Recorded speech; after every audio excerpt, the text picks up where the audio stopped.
Ready? How you gonna set it off? Yeah, yeah, yeah, yo, same time, same channel. Nasty vandals, too hot to fucking handle. Bring the ruckus to all your naughty head fuckers. Shit's like hammer time, niggas can't touch it. Straight up and down, Wu-Tang forever. Come tougher than DJ runs leather. Make a better tomorrow. Condition your atmosphere, air like feathers. The fire comes, transmit via come. The higher sire come. You burn your wire. Wu-Tang be number one. Hey yo, let's take them back to the old Run DMC shit. Remember that shit? That sucker MC shit. What is it, 2 years ago? Yeah, it's fucking with that shit. One second. Sucker fucking MCs. Sucker MC.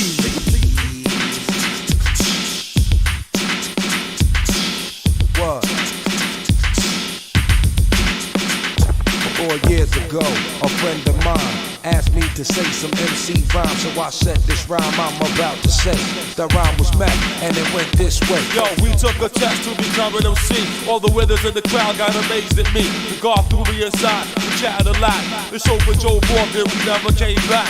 Mac cut the record down to the bone, and now I rock solid chrome microphone. Now we signing autograph, with cheers and laugh, champagne, caviar, and bubble baths, you see? That's the life that I lead. You sucker MC, we G.O.D. Take that and move back and catch a heart attack. Nothing in the world the gods could ever lack. I chill at the party in the B-boy stand. Ball cap low, 45 in my pan. Fly like a dove, look up from up above. My name is Iron Lung, but you can say one love. It's just a 1, 2, 3, or 3, or 2, 1. Throw your blunts in the air for the God. Iron Lung, blow the right in your face with the bass. Best up, coming first place. The real fat taste. First come, first serve basis. Cooling out boots, take it to the depth places. One of a kind, for your people to like. To your sucker MCs, you know it ain't right. That you bite all your life, cheat on your wife, running a gunfight with nothing but a knife. Banging with your boy, swinging with the crew, and everybody knows what you've been through. It's the 1, 2, 3, 3, 2, 1. Throw your blunts in the air for your thun iron lung. No smoke in your face with the highs in the bait. Come in first place in the real rap race. Go uptown, buy a bag of brown. You sucker MC, the sad face clown. Me and OD ready, the rock crowd steady. You drive a big car and get your gas from Getty. I'm ODB, in the place to be. Didn't go to St. John's, you the first to see. In the streets of Brooklyn, I'm quad the knowledge. A law mathematics just higher than college. I'm brown skin, got a bitch in Queens. She loves Steve Swan and my collard green. I'm just to chill, you know I stop. What's going on, everybody? We are live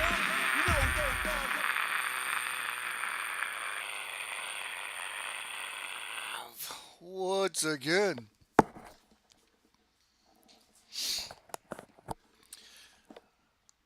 I am back. It is Thursday. Happy Thursday to y'all. Alright, we got some people kicking it in here. Yeah, yesterday, or the stream on, what was it, Tuesday, was a little bit weird near the end there. It was glitching out a bit, and the stream settings weren't working well. It was for everybody. And even when I got off stream, like, my subscriptions weren't showing. But it was like maybe a few minutes later, and then everything was working fine again. That was weird. But yeah, sorry, when I was looking through my chat on that stream, I'm sorry, I missed a few questions there in the chat. I always keep saying I'm pretty bad at reading the chat at times, especially when I'm playing a game. I sort of get drawn to certain comments, specifically shorter ones. My eyes get drawn to those, and I keep thinking I'd leave off somewhere. And then sometimes I just end up missing some, so I apologize. I noticed Mark asked me a question or something. I think when I was just briefly talking about the baseball game, I think someone asked me, "Oh, who do you hate more, the Yankees or the Red Sox, or something like that?" Or sometimes I miss shit. I feel bad when I look through my stream, like, ah, fuck, somebody asked me a question there. I fucking missed it. I do try to keep up with the comments, especially trying to get fucking questions in, but as I said, if you ask me a question and if I miss it, like, feel free to ask it again, like, just as long as you're not spamming. Like, it's no big deal.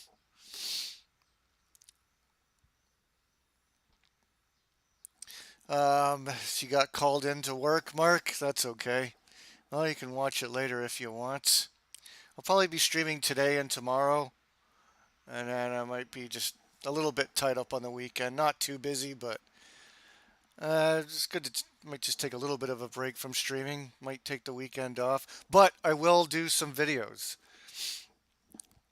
I have a pickups video coming up, and I might do some like gaming videos, like some quick gaming videos that I might upload to my Truxton Arm Swing channel. I might just change the name of that channel and do some gaming uploads on there. That one's called Truxton Arm Swing, but I might change the name of that. But yeah, hopefully, yeah, Sunday should be a good time to do one. But yeah, I got a whole bunch of new pickups. I know I'm picking up Turtles on the 23rd or whatever, but I'll be playing that right away. I think I'll do my pickups video of all my latest pickups this weekend.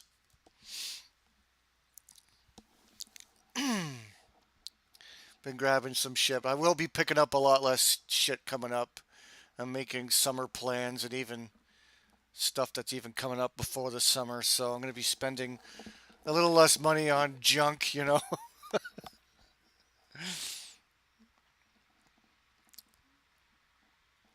I'm not going to go see wrestling, definitely. I'm not going to go see Money in the Bank. I've decided on that. Fuck this product. I am not I'm not going to see Money in the Bank. Plus, I hate Money in the Bank to begin with. I don't like the whole concept of it. Especially when a babyface wins the Money in the Bank, like Big E, and then cheats his way to victory and wins the title in the most dishonorable way. I still put Big E as the worst WWE champion of all time. It's not even a debate. But speaking of bad WWE champions, holy shit. Fucking Monday Night Raw went from a 2.3, which is what they got after WrestleMania, you know, as expected.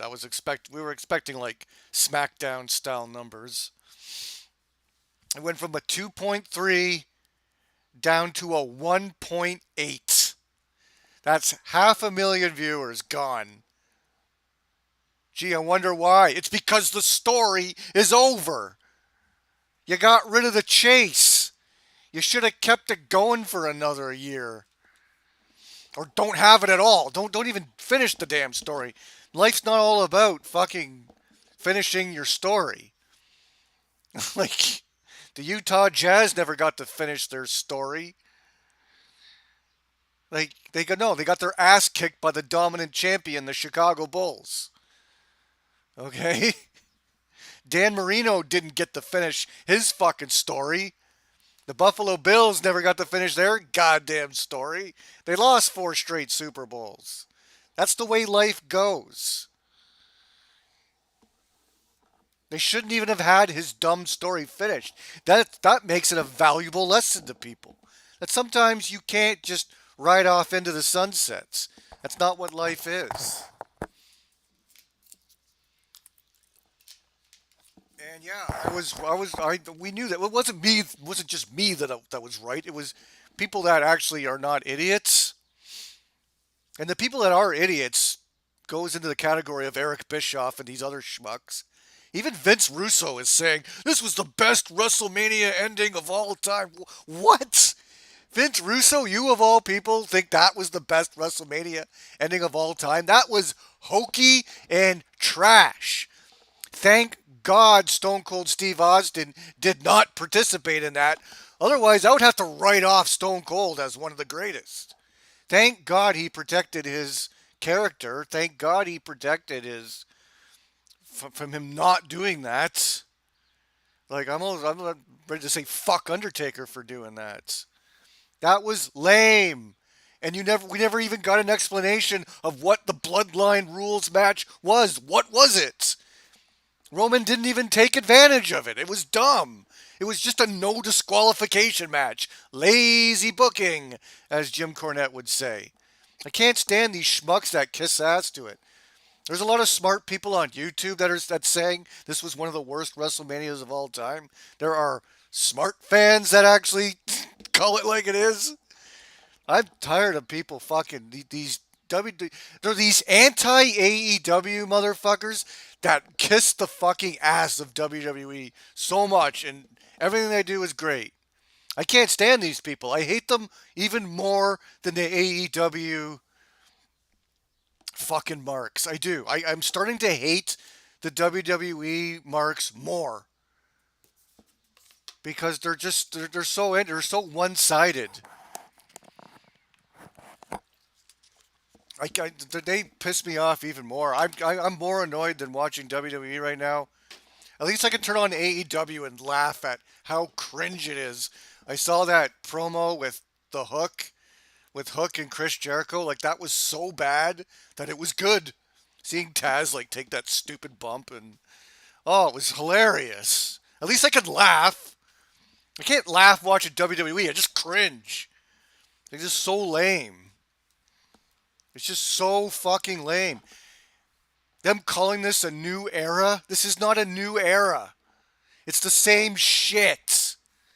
It's the same crap, just minus Vince McMahon's like suffering succotash and like his without a little bit of that weird, lame Vince McMahon crap thrown in. Like, they're probably gonna get rid of the Viking Raiders or that guy. They're probably gonna make him different now. They should. Like, get rid of that weird Vince McMahon hokiness. It's the same shit, just minus Kevin Dunn. It's got some new camera angles. It's not a new era. It's the same crap.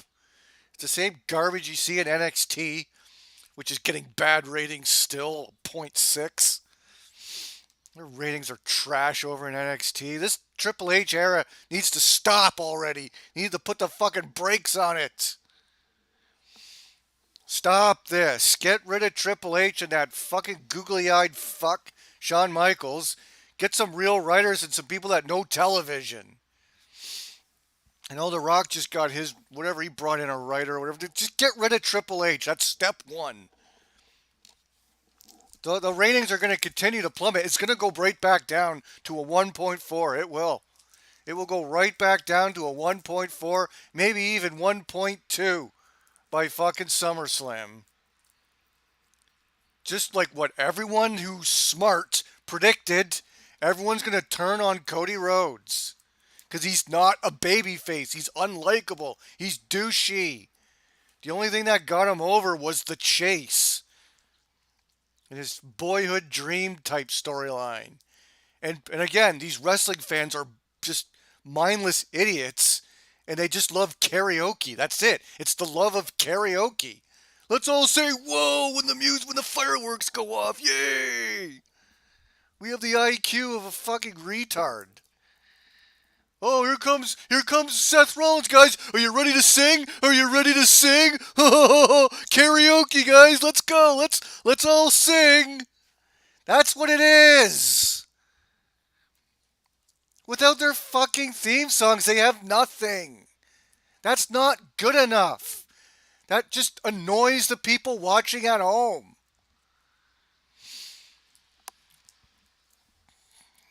This is garbage. It's not a new era. It's the same trash. And the ratings are showing you're right back to square one again. Cody is not a draw. No one gives a fuck about him. His story is over. Okay, well, retire. We need another fucking story going then. This guy carrying around his belt like he's Ric Flair. Get the fuck out of here. I've told you fucking Cody Rhodes is not the face of the company. He's gay.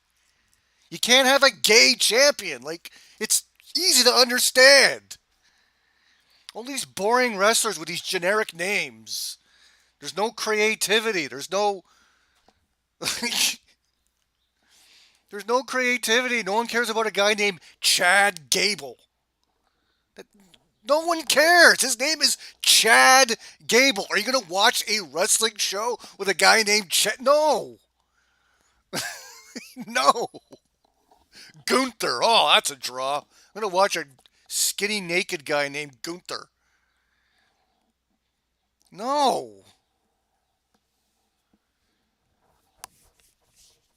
It's going right back. Get this Triple H era out of here. It's a new era when things actually change. Nothing has changed. It's been the same shit for 20 plus years.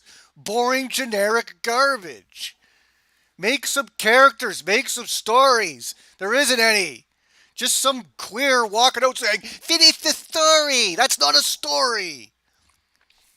It wasn't a story until you brought The Rock in and Roman and made it interesting and did the press conference. That was all great. The build to WrestleMania was great. But Triple H is a garbage booker. Listening to the snotty-nosed neckbeards. They are not going away. You don't appeal to them. You let them cry.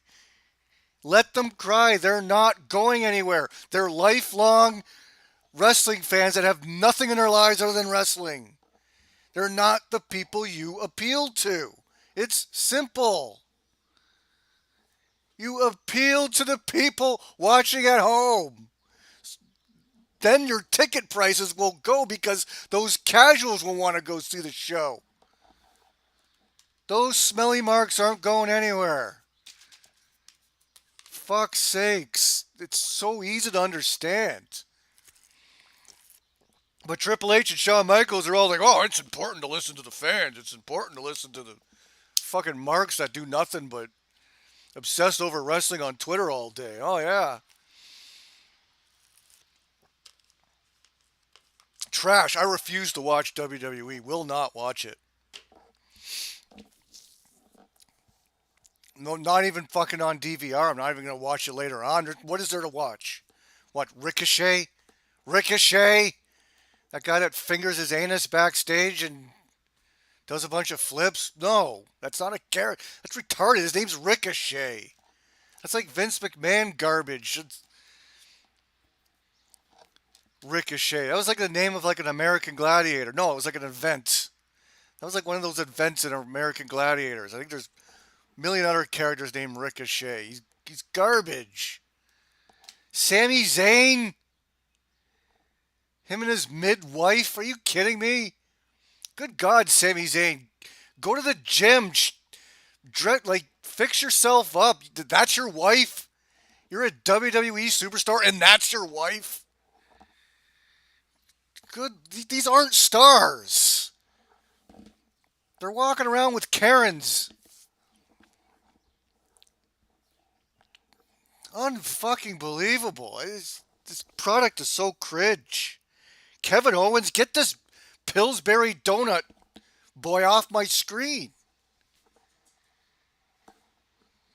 Kevin Owens is not a wrestler. He should be flipping burgers or something. He should be fucking... looks like a bum off the street. No, there's no one good. That's why I said there was no one worthy enough of beating Roman Reigns. No one. Maybe Braun Breaker if you give him time. So whatever. Let's just go ahead and break Hulk Hogan's record. Let's go after Bob Backlund's record then, because there's nobody worthy. But then, sure enough, what I thought was going to happen is Roman Reigns is going to do a movie. Okay, well, still, just let him go away and then just keep the belt. Fuck the Universal title. Just let him take off with it then. No one deserves that belt. Roman Reigns is probably shooting some garbage with... what was it? I seen what it was. He's doing a movie with Keanu Reeves. Oh, my God. Well, at least he's doing movies now. One step out of that fucking garbage company. No, Roman Reigns is a legit star, and he can actually bring over 2 million people to watch. Roman's fucking awesome, and he was fucking kick-ass during the builds. Roman's a guy you can watch. Like, this guy's badass. He's what, like, a kid would watch that. Like, I want to be like him. If, like, a younger, not a kid, but, like, a, whatever. It's made for kids. Kids can watch it. A kid can watch that. Like, I want to be like that guy. You know what I mean? He's the type. Cody Rhodes. Oh, yeah, I want to be like this lisping weird guy with blonde hair and a cringe neck tattoo and cries all the time. Yeah, I want to be like that guy. No. It's not badass. I just want the glass to break and Stone Cold to come out and give him a Stone Cold Stunner. Get out of here, fairy boy. You're not the champion. It's so bad now. And I'm not tuning this Edge nonsense. Oh, we're gonna love all wrestling. Gonna love all the wrestling. No, it's all of it's shit. It's shit everywhere you go. And it's important that we call it shit because it's never gonna change. WWE can now just coast. They don't have to try. AEW's no competition. That show's cringe to the max. It's garbage. No one cares about Penthouse versus Pockets in a 20-minute match of nothing. No one cares about Will Ostrich against Claudio Castagnoli. Are you kidding me? No one gives a fuck. No one knows who they are. And no one should know who they are. Why should anyone care? Good God. Better off just pulling out your DVDs of Lost or whatever the fuck and throwing that in. No, that was the first example I could come up with. New era, my fucking ass. This is not a new era. Tom Brady picked himself up after 3 Super Bowl losses. Well, Tom Brady's basically always been a winner. Just getting to the Super Bowl makes you a winner, in my opinion.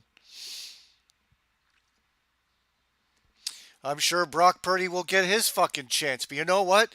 Maybe even Brock Purdy will never get to finish his story. That's just what life is all about.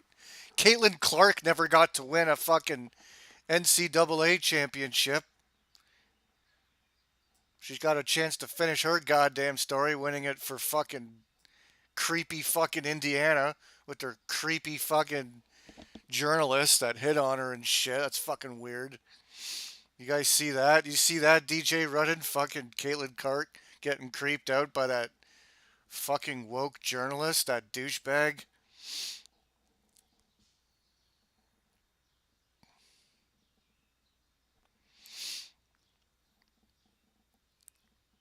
But I don't like that WNBA shit. They got a dude playing in that league who, like, knocked up his wife, apparently. They don't tell you it's a dude, but it's obviously a dude. Looks like a dude. His voice is deeper than mine. Looks nothing like a woman. There's probably a few of them like that, too. It's disgusting. What was it? San Jose. There was a school in San Jose that just got busted with a dude. Again, didn't look anything like a woman. And then when the dude was like being cocky and injuring fucking players, they looked into it. Yeah, that's not a fucking woman. Gee, what a surprise. There's a picture of her and her fucking bulge is sticking out. Like, come on now.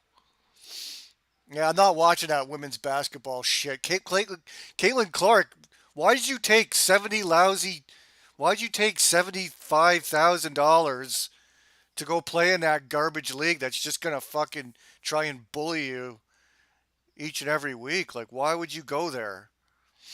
You could have taken $5 million right off the fucking bat. You could have went to the Big Three Ice Cubes League, and you could have made that one bigger. The WNBA is bankrupt. They're just financed by the fucking woke NBA. Why would you even go there? You're still going to get the same endorsements. You're still going to get Nike and all that shit. You're still going to have commercials up the yin yang, and you can get the same sponsorships and commercials playing somewhere else. You could have taken $5 million, bam, right off the bat. Nah, they're paying her under the table with something, I'm sure. Bribing her. Could even be the NBA itself. I have a conspiracy. I think the NBA secretly paid her to get in there. And all these idiots are saying, oh, Caitlin Clark, they should be paying her more. With what money? Sure, there's potential to be money. The WNBA can make some money with her touring around and selling out buildings wherever she goes. Sure, there's going to be some money made there, but I mean, they are a bankrupt They are on life supports. They have no money to pay the girls. Who's going to watch women's basketball? Nobody. But man, it could be to the point where I know the NBA's ratings continue to plummet. I'm gonna wonder if if the Indiana Fever is gonna get better ratings than NBA games. Wouldn't surprise me, but this Caitlin Clark thing could fade off pretty quickly. Don't never underestimate the attention span of well, I'll say North Americans, not just Americans. Canadians are even more retarded. So yeah, never underestimate the attention span of Americans. But luckily, the season will start what in May. Jesus, way to treat these female athletes. You just finished the NCAA. You did the draft like a week later, and the season's about to start like in a few weeks. Good lord, can't you? I guess they have no way of spacing that out. The Super Bowl felt rigged. Yeah, it could have been. Yeah, it's. I know the NFL. I have that vibe too with the NFL that it is rigged. It's hard to say because sometimes things go against like the Chiefs. When they were playing Baltimore, like the refs were against the Chiefs. They were giving them holding calls like a bunch, and they gave all the chances for Baltimore to win, but they just couldn't capitalize. I know it's weird, but wouldn't surprise me if the NFL was rigged. I'm not saying that fucking league's any like perfect or anything, but the NBA is a fucking joke. They need new stars like LeBron James has. He's destroyed his name with his fucking woke nonsense, and no one gives a fuck about Steph Curry anymore. And they need new stars. They got no one. What are you gonna do? Make this Wemby guy a big fucking star? That big lanky guy on San Antonio? He's supposed to be the next LeBron. He doesn't look like a star to me. He doesn't. He doesn't look like a star. Like LeBron James, he just looks like a dude, but this guy just kind of looks like a schmuck. You know, they got no one. Yeah, the NBA is really fucking dull right now. Not good in the ratings either.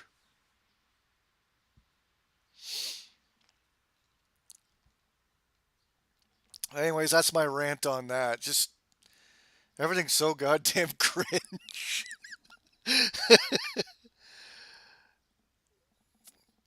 You watch Caitlin Clark because she played for Iowa University, which is 20 minutes away.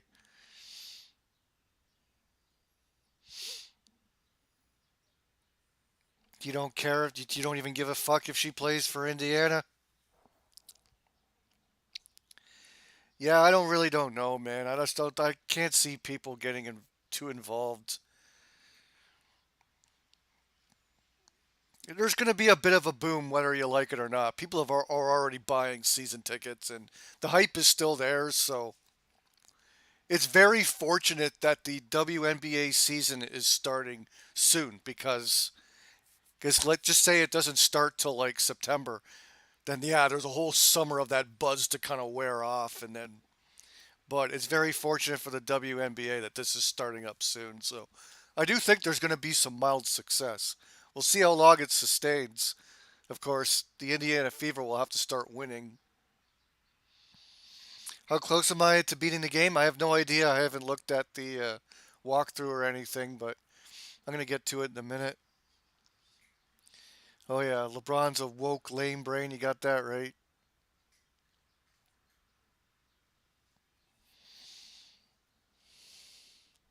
Yeah, the whole Taylor Swift thing could have been a big reason why the Chiefs won it.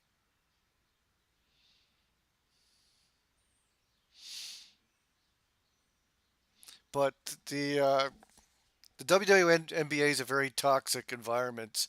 It's all like these crazed lesbians, and like it's not good.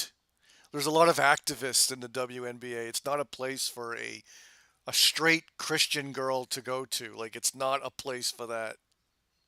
A heterosexual white girl is not a place for the WNBA. It's the last place you should go. I can't, like, it's almost like sellout for her to go there. Like, why? There's no money.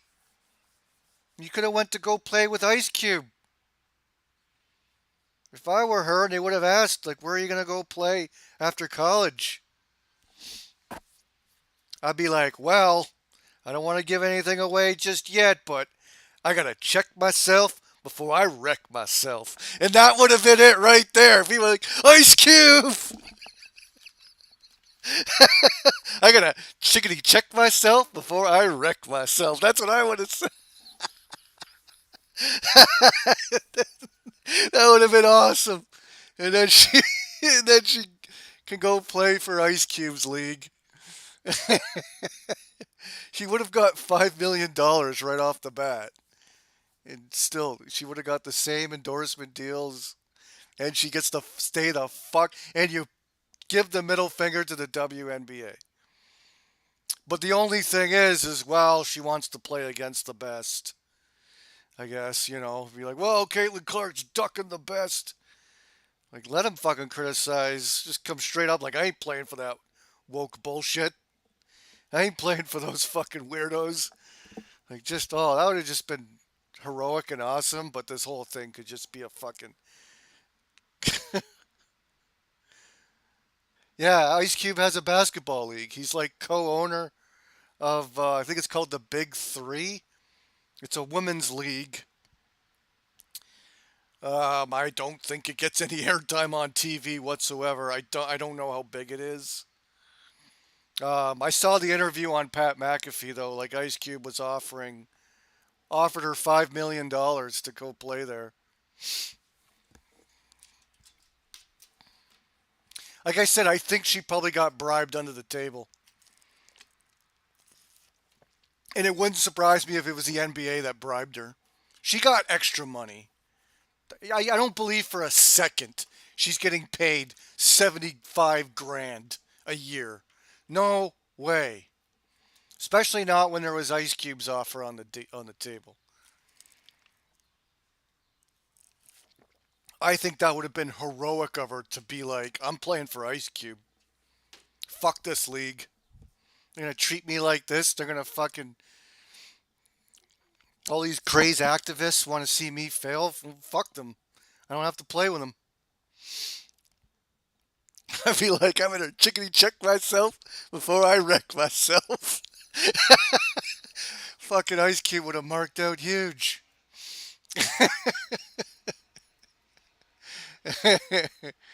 Oh, shit. Ice Cube was the best rapper in NWA? Well, yeah. I mean, I was going to say, well, Eazy-E was the most important figure, but, I mean, Ice Cube he wrote Boys in the Hood, so I can't argue with you there. But I think Eazy-E's albums were better than Ice Cube's. I'm not a big fan of Ice Cube's albums. I think he gets way too much into the race crap, and I didn't like Ice Cube until War and Peace. I think his albums were overrated. But yeah, he's the best rapper. I mean, he wrote for Eazy-E, so. But Eazy-E's just a better, I don't know, he's just the dude, you know. He's got the charisma and he's got the voice, and Eazy-E was the face of NWA though, so I like Eazy-E better. But yeah, I can't argue with you that Ice Cube was the best rapper. He was, technically. Yeah, and Eazy-E had better solo albums, at least. Well, he didn't have many, but his first album's amazing. And then he had that sort of that LP, dissing Dre and Snoop, and then the one that he did, I think, right before he died, that's Straight Off the Streets of Compton. That's a pretty good album, too. Not perfect. He's got a few raunchy songs that are kind of cringe, but I still say Dr. Dre's The Chronic. Dr. Dre's The Chronic, in my opinion, is the best out of all of them. Just because, well, Dr. Dre doesn't rap much on the album. You know how he is, right? He's more of a producer, but I think the Chronic is the best from that era. I think Dr. Dre's album's better than all of Ice Cube's. Yeah, and better than Eazy-E's. Even better than Straight Outta Compton. I think I put Straight Outta Compton as number two, but I put Dr. Dre's The Chronic number one. Number one in my opinion. Just every track on there is a banger. Alrighty.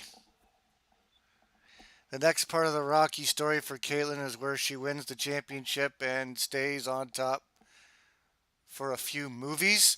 Yeah, like I've been saying, like Caitlyn Clark is way bigger than the NBA or the WNBA. Well, she's technically bigger than the NBA as well.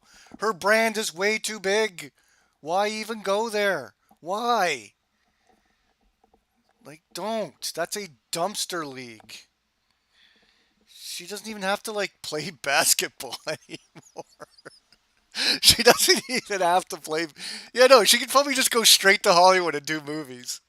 That they could just write movies for Clay. She could just go into Hollywood and they could just start writing movies for Caitlyn Clark. Just start making basketball movies. Make a basketball series with her as the star. And do that. Honestly, I'm not even kidding. Make a new Air Bud. Caitlyn Clark and her dog play basketball. Dude, that would be huge. Maybe don't make it a hokey movie like that. Like, just do a fucking story of her life. You could start with that. Just make movies with fucking Caitlyn Clark. Cash in on this shit. She doesn't even have to play basketball. Her brand is way bigger than anything going right now.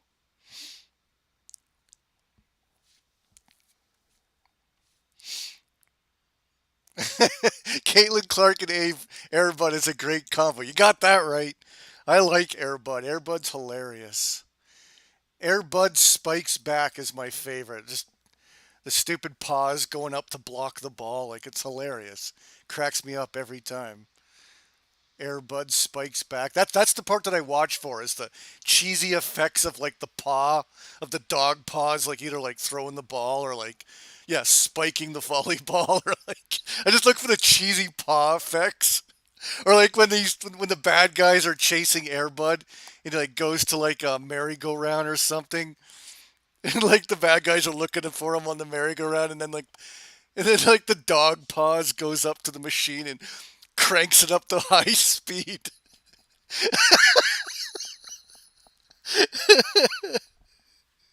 It's just the cheesy dog paws, like the fake dog paws, that I look for and laugh at. It's hilarious. Okay. Oh, what's up, Thousand Year Gems? You're another person that asked me a question the other day and I missed it. I apologize. I try to get people's questions. I think you might have asked me, like, who do I hate more, the Yankees or the Red Sox or something like that. When I clicked on the stream the other day, I noticed you asked me a question and I didn't catch it. I apologize for that. Again, if I miss any questions, you can either write me a comment on that same video or just ask it again in the chat. Just as long as you're not spamming, and then we're all good. You like Ice Cube, The Predator? I didn't like that album much. That's a little bit better than his earlier ones, but it's okay. But I didn't really like his albums until War and Peace. I think that's a decent album.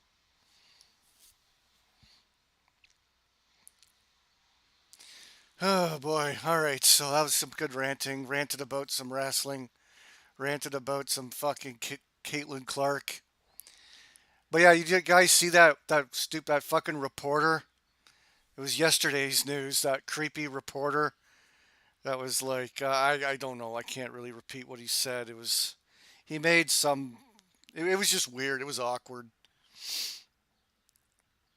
I can't repeat what he said exactly, but it was very fucking weird.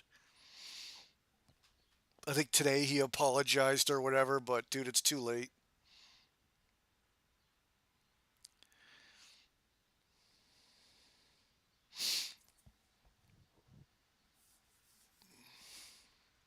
Angel Reese is another name I see floating around, but it's like, fuck that league. They're like, there's dudes playing in that league 100%.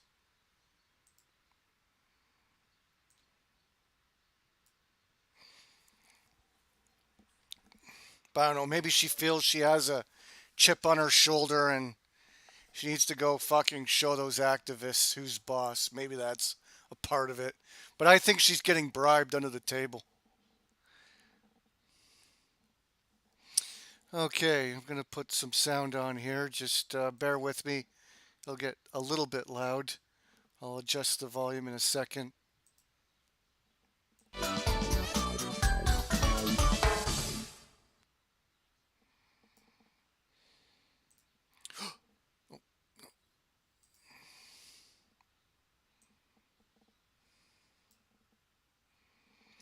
Okay.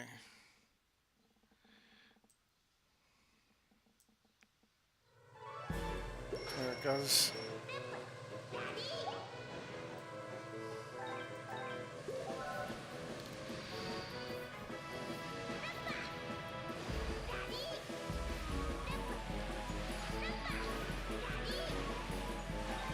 Oh, you listened to the Ghetto Boys back then? I never really heard much of the Ghetto Boys. Never got into them.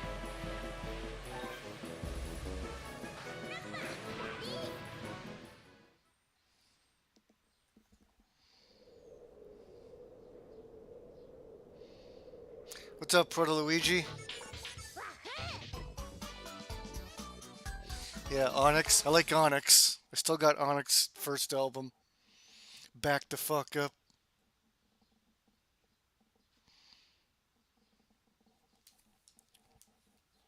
Shut 'Em Down's another good album too. Okay, I'm gonna get this shit set up. Okay, I got the volume going. I get my save state back.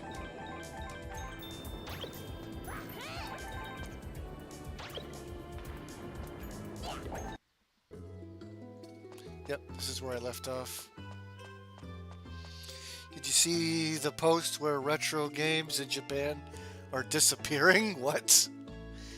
Just disappearing out of thin air? What do you mean? What do you mean by disappearing? Are people going around stealing them? How are they disappearing? Fuck, I better hurry up and order my copy of Marvel Superheroes vs. Street Fighter.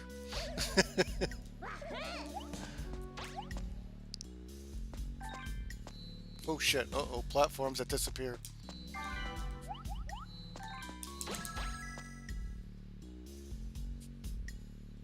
How's the video going? Are we moving around? Okay. We gotta double check OBS. It's always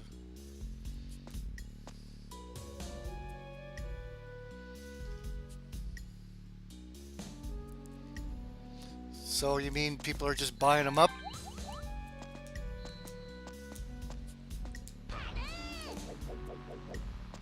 Is there a retro boom in Japan? Maybe it took Japan a little longer to get into nostalgia. You're a little different than North Americans. Maybe they have a... Maybe there's an angry video game nerd in Japan now. Because remember, angry video game nerd brought back nostalgia. So maybe now in Japan they finally got an angry video game nerd. It's like a Japanese angry video game nerd. So now Japan's running out of fucking retro games. Maybe there's like a Metal Jesus. A Japanese Metal Jesus. Doing like Japanese hidden gem videos. Fuck, am I gonna land on top of this fucking thing?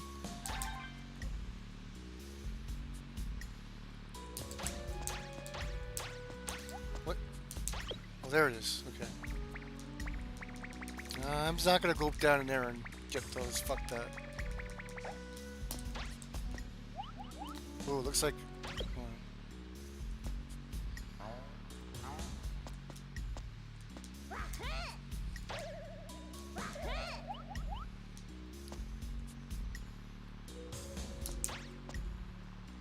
God damn.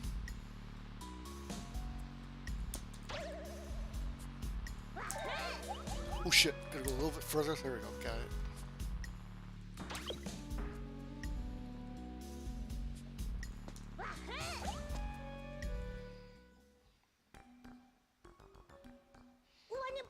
Yeah, Japanese Metal Jesus doing hidden gem videos.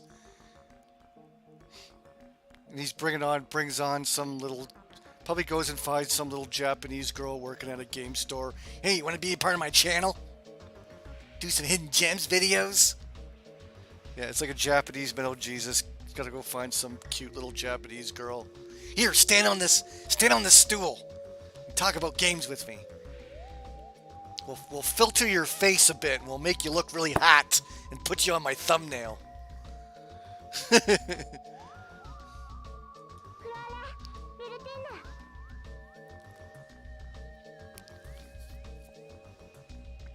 Now we're just gonna find a blonde with really big tits.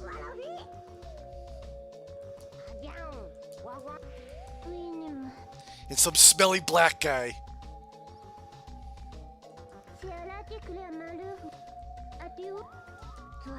I'm sure they can still find a smelly black guy in Japan. Shave his head bald. Alright. Talk about your video game addiction. We gotta find some smelly black guy who's really obsessed with games, with collecting games. So we can bring him over here and he can do his pickups videos. He's gotta be a virgin, he's gotta smell like onions, and if he's not bald, we gotta shave his head.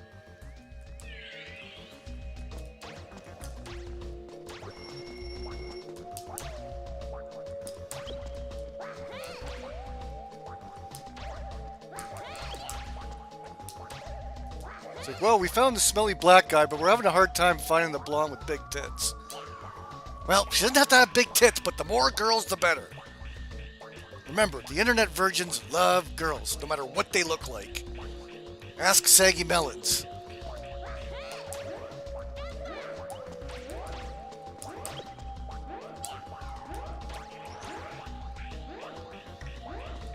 Then, once we get our crew together, we could go to a beach house. And we'll get the fans to pay for it. Oops, what am I doing? Make sure the big-titted one's wearing a onesie.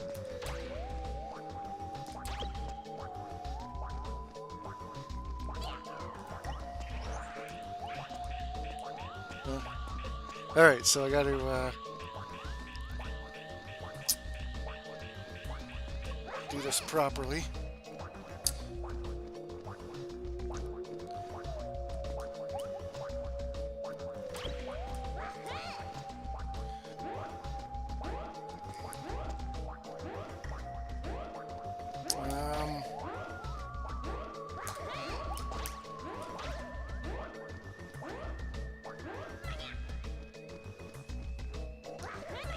Ah, don't run into that. What are you doing?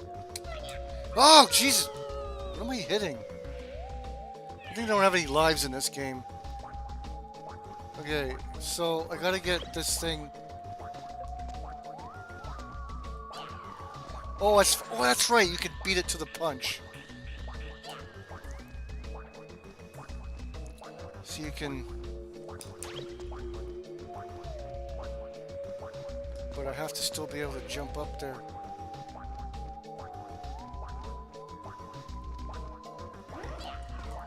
Hold on, I can't get up there naturally, can I?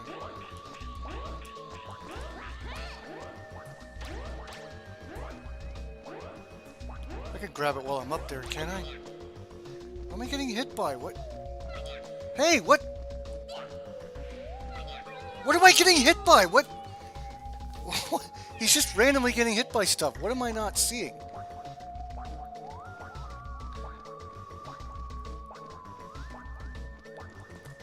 Okay.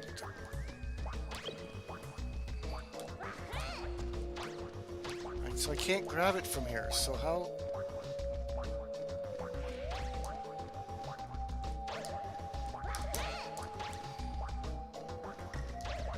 Oh, there's like a time limit. There's like a bar that's going down. Well, I'm trying to figure out a puzzle here. I don't know how to do this one. And yeah, I'm just gonna start dying now.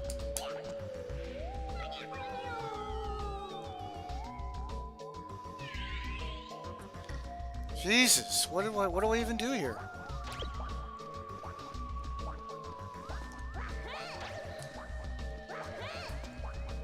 Oh, there's a thing up here, but that still doesn't help me much. Now there's like a time limit, basically. I don't know how I'm supposed to build this up. I grab it while I'm down here. All I can do is make one appear. Then what?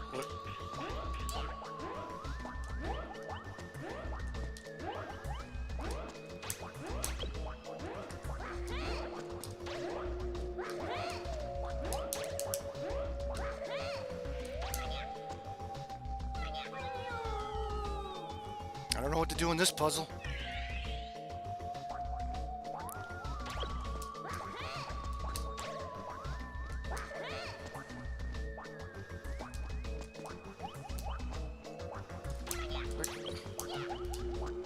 How am I? So what if I can grab it? I can't do anything with it.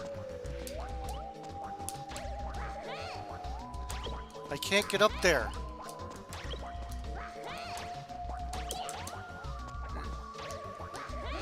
I might have to look this up. I'm completely stumped again. Like, there's nothing I can do. I can't collect more than one when I can't get up there.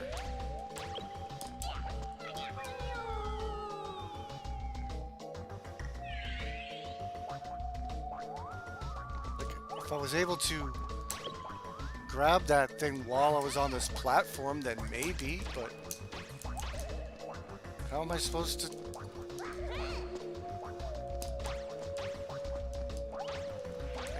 Is there a way to like knock those things down?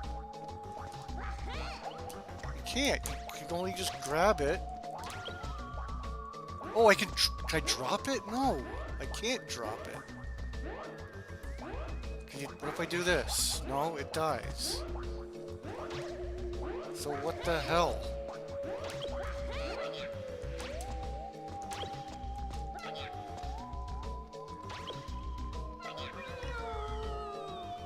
Maybe we're supposed to be here. What is the catch? No, this is the cave I'm supposed to go in. It makes no sense. There's something going on here I don't understand. What?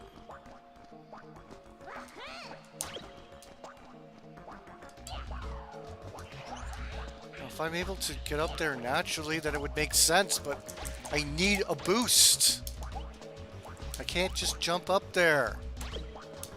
It's like this puzzle is incomplete. I can't do anything with these things.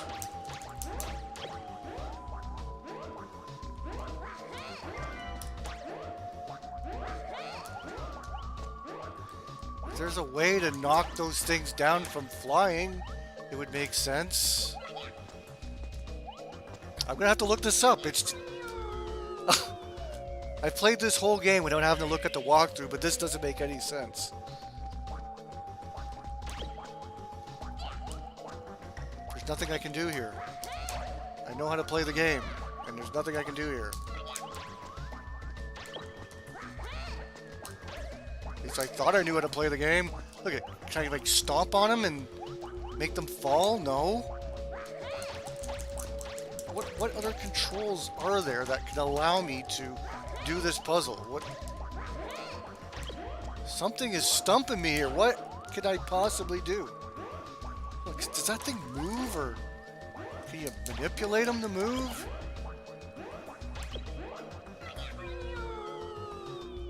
Makes no sense.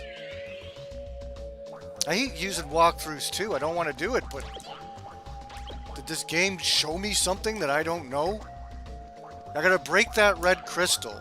In order to do that, I gotta take this item and I gotta throw it at 2 more enemies. Problem is, I can't get it to any more enemies. I can boost myself up here, but then it's dead. Now, if I could grab this thing while I'm up here, like, then I'm okay, but not even, like, I can maybe get one more. So, like, there's no way of doing this.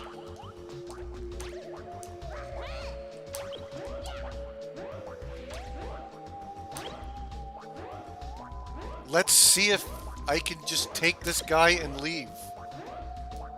Can I just... Okay, I guess. But... I can't imagine...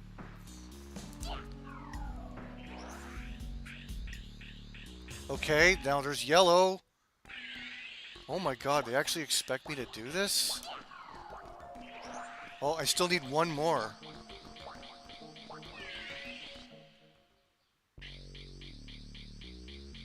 Is another one of these going to appear? Of course not. And does this fucking thing respawn? Of course not. So how... I still need one more. I can't... If only I could throw it straight up. You're not. You're gonna throw it into the background if you do that.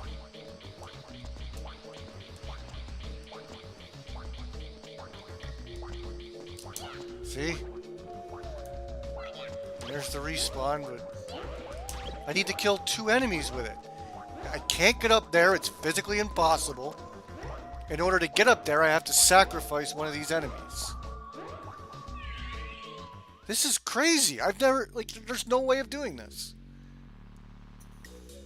If I fall down there, I'm going to need a boost to get back up. Looks like there's 2 of them there, though. Look. I got to get both of these. Oh! How come the other one didn't show up earlier? I got to kill both of those and then come back and get that guy. What a weird way of doing this.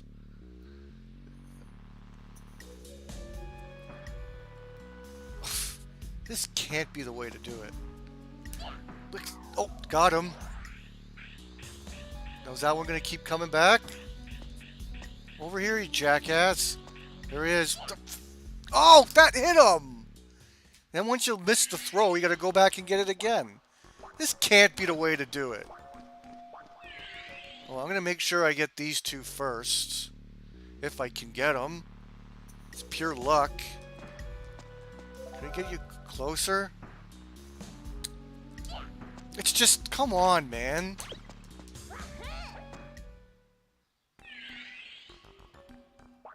It's the only way I can think of to get through here.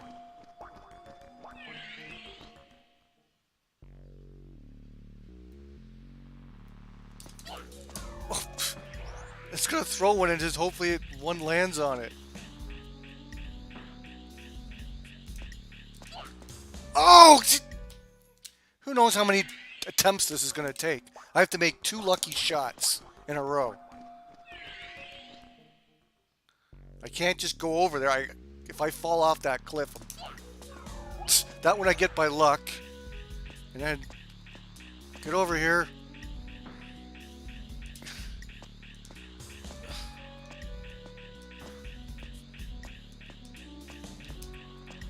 Oh, okay, he likes to back up. Okay, hopefully... Got it, I got it. Okay, now I should be able to get it. Boom, that's a red. There you go. That just seems odd to me. I don't... Is that what really they wanted you to do? It's gotta be. I don't see how you can get those ones at the top.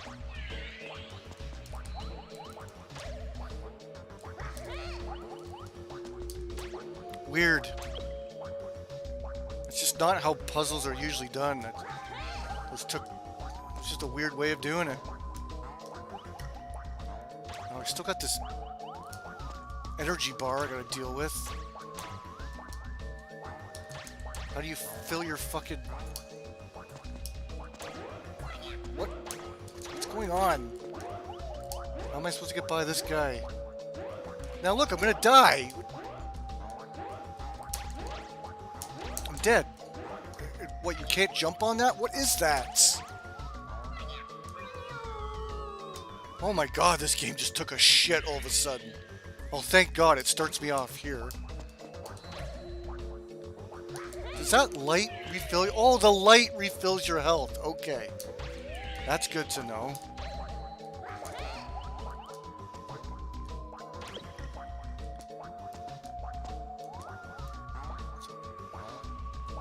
What is the deal with this thing? That's the background and I can't go over there? Okay. What happens when I kill that? Oh! I reveal his thing. Can I throw this at him? Okay, there we go. You have just a time limit to get to the... Oh no! I need another enemy! No! Oh, I made it! Hopefully that's a checkpoint. Okay, I know what I'm doing now.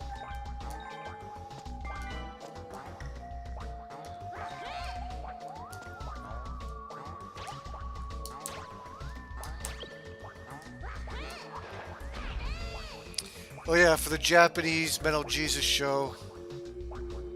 Mark says, I wish I could help, but I never played this. Yeah, it's weird.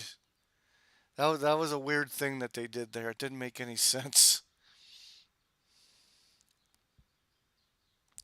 But yeah, using walkthroughs is never a bad thing.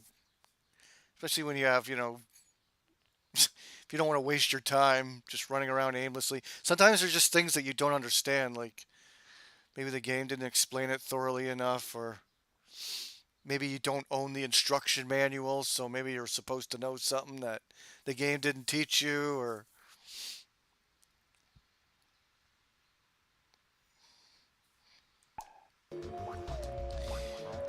PC games would tackle piracy by making cryptic stuff in the game that you need the instruction manual to know how to beat.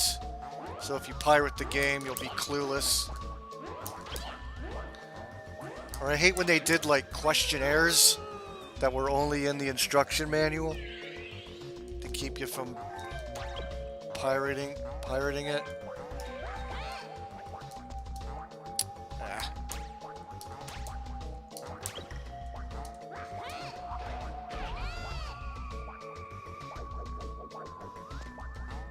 Ah!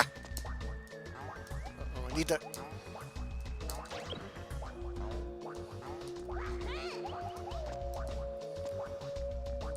Alright, get out of that damn cave.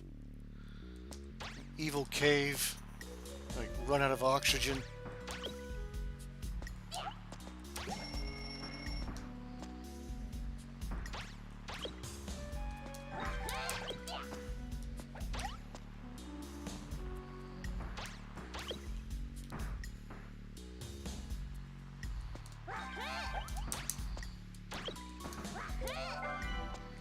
I could get that if I grab it and then, oh fuck that, it's too annoying stunt.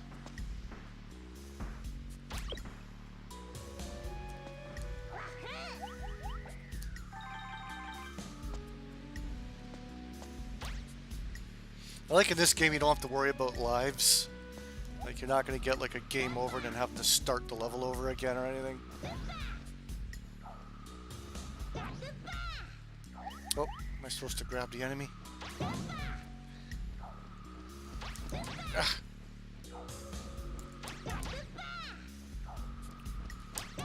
Jesus. Come on, grab that. Fuck it then.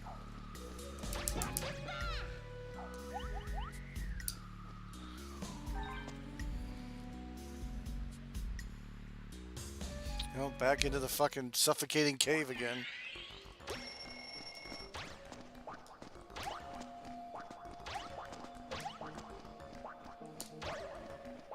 So yeah, I think I have the answer to why, you think it's the tourists that are buying up the retro games? Yeah, maybe. It's Metal Jesus. Metal Jesus going to Japan. Coming home with a suitcase full of games. I got some hidden gems here, guys. He goes through the customs. So, what do you have in your suitcase? Hidden gems. They immediately put him in the interrogation. He's got gems. He's got stolen gems. The fat, greasy-looking guy's got fucking hidden gems. He's got gems in his fucking in his suitcase. He opens it. What the fuck is this? Hidden gems. Oh, we thought we were talking about actual gems. All right, get this smelly fucking fat guy out of here.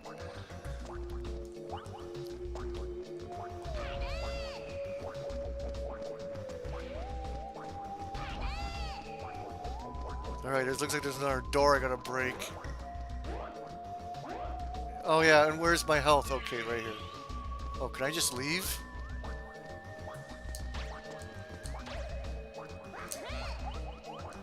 Can I just leave this fucking place? Yeah, look, there is another door I can break.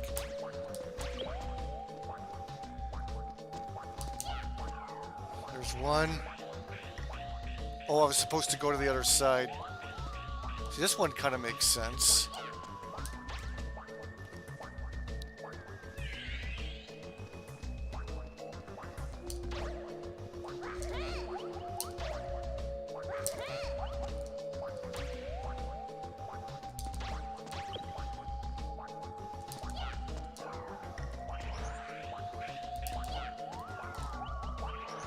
No, I gotta go. Oh, I gotta get down to the other one. I don't know if there's another place to break it.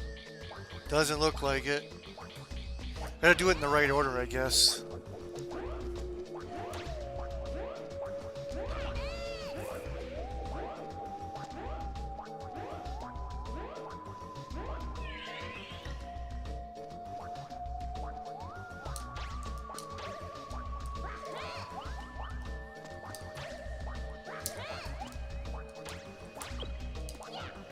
I think this is the only order I can really do it in.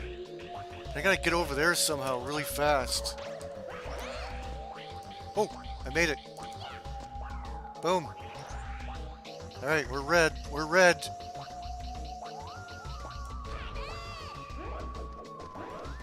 Oh no, did I have to break it from back there? I can't ride in it? Why not? I can't ride with it? That sucks. Thought I could. Get some oxygen.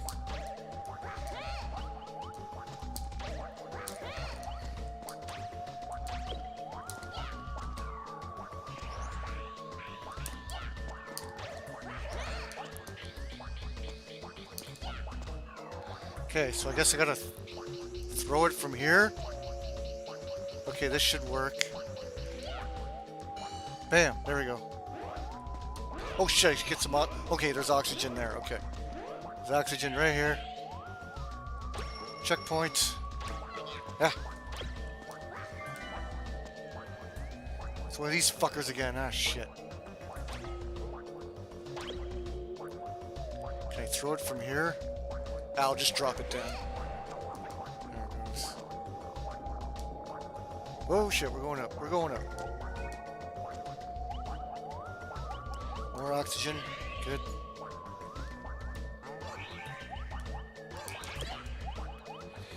You have to look into that, Proto Luigi. I think there's a Japanese metal Jesus floating around. I don't think it's just a tourist. There's a Japanese AVGN on the loose. I think Japan's getting into the nostalgia. Yeah, I knew that was gonna happen. Shit.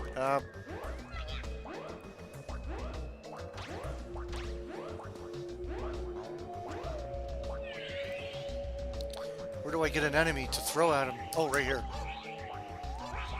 No.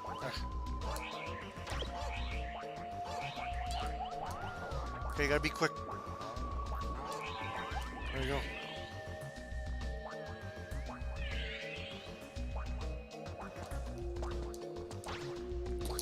Another door to open.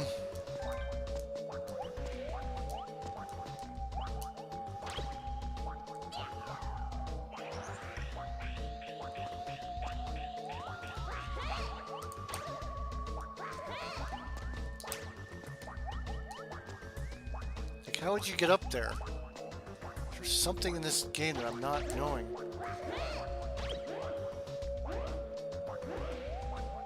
Look, they're gonna want me to bring that over.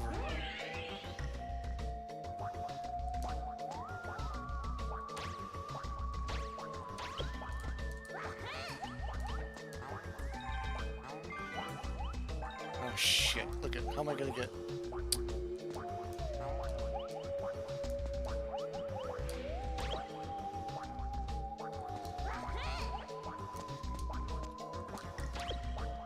How in God's... Oh, I know what to do.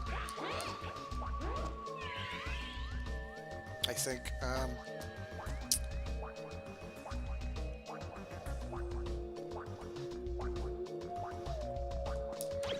shit.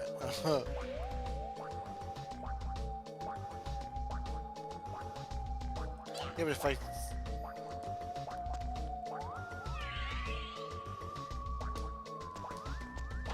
There's something that you can do here that I think I don't understand.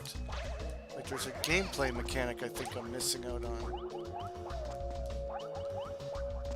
What is special about grabbing this item and doing things that... How am I supposed to... Yeah, that's good and everything, but I'll just fall and die. Yeah, there's like a feature, there's something that you can do in this game that I don't know. That's why I was stuck on that puzzle and I had to sort of do a weird alternate way. Oh shit! That's genius. Okay. I did that sort of by accident. Wow. I dropped it on top of it and it followed me. That's pretty crazy. Now I know how to do that puzzle, I think. But yeah, I was supposed to drop it on top of him. And then I was able to get up to that platform. Yeah. I'm thinking now, I didn't think to drop it on top of him as I get my boost. So I was able to do that puzzle that I was stuck on. It's just funny that I did it a different way. I now, you're supposed to drop it on top of him. Do your boost, drop it on top of them, land on the platform, and then you get your, and then you can get up there. So that was probably how you were supposed to do it. But I did it my own way.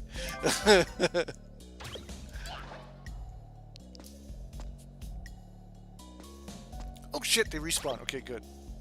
But I think I have to drop it on top of them. Hold on, I gotta...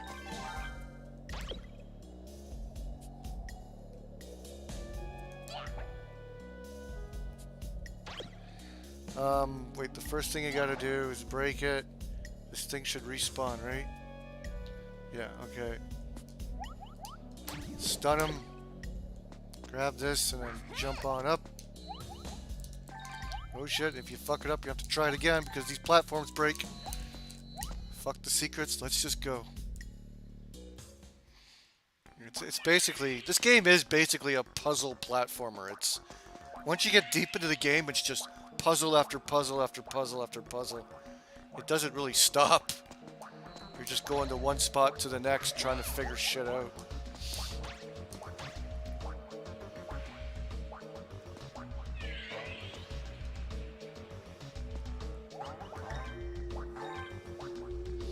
Will Kanye comment on the P. Diddy situation? Has he not commented on it yet?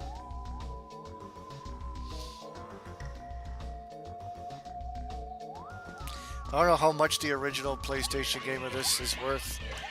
Princess Rescuer. I think people nowadays are playing it on the Switch. Sometimes when these games get like remastered and stuff, the value does go down. I was looking at the price of Scat the other day. It's down like it's down $100 since it came onto the Switch service. It used to be like a $200 game. It used to be in like high 200s. Now it's in the high 100s. Well, Canadian dollars is what I'm referring to.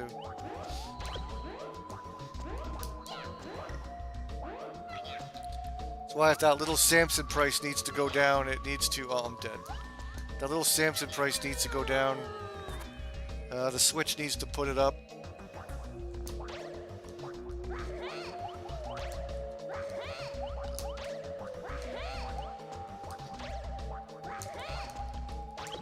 Gotta break these blocks.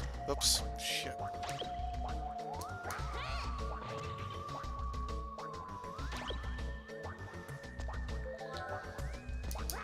Just break all the blocks first. There's my rest station pretty much right there. They give you 3 statues to let you know. Alright, rest up here, stupid.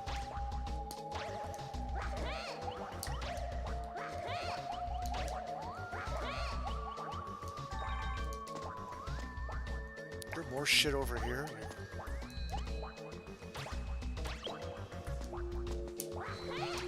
Oh, I gotta use that thing to get up there, maybe. Is that what the type of enemy that is? Oh, it is. That's one of those boost enemies. So I gotta go up there and get that fucking thing.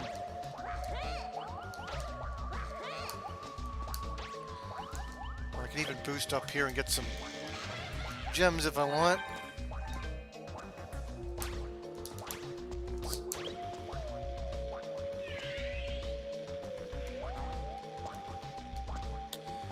I can even... Oh shit, why'd I do that?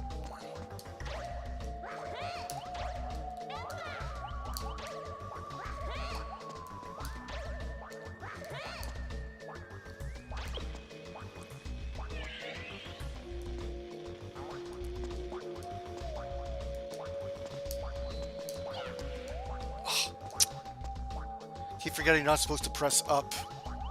You're supposed to just do a normal jump throw.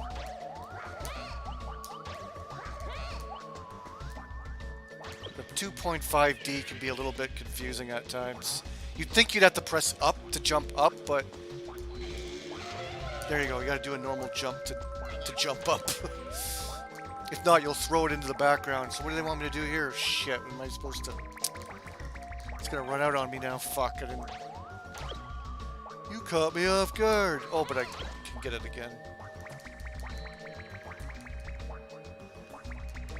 Good old Night Slashers. When they make the Night Slashers remake, the karate guy better say, "You caught me off guard," every time he gets knocked down.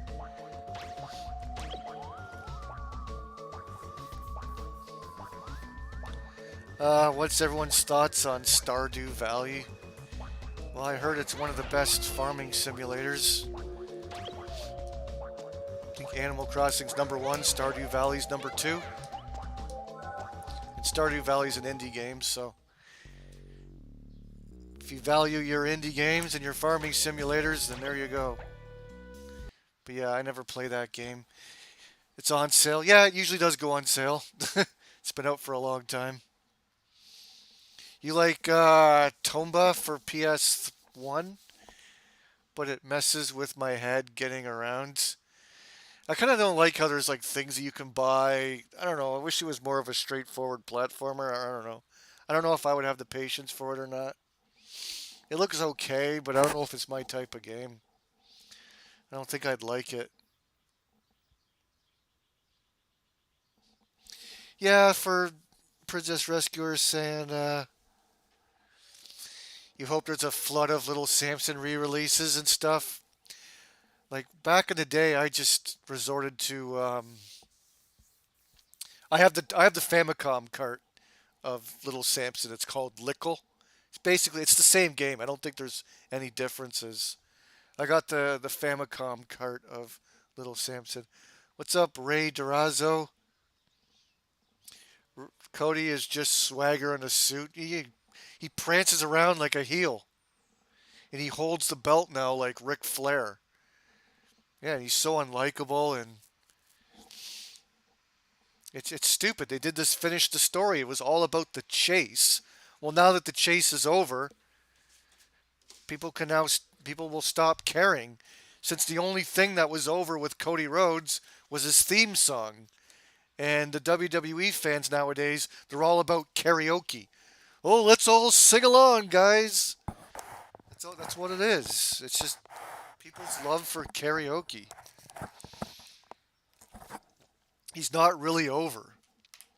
They think that he's a hero from coming over from AEW, and it's a slap in the face to the rival wrestling company. And that's why all these like anti-AEW, pro WWE guys love Cody so much. Me, I'm anti-AEW, but I'm anti-everything.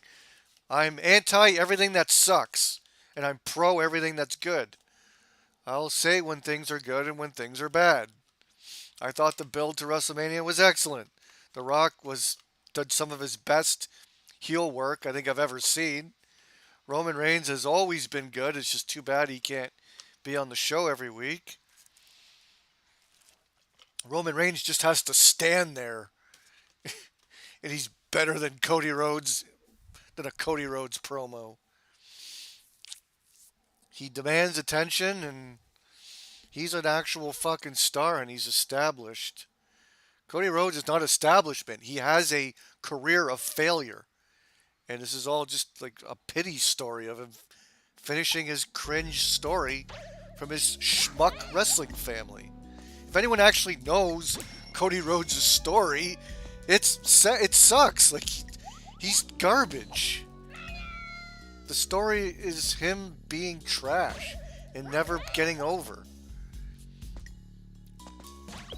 So yeah, the wrestling fans, especially the casuals, are realizing, like, what is this? Did we really need this story to be finished? This guy sucks.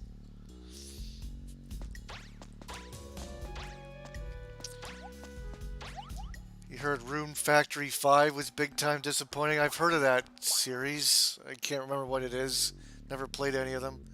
Alright, so I'm over here now. I think I gotta throw the enemies. That makes it go, but is there anything to break?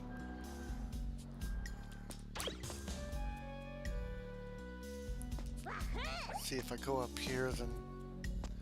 Oh, looks like I gotta break that.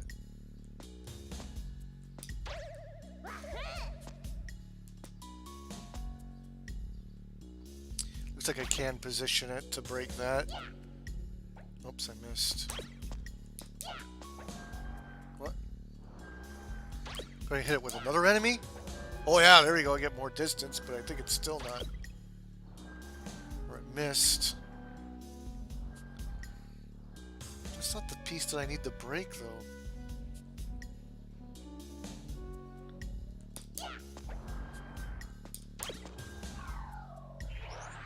What happens when you, do that?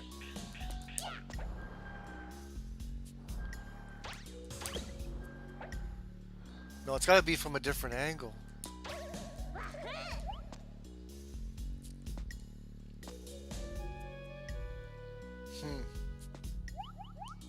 So I gotta throw it at that I gotta throw it at that block.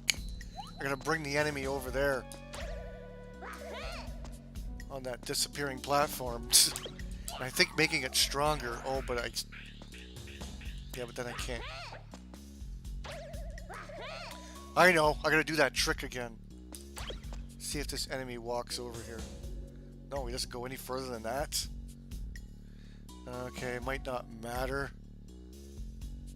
Hold on, no, I throw it at it, and then I make a run for it. There we go. This game's got amazing platforming puzzle elements. Like, it's really fucking creative. There we go, I broke it. Got it. And I survived. Now I can get over here.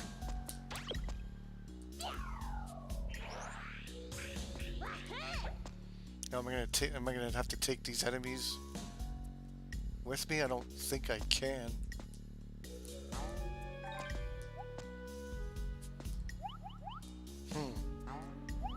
They're sort of hinting I can take an enemy with me over here. Oh, there's a bug over here. Okay.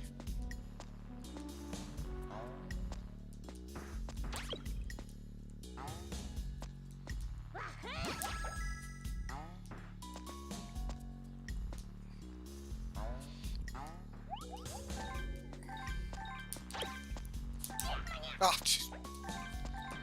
Alright, is that it, maybe?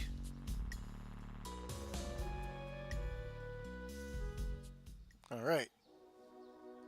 I think I finally beat the level.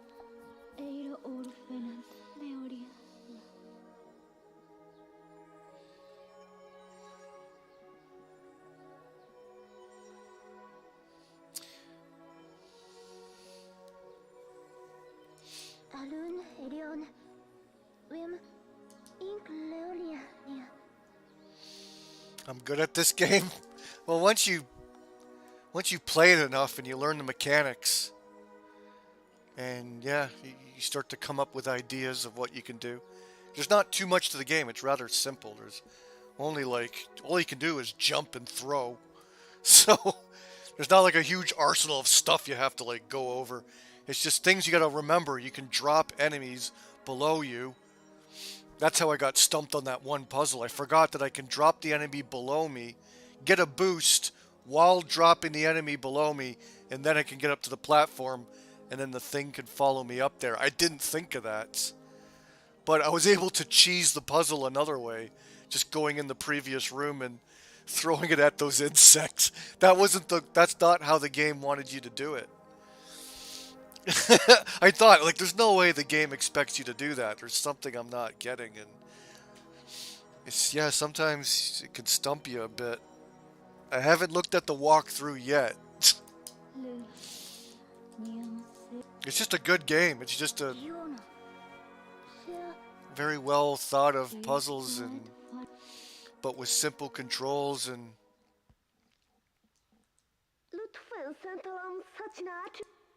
But like the first game, like the last level gets really mind-boggling. The last level's pretty. It gets a little bit tough.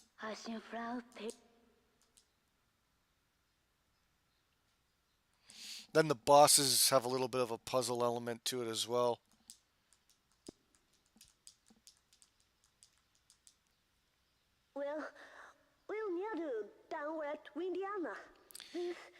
I don't know if this is in Japanese or not. I got the Japanese version by mistake. Even though there was only one on CD Romance, all they had was this version. When I looked up Klonoa 2, this is the only game that popped up. I didn't even think of Japanese, American.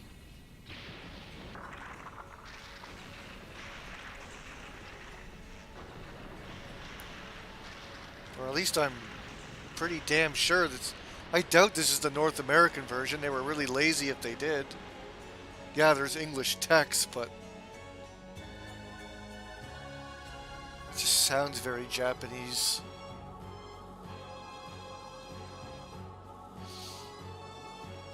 I know, I guess I don't give puzzle games much of a chance, since this game's pretty much a puzzle game through and through, and it's basically, the genre should be a 2D puzzle game. That's what this is.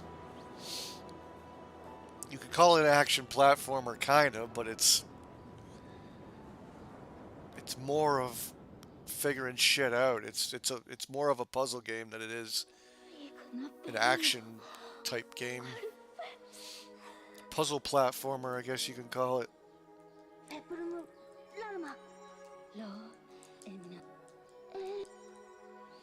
If you were to tell me this was a puzzle platformer, I'd probably be like, eh. So yeah, I gotta give sort of other genres a chance sometimes. Yeah, this is excellent. Puzzles can be fun.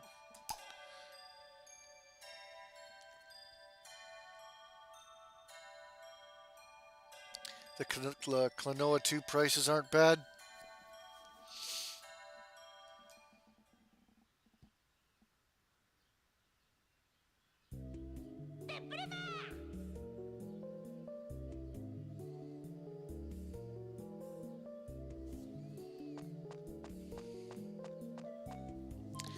Well, I wonder if they've gone down since the remastered came out.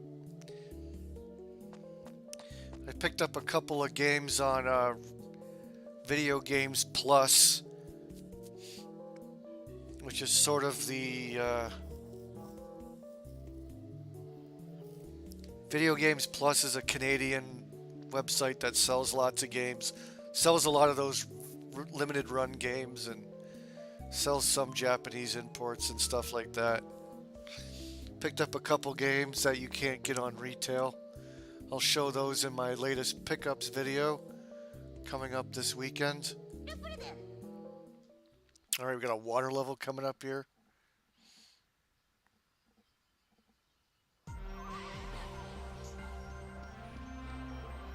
$25 to $50 for Klonoa 2, is that what it is? Oh god, dark level, and there's items that will brighten it up for you. How long do they last for, I wonder?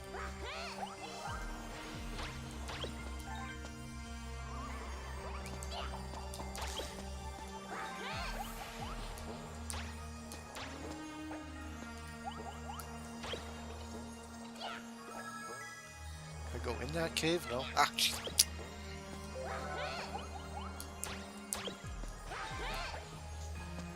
I kind of like it how when the game goes smooth and you don't have to do puzzles. Like, I kind of like just to do platforming stuff better. 'Cause it is fun, just jumping around and doing stuff. I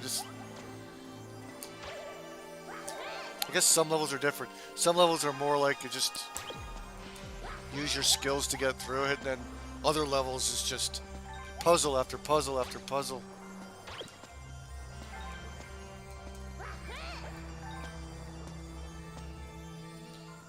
So you get sections like this, you just gotta get through. Not much, you don't have to think too much, but now we'll start maybe getting into more figuring shit out.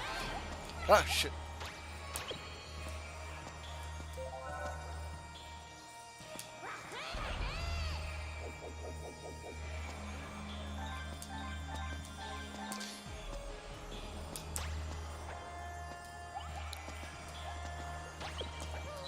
Ah.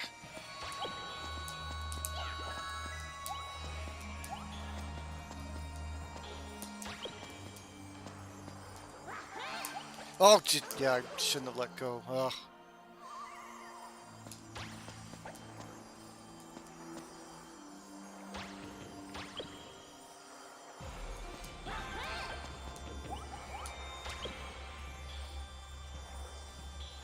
This game works as both a puzzle platformer and an action platformer. Like, it can do both really good.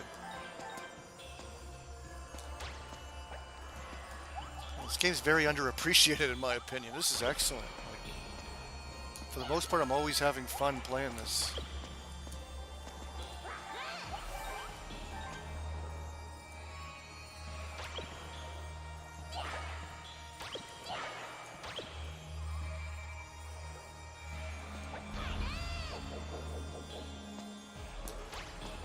So far, the bosses haven't been a pain either. The bosses have actually been pretty goddamn easy.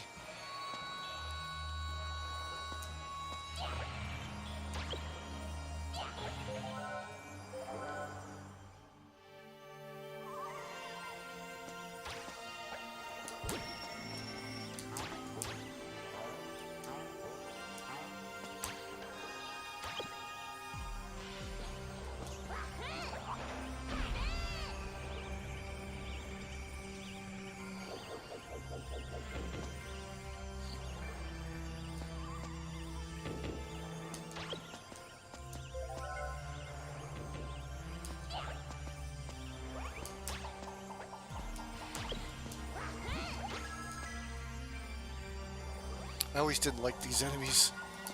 Ah, jeez.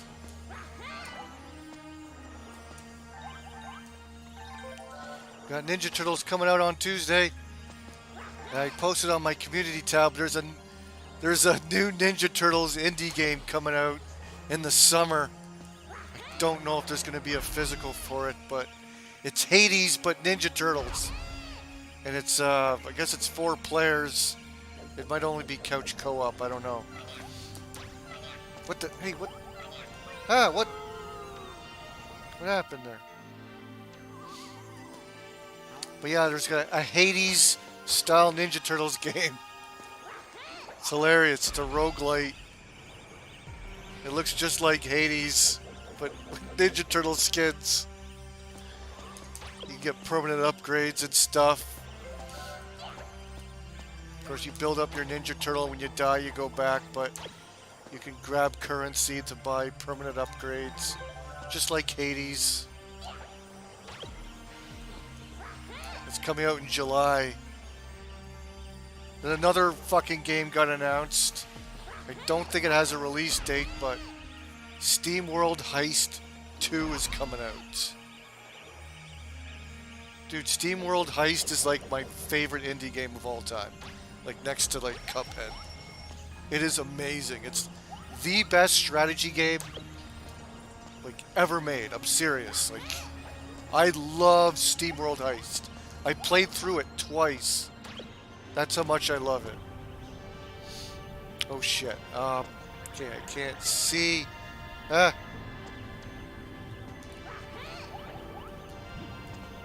Uh-oh, uh-oh.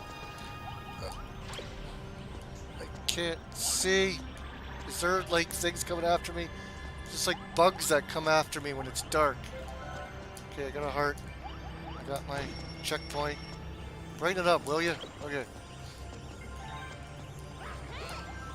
Oh, okay. Very good. Keep going, keep going.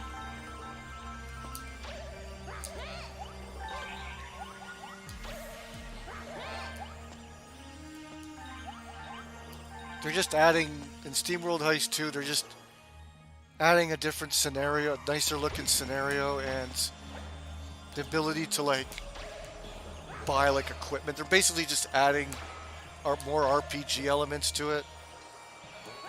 I don't think is really necessary, but more character customization and stuff. So far, that's the only new things. Otherwise, it's you're getting more of the same. Okay, what's down there? Oh, maybe that's where I'm supposed to go. Okay. Ah, went dark again. Ah, Jesus. Shit. You caught me off guard.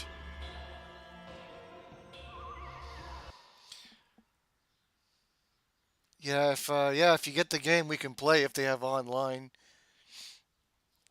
Sometimes these indie games come out and it's only couch co-op, that's it. They don't have an online thing.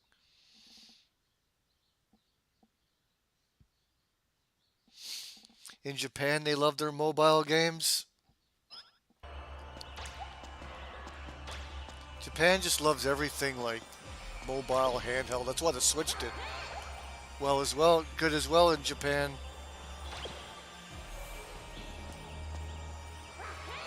Yeah, I'm not surprised that Japan loves mobile games.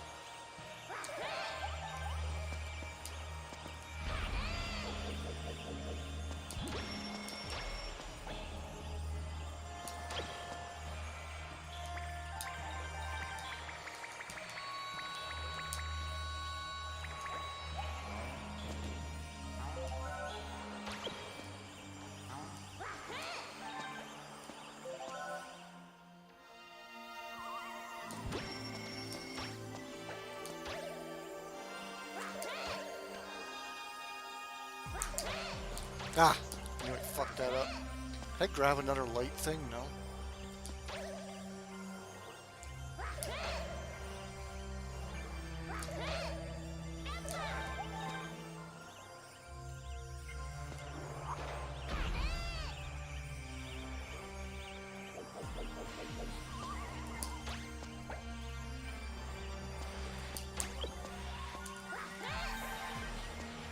We're sliding. We're sliding.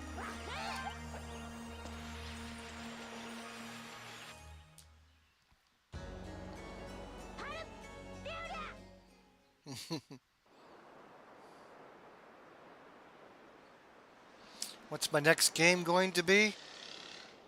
Well, I don't think I'll be streaming much next weekend. If I don't beat this game tonight, I'll be finishing it up tomorrow. I might just play some quick arcade games or something until Ninja Turtles comes out.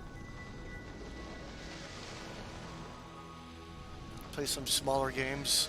Maybe I'll play some Super R-Type. I haven't been on the Super Nintendo service since they added those games. Kind of wanted to give Super R-Type a go, and maybe I could get as far as I can in that. And I think the game has unlimited continues, but if I have to use save states, I will. I've never beaten Super R-Type. I suck at it. I wanted to try that. They also put Wrecking Crew. Like there's a 16-bit Wrecking Crew game that's like a puzzle game. I wanted to see what that was about. I didn't even know that game existed. I guess it was out in Japan. Let me play some of that.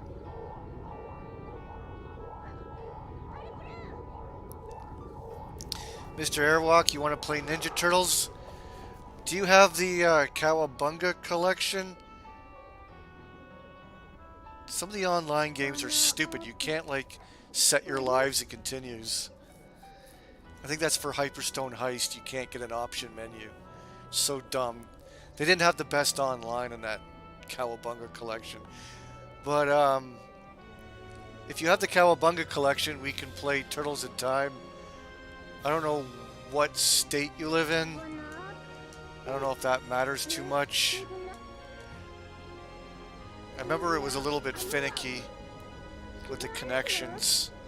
If you have Cowabunga collection, we can play either Turtles the Arcade or Turtles in Time.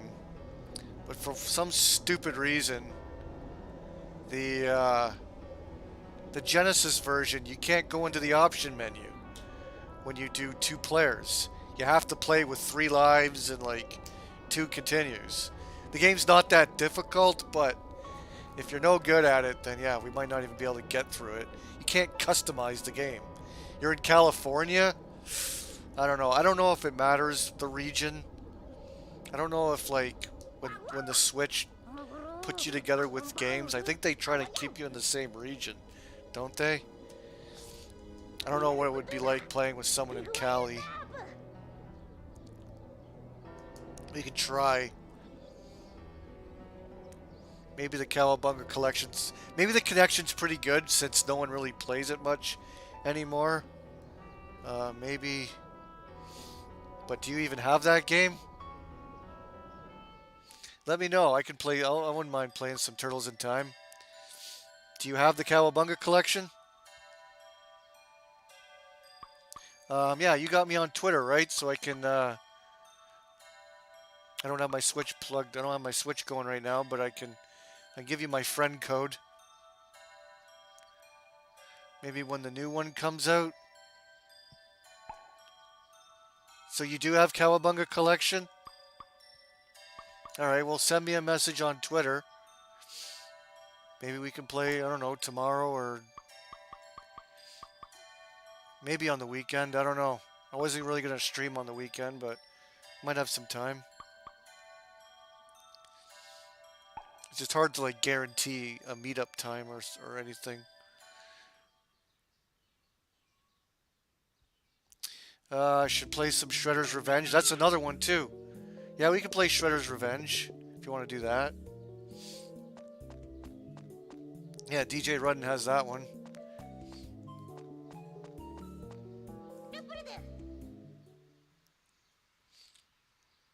And that game has a better connection thing. If you drop out, like, I think I can invite you back and shit. And yeah, Shredder's Revenge has a better online than the Cowabunga collection. You have Shredder's Revenge, but it's on PS5. Yeah, they don't have. Yeah, they definitely don't have crossplay for that game. You have to do it through the Nintendo Switch friend program thing. You have to invite people from your friends list. Well, I'll give you my friend code when I'm done.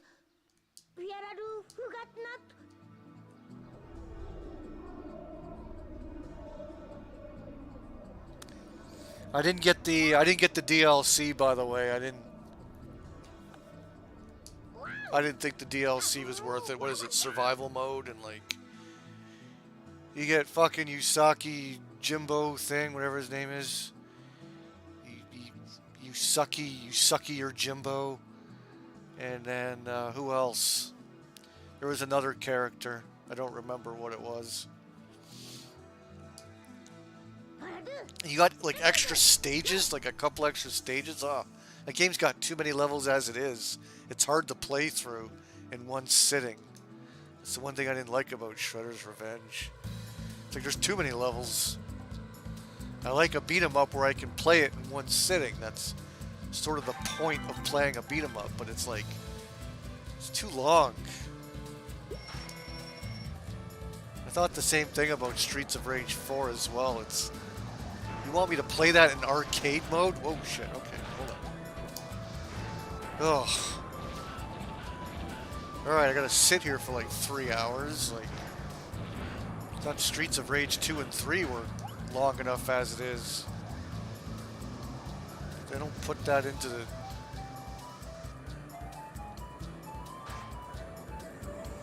Anyone that says, oh, Streets of Rage 4 and Shredder's Revenge aren't long enough, like, okay, well, you don't understand arcade beat-em-ups then, if that's your opinion.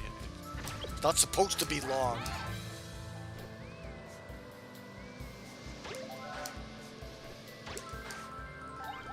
It's not supposed to be a long game.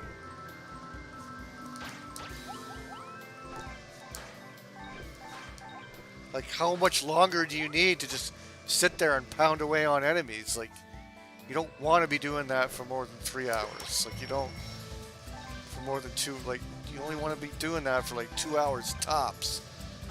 And it's like, alright, I've had enough. You don't want like a 5-hour beat 'em up, you'll drive yourself. You'll get bored. You get really bored.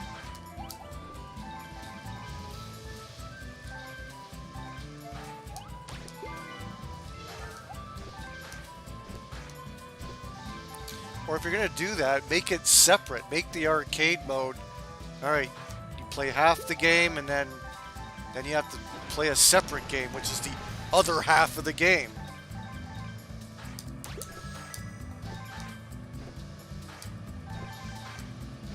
Part 1 and Part 2. You can do that. 8 levels here. Alright, once you beat that, you start fresh. Another 8 levels. You can do it that way. You can't just have one big 16 level fucking beat 'em up. It's ridiculous.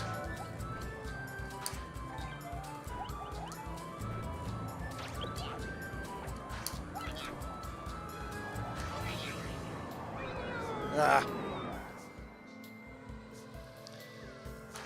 Dave C, you think this part's cool? Oh, I love these little levels. There's a bunch of them.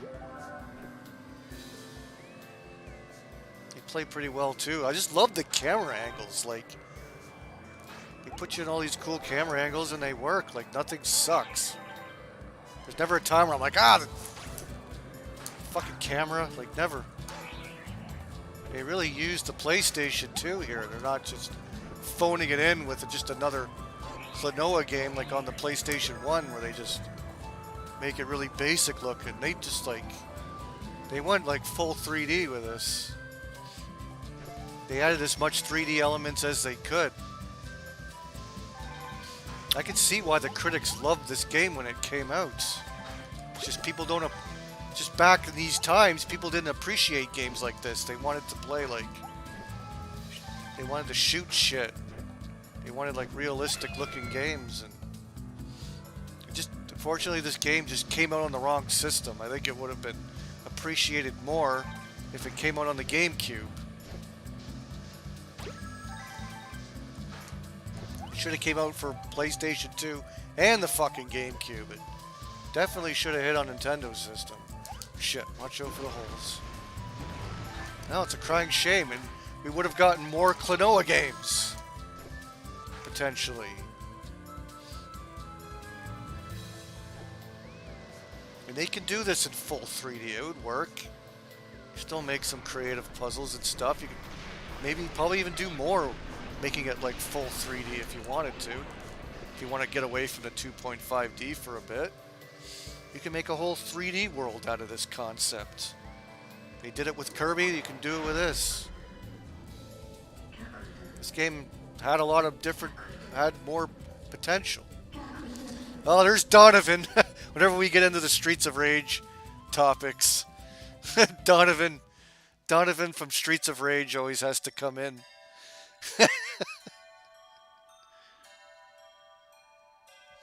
You love Streets of Rage 4, but I think it plays a little slow, like the inputs aren't very responsive. I don't know. I think it played pretty responsive. I don't think I had any complaints about that. Maybe just because you're used to playing like, well, that's the thing with modern games. It is a little bit when you're playing on a 4K on the Switch dock.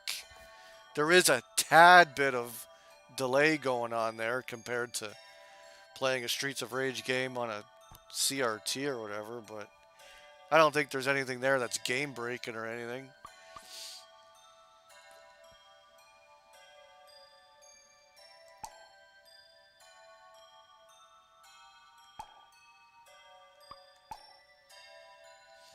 But yeah.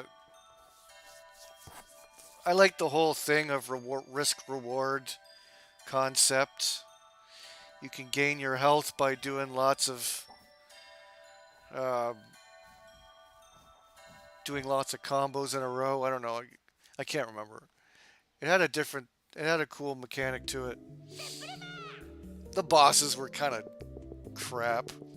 The bosses weren't great in that game. Kind of annoying. Some of them.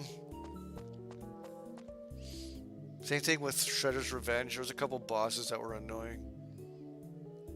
Some of the bosses were like too easy, and some of them were just annoying. Yeah, Mr. Airwalk. Nintendo should have gotten the Klonoa. Well, they do now. I almost want to get the what is it? The Play Asia physical version of this. The reason why I didn't get it because it was digital only, but I think Play Asia brought it out. It's pretty stupid how it's only Play Asia. I hate that.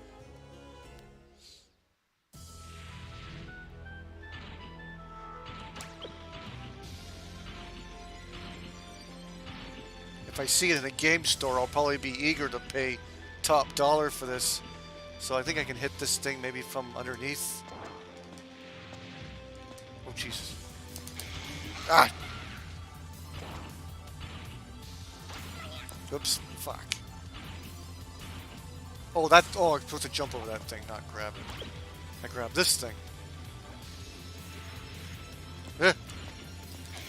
Oh, I gotta, like, use that thing a little earlier, I think. Looks like I have to hit it in the belly. You have to jump ahead of time.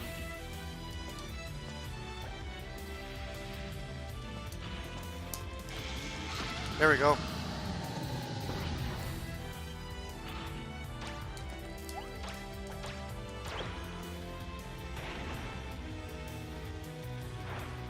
Can I... Whoa. Maybe I can just throw it at him?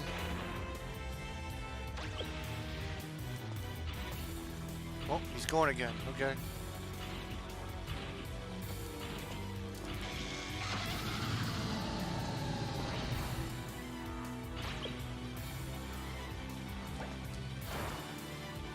I wonder if I can hit him. Oh, wait. What's he doing? Can I get over there and get him? Oh, I got it. Oh. Okay. Yeah, he did a shockwave attack or something.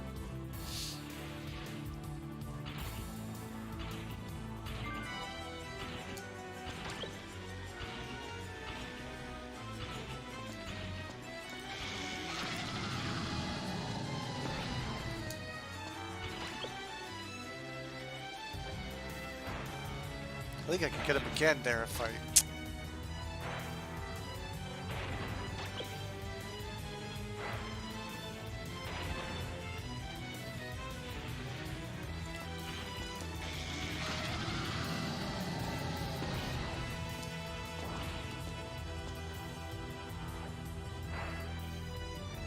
Now this part.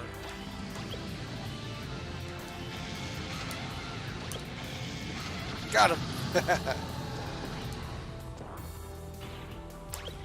Now he's gonna do that jumping thing again. See if I can. Ugh.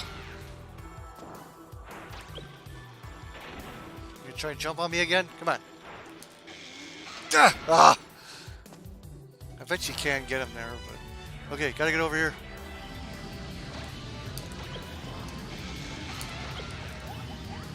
What? I thought I grabbed it. Ah! Oh no! Oh, it gave me health. Oh, thank you.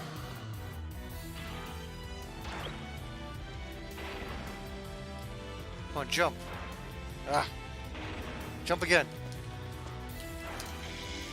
Ah. Oh, well, you don't have to hit him there, but... No! Oh, come on! Fuck you. Is he just gonna keep doing that? It's hard to hit him there. You have to, like, wait for him to come at you, I guess.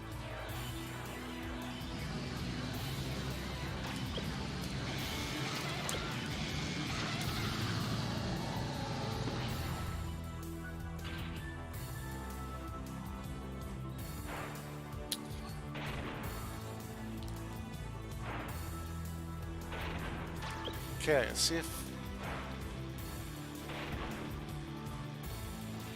Nope. What are you gonna do?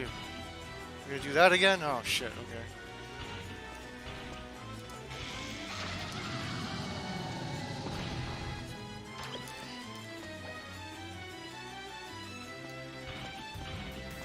Oh god, what now?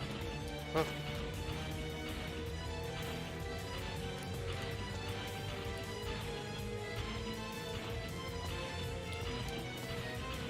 What does these platforms mean?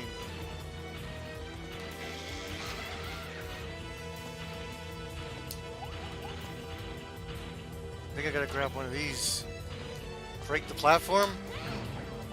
Oh, I hit him with that, okay.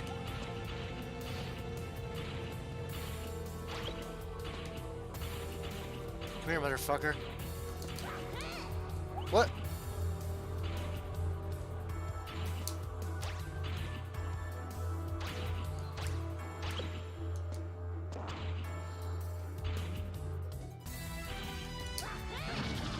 There we go, got him.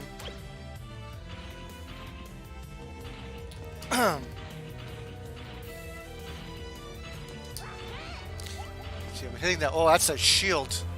Alright, now his shield is gone, I guess. Come on, get him. Yeah.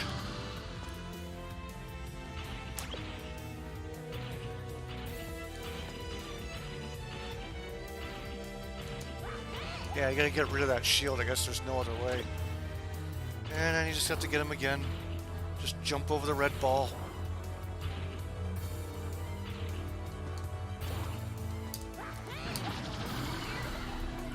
Yeah, fuck you.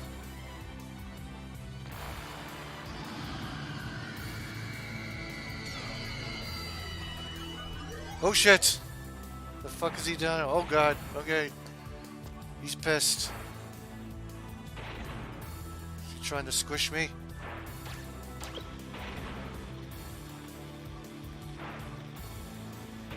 Here, come on. Ah, he jumps too far.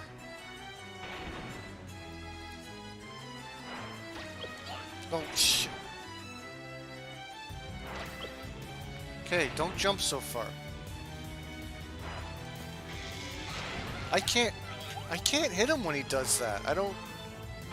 Oh, I don't get that. That's the only part of the boss I don't get. I gotta do this part again. Like, he either jumps too far or... Like, I can't line him up when he's doing that.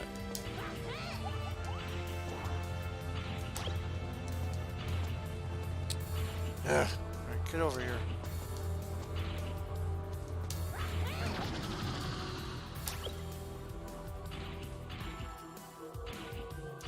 At least I don't have to do the whole fucking thing over again.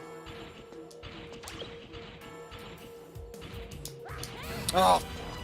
My timing sucks. Okay, come on, let's do this.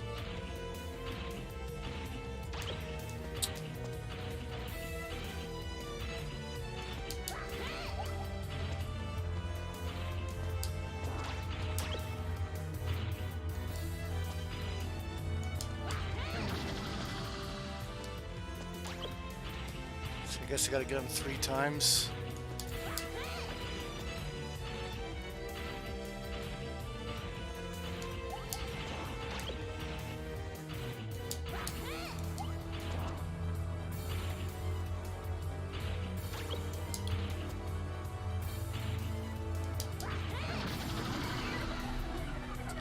Now I gotta figure out, I gotta do the timing properly on this.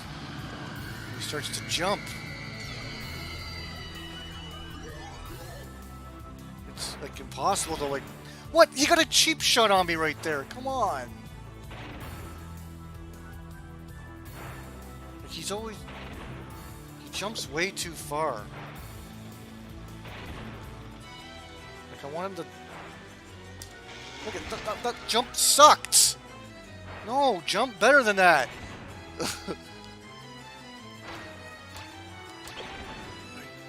Okay, where's he gonna land? Here? No, that jump was pitiful. Jump further. How come he jumps further when he wants to, but then... Look at, he's gonna overshoot it. There we go, got him.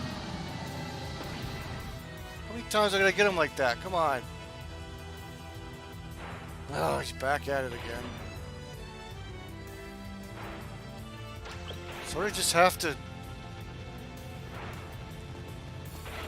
Do it! I meant to do the fucking thing. All he did was just do a pitiful jump. He didn't do what I wanted him to do.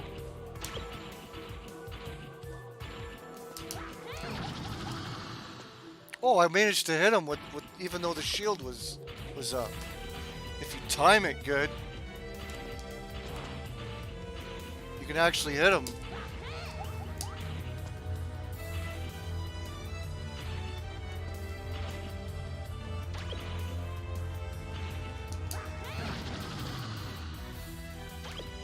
You can do this really quick if you time it properly. Oh, like right there again.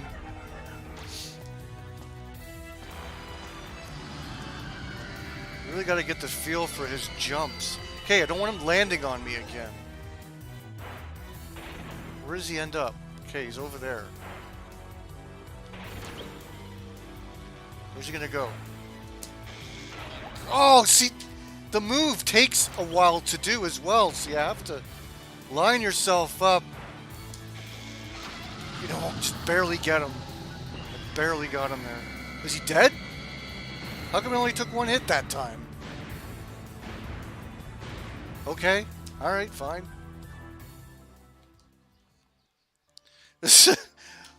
How come he didn't die? How come he didn't die the first time? He got back up last time. This time it only took him 1 hit.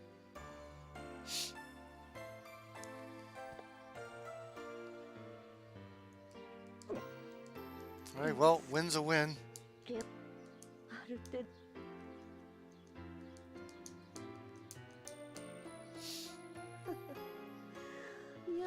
Yeah, I think with that jump, it takes a little bit to activate, so you gotta make sure you line up with it and then use it in time so that you smash into him.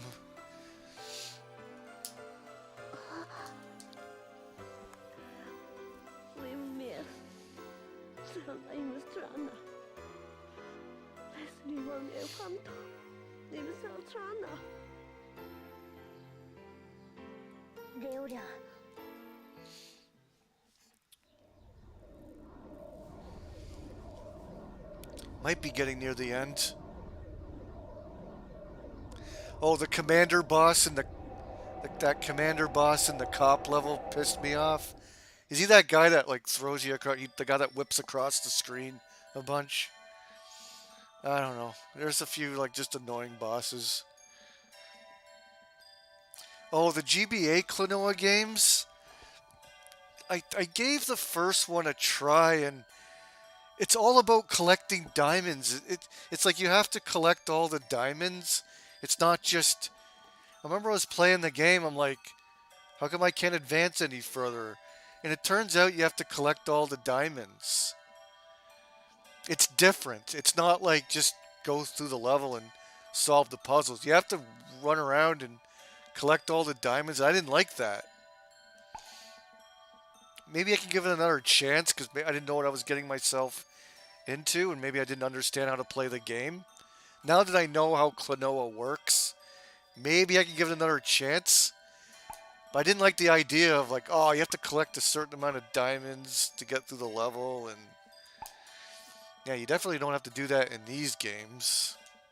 You can just collect as many diamonds as you want.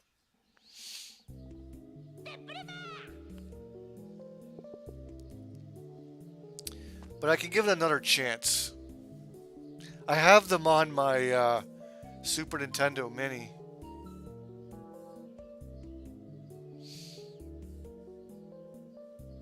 Yeah, that was like one of the earlier bosses too, that cop thing. Yeah, that boss was kind of annoying, but I think you get lots of food, and he's not that hard. You can just be a little bit conservative on him, I think, a little bit. I remember once I got used to him, he wasn't too bad, but it was annoying with him zipping around the screen and throwing you around and shit. I remember that, yeah. It's been a little while since I played Streets of Rage. My best character was Retro Axel. Thought like Streets of Rage 1 Axel. Just basic to play, right? Like, really good. I thought I was really good with him. I was able to beat it on arcade mode on the, I think on hard difficulty I did it. I didn't do it on very hard. But I think, and what else is there? I think there's Mania as well. But I do remember beating the game on arcades on like hard difficulty with Retro Axel. And I played online a whole lot with Retro Axel. I was really good with him.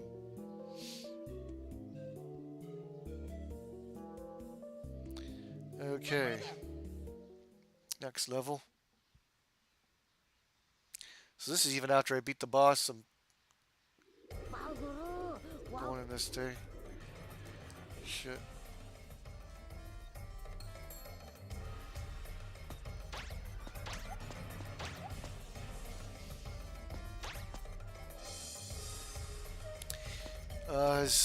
This is a Namco game, right? Yeah. Namco knew the PlayStation 2 inside and out. I want to give some other PlayStation 2 games a chance. I don't know whether I'll like them. The only thing about this game is that they rehash the stages. They just kind of customize it. This looks like another stage that I played already. The hell did...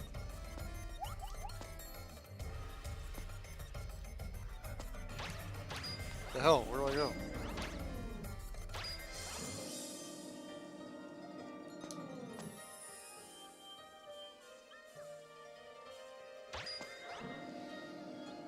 There's nothing here.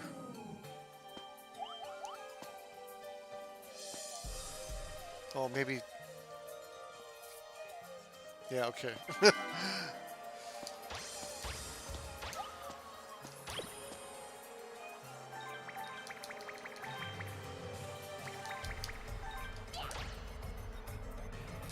They've pretty much discovered all the abilities. You get the helicopter, the thing that shoots you upwards, and the thing that collects enemies to get through the door.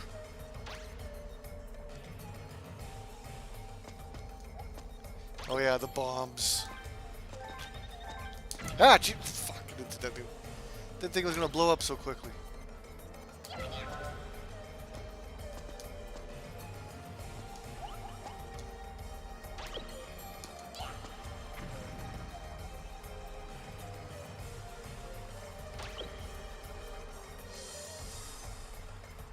What? Come on! Do I even have to go up here? Stop! I don't even think I have to go up there. What's up there other than hearts? Can I just fly up this way? No. What the hell's up there? The thing fucked up. I knew that was gonna happen.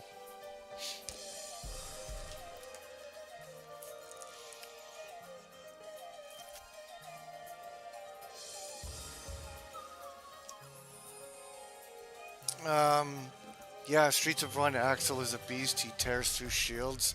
The Streets of Rage 1 characters have a charge attack now. Oh, really? Yeah, I think that was the only thing about Axel. He didn't have a charge move, but it didn't fucking matter. Just his basic attacks and his thing was just unstoppable. Like, his reach was insane and like... Oh yeah, I just coasted through the games with Streets of Rage 1 Axel. And I'm usually not much of an Axel player.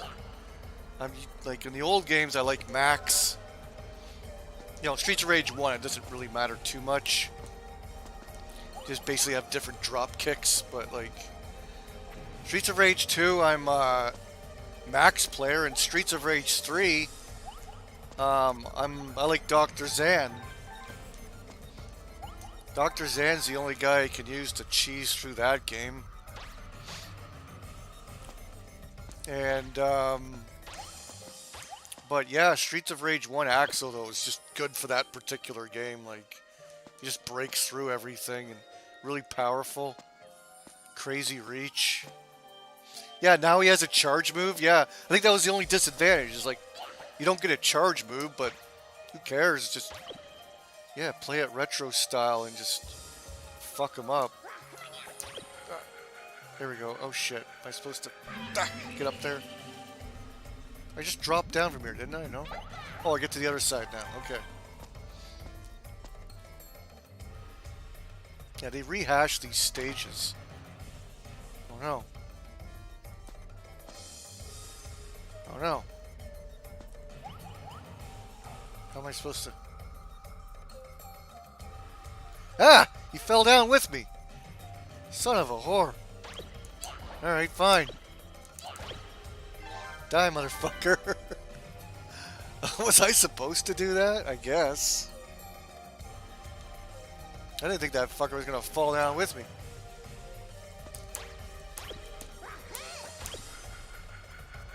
Yeah, they remix a lot of these stages. I think that's my biggest complaint. They basically replay the levels, just they add different obstacles and stuff. Oh, there's my key.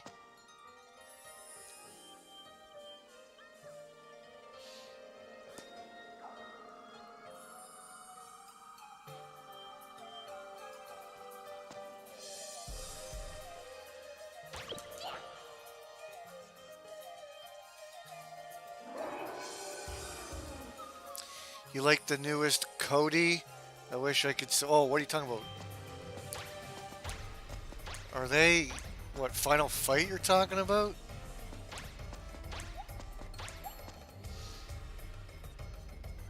Did they add Final Fight characters in that game? What? I haven't played it in a long time. I don't know what they added stuff or what.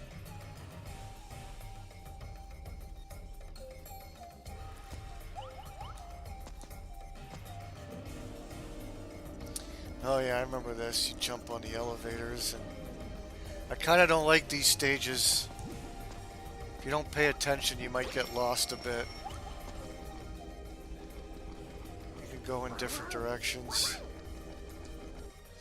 Maybe they simplified this level, hopefully.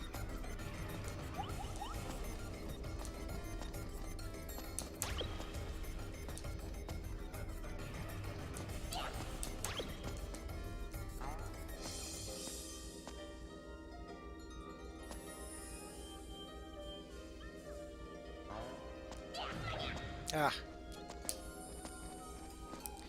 Okay, what do you want me to do here?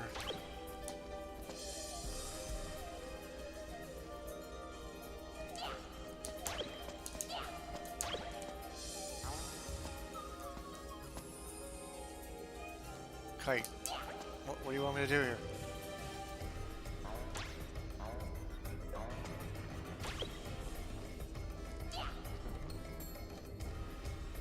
What's there to blow up? What's there to even do? It's just... Can I blow up these things?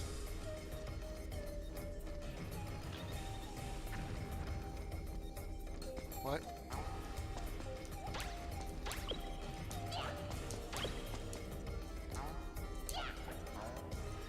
Yeah, and the other stage you can... Oh, I throw a bomb in there. Look, that looks like that... Looks like that thing is, desperate to be exploded, but look, these enemies are guarding the way. That's gonna be a pain.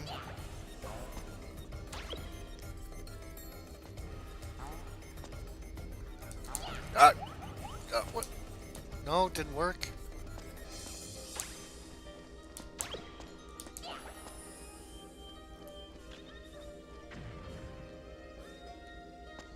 Shit, I think I should have. Ah, you fucking cocksuckers.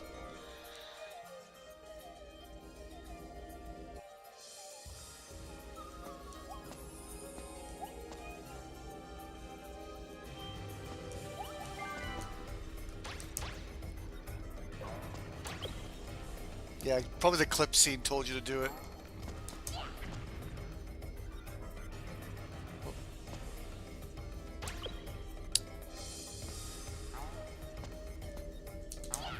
There we go. What? Oh, there we go. Okay. I'm gonna say, like, I fucking got it. It even went in there.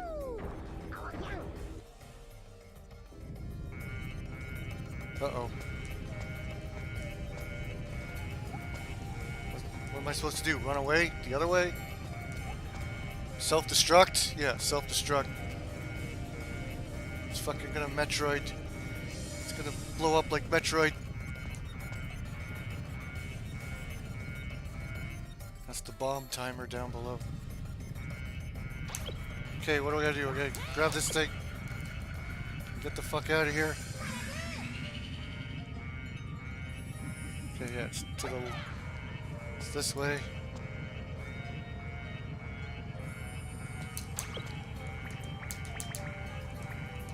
Okay, this should be it right here.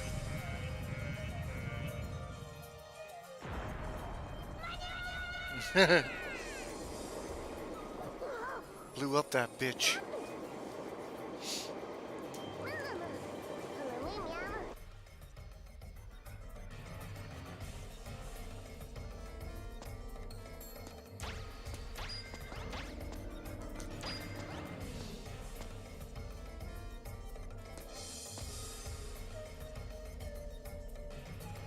Yeah, I remember the guitar chick.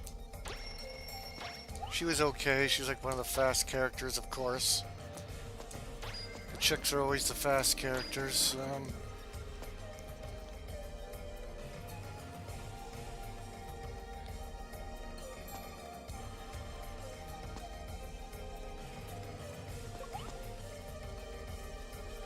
Alright, what now? I'm gonna use that bomb to blow up something else now.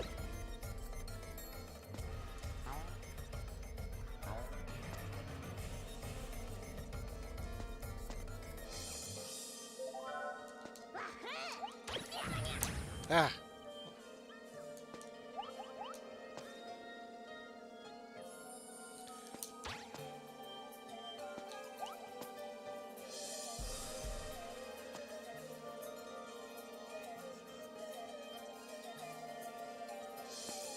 What do you even want me to blow up? Oh, shit, okay.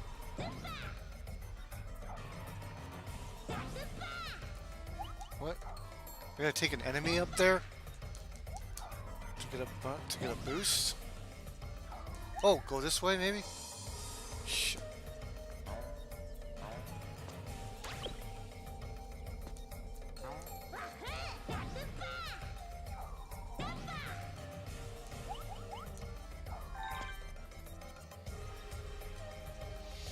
Blow up this portion probably.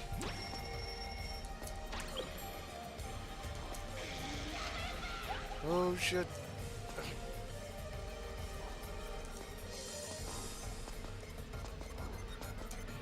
Ah, Jesus.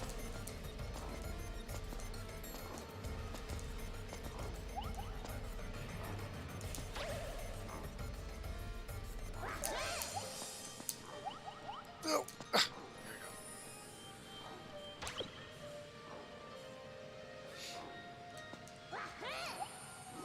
I'm glad I'm not playing this game without any input lag. So I love emulation. Should have stuck with it from the get-go. instead of buying all these HDMI adapters.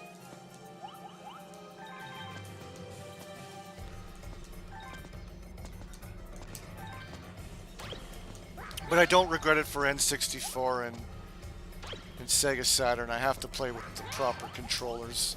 PlayStation, whatever, my 8-bit Duke controller looks just like a PlayStation, looks exactly like a PlayStation controller, so it still feels authentic. And I got a better D-pad than a PlayStation controller.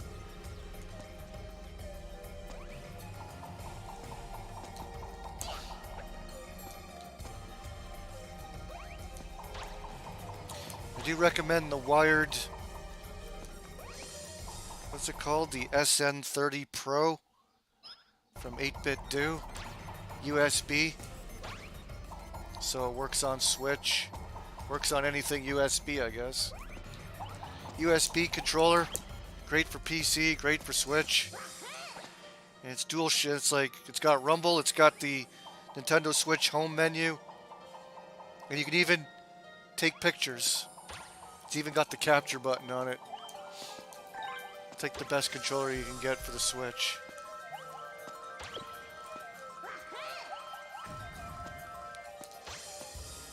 And it makes a great PC controller. Okay, so I gotta get the fuck up there. Ah! Alright, let's try again. Fuck, what I do wrong there.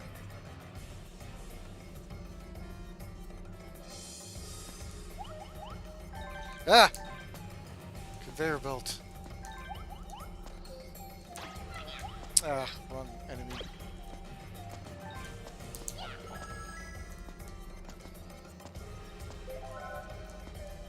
Okay, so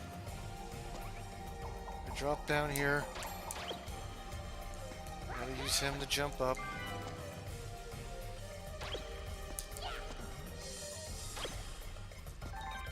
That should activate that switch. Here. Okay, that makes the elevator go down.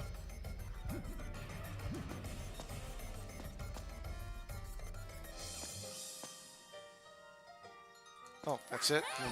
Up here. Okay.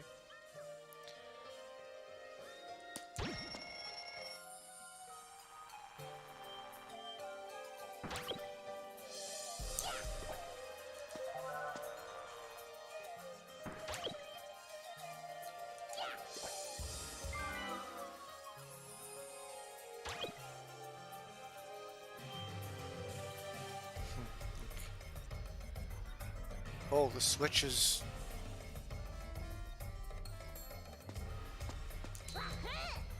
Oh, does it stick to that thing? Did it work? Oh, it did work. Sweet.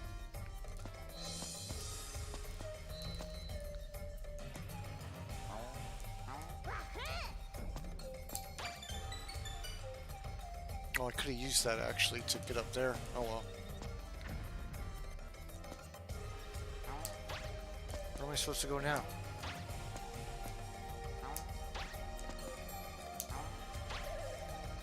Oh, that takes me... That could take me back? Oh, okay. Oh, I got the key, right? Okay, yeah, I can head back. That's right. Okay.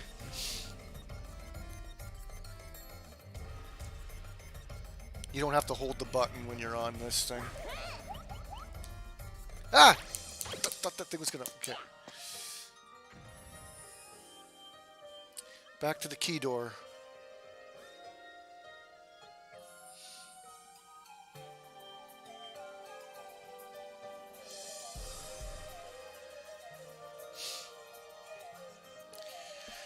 Vince McMahon sold his remaining TKO stock. Yep.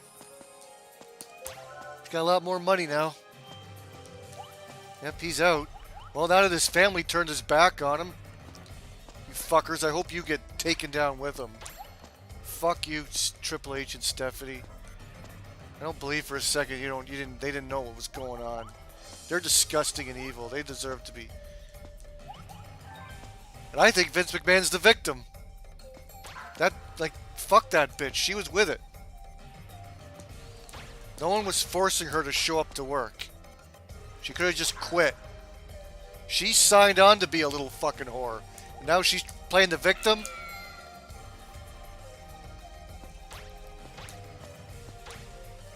She voluntarily wanted to be a sex worker. She was getting paid a lot of money to do so. Now she's trying to fuck over Vince because of it.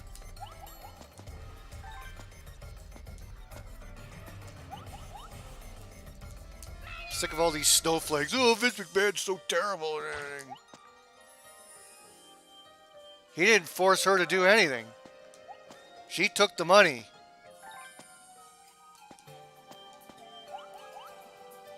Come on, get over there.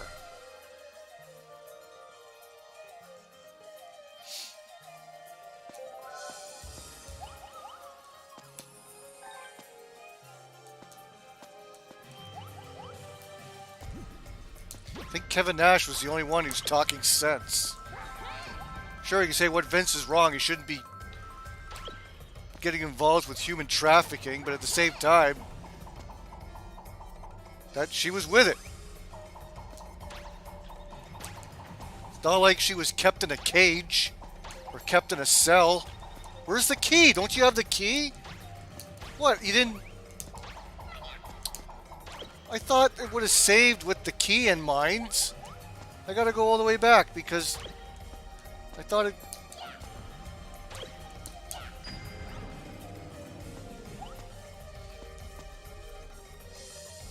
Ah! Come here.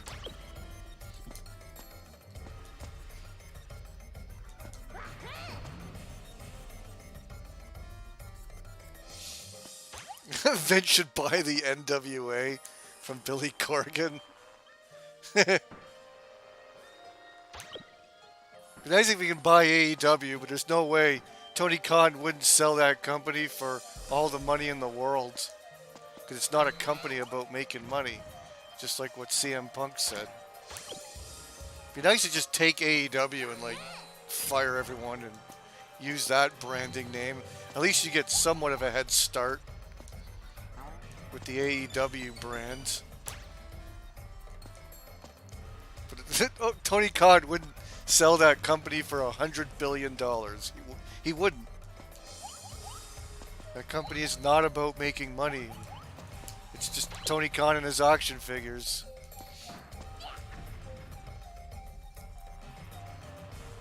Tony Khan's human action figures. Playing around with his dad's inheritance money.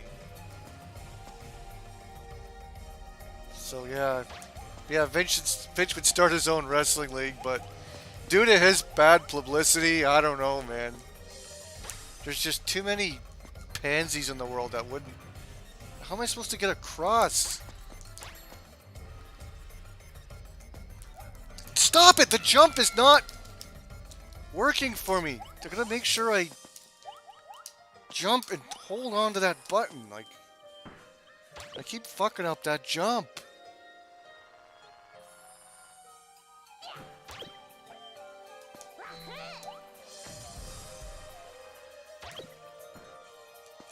Oh, you gotta time that better.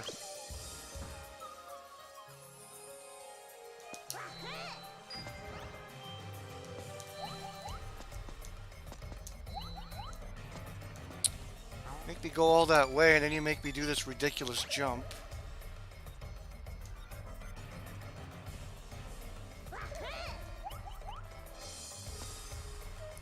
Can I bring one of these enemies with me to get across there, maybe? Here we go. Hopefully this will work.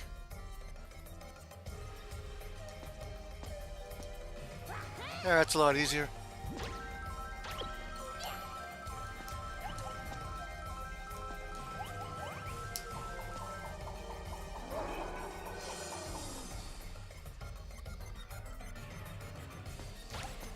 I know, he built that company, it's his WWE.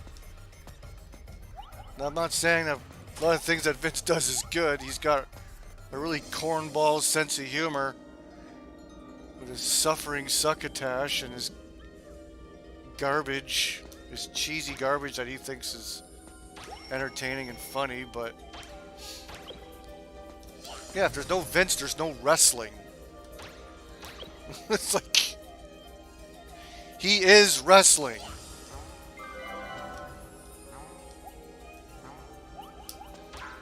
Everything else is just a wannabe.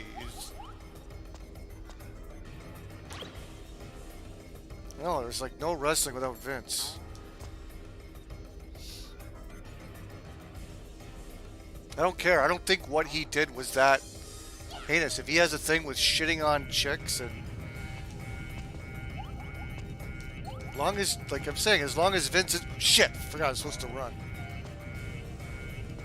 It would be different if Vince had her as like a prisoner, or like if he held the bitch captive and forced her to do those things. That's one thing, but that's not the case. He paid some chick to be his sex slave, okay? That's just... She didn't have to do it. Vince was gonna find some girl to do it, and he did. And it was her. You can't play the victim when you collected the money. You can't just come back and say, "Oh, treated me bad." Oh shit, he did. But you agreed to do it. Oh no. I can't get up there. I was supposed to hit the switch and shit. Nah. Son of a whore. I'm gonna have to probably do this part again. It's gonna blow me up. Ah, big giant explosion. Alright, try it again. Alright, now I know where to go. I can go underneath that thing. You can barely see. So I gotta like get this switch going. Or get that elevator. I hate these enemies with the flames. Okay. Okay, just do what you normally do here. What? It didn't explode! What? Oh, come on!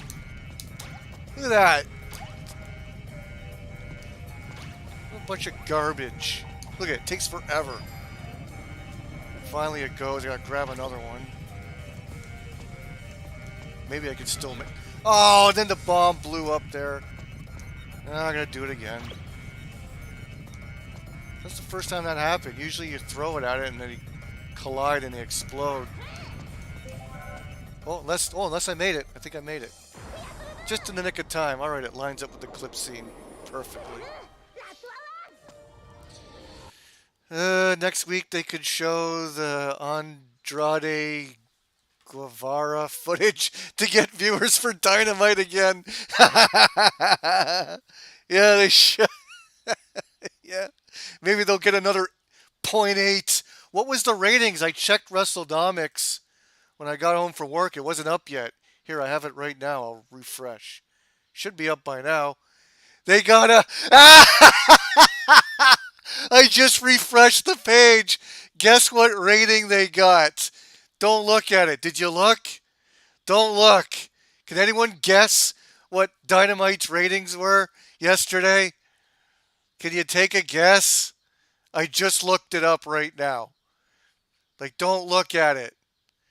Legend of Nelda says a 1.7. Are you kidding me? No, a realistic 0.6? 0.666? No, not that low, but good guess. A 0.6 would have been just... That's what NXT's getting right now, but no. 8.5, no! That's being generous. And 8.5 is what they used to do before Christmas. Well, maybe even earlier this year. They got an 8.1 from the Punk footage. You looked it up already 30 minutes ago? Alright, so you know the rating. I didn't look on Twitter yet either. Usually the first place I check is Twitter because all the anti-AEW people are always laughing. A 0.3. No, it's not fucking Collision. I think Rampage last week got like a 0.2 something. A 0.29. 0.75. You're close, but anyways, it got a 0.76.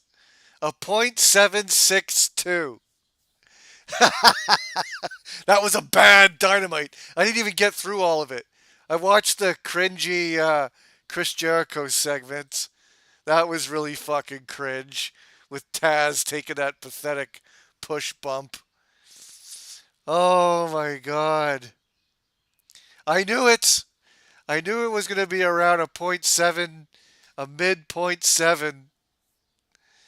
They can't even, like, when they got a .81 from that publicity stunt, which I thought was going to get them like a .9 with that, with all the hype surrounding, we're going to show the CM Punk footage. I laughed when it was a .81. But yeah, now we're back to normal again. No more publicity stunts. .72.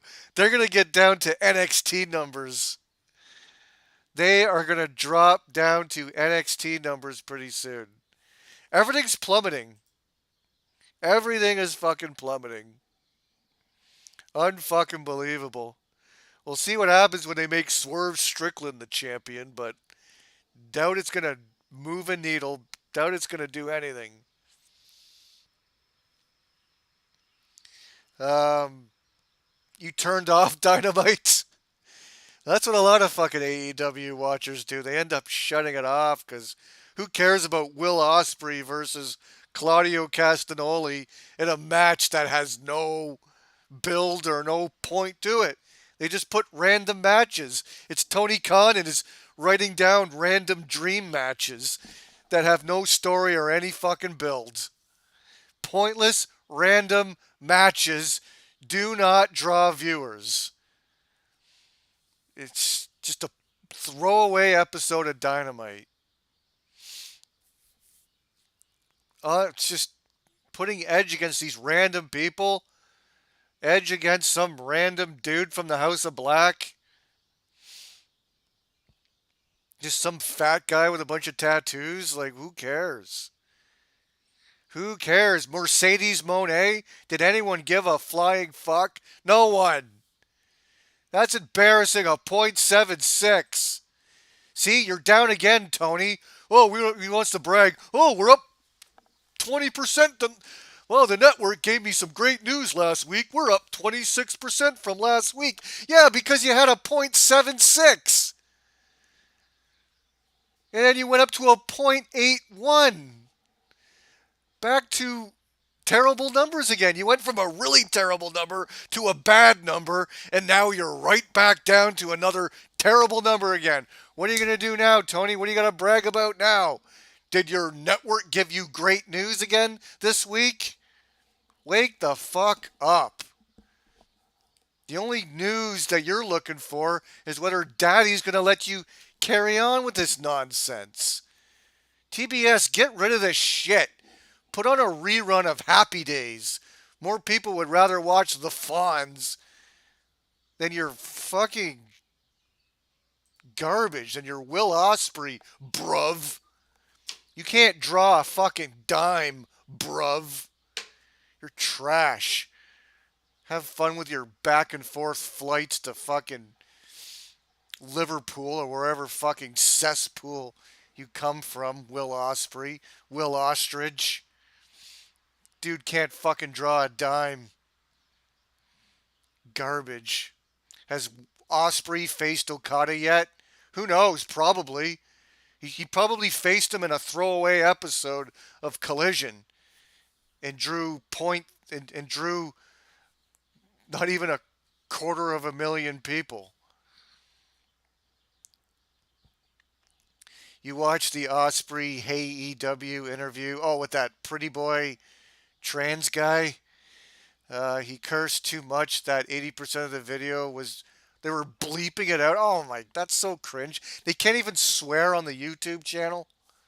Unfucking believable. Oh god, yeah, I haven't watched that Hey EW. There's no way I'm gonna watch some dude marking out, fucking asking softball questions. Jesus Christ. Tony Schiavone burying himself. Calling everyone on the internet a bunch of fucking marks that think they know everything because he's trying to protect his job. Fuck you, Tony Schiavone. You've always been shit. And you're one of the reasons why WCW is a fucking joke. saying that you can't compare WCW to AEW. No, you can't. Because WCW was actually successful for a period of time, and Eric Bischoff beat Vince McMahon for 83 fucking weeks. How many weeks has Tony Khan beat Vince McMahon? 0. None. Never once. No, you can't compare WCW to AEW because WCW was actually good for a bit. You can't even compare TNA to AEW because TNA actually got like 2 million one time or two. They actually drew a couple million viewers. AEW has never ever hit more than a 1.5. Yeah, TNA in its prime got around 1.5 million to 2. Way more. And they were on what? TNN? Spike TV? It's not like everyone had that channel. It's not like it was on Fox or anything. It wasn't like on basic fucking... Wasn't like it was on a broadcast station and it still got like 2 million. Now I know cable satellite has dropped off a lot since then. TNA would hit AEW numbers if it was as big as it was in around nowadays, but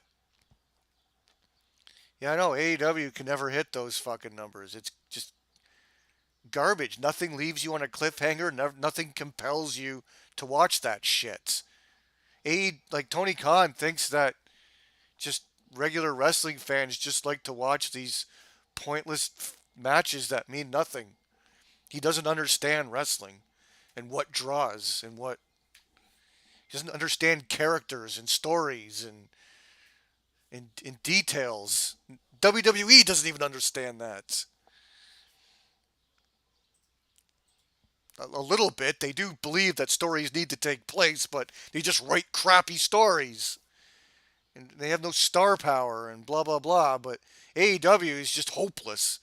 They think, wow, everyone's just going to love these talented wrestlers and these flippy, kicky, nonsense trampoline crap going on in the ring. No, I'll just go watch Cirque du Soleil. I'll watch men's gymnastics if I want to see dudes flipping around. And you don't understand wrestling. Holy fucking shit. Fuck, I went through house shows back in the day that got bigger pops. The biggest pop I ever seen at a house show was Mr. Perfect. Razor Ramon versus Jerry Lawler. 2 big-time fucking names. It was supposed to be Razor Ramon versus Goldust, but he couldn't show up for whatever reason, so it was babyface Razor Ramon in his Canadian trunks against Jerry Lawler. And when they announced, out of nowhere, a special guest referee, Mr. Perfect, the place fucking erupted. The place went nuts for Perfect.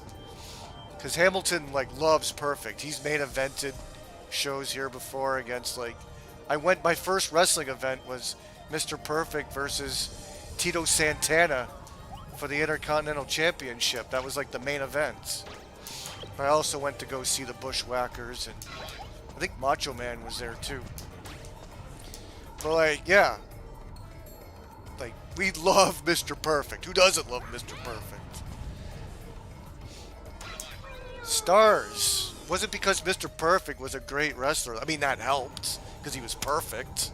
So he had to be a good wrestler because he was perfect, but it's because of his hilarious vignettes. And he was larger than life. He was perfect.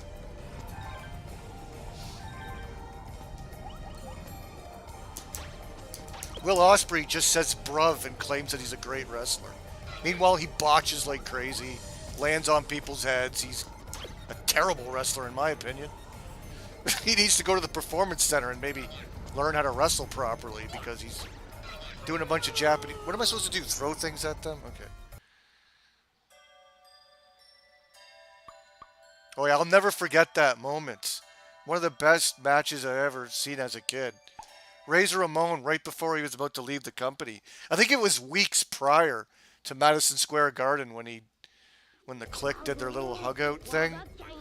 I think it was weeks prior because we're pretty close to New York, and it was probably on the same tour. It was Razor Ramon's last run. You know, he was a babyface at that time. Where the fuck am I? Am I starting this level over again? What happened? I think I am. Did I? I think I'm starting this whole level over again. Was there like lives that I ran out of or something? Fuck, I'm not paying attention. Or maybe this is a new part of the... Hold on. I think I might have went into the same level. Did I? What? No, I already did this. Hold on.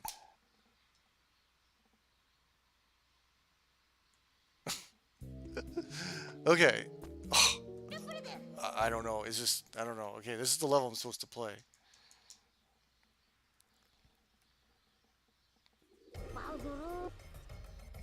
I'm doing this whole level again.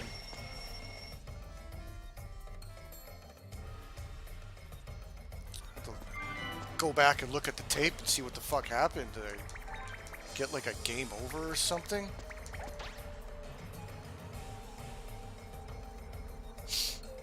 I gotta fucking pay attention to what I'm doing. See, I hate when I can't like rant and if I get way too into what I'm talking about, I end up getting lost in my game. Oh, this is a new level, I think. It's just they like to rehash a lot of the same shit.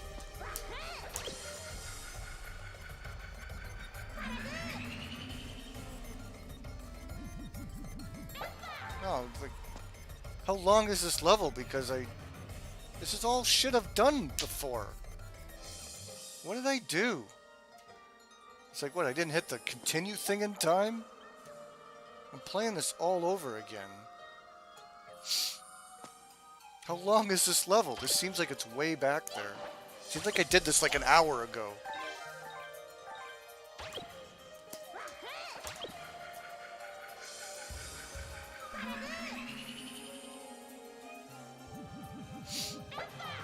I'm just talking about my favorite wrestling match, and all of a sudden the game just kicked me out. I wonder if I accidentally exit the level, maybe? Who knows? Play it again, I guess.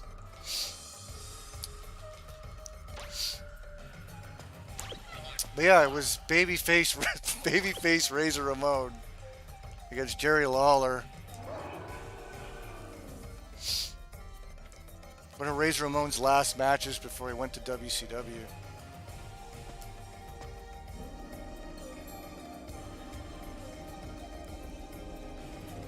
Of course, Razor Ramon got fucking screwed. Jerry Lawler won because, yeah, I think he had Jerry Lawler up on the razor's edge, and then Mr. Perfect grabbed his leg, kept him from doing it, and yeah, screwed him over.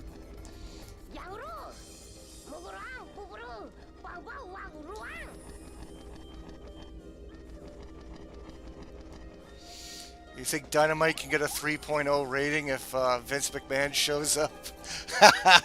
They gotta hype it up, though. I already did all this like an hour ago. What are we doing? What happened? You can't run out of lives. It's unlimited checkpoints. What? Why am I doing this again? Why did it start me at the beginning?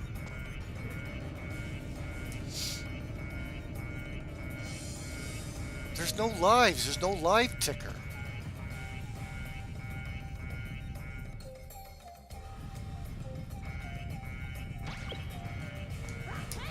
I don't know if I'll beat the game tonight, especially if the game wants to make me play levels over again.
This just seems so long ago.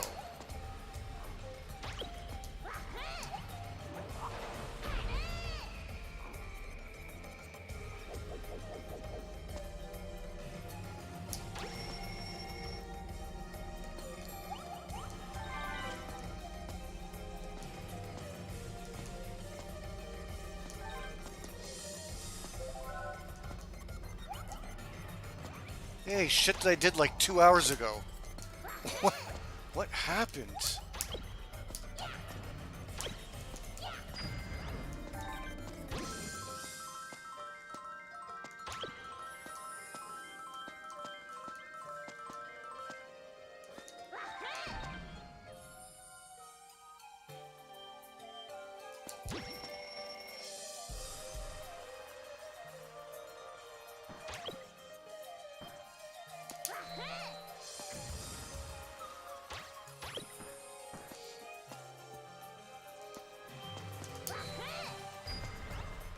Okay, no more like talking and yapping because I gotta see what the fuck went on and why I'm doing all this again. Oops, no, there we go.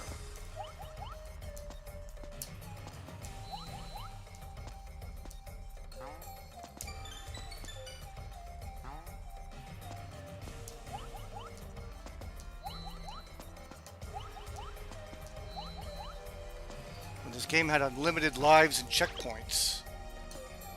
Why they just all of a sudden shoved me to the beginning of the level again is baffling.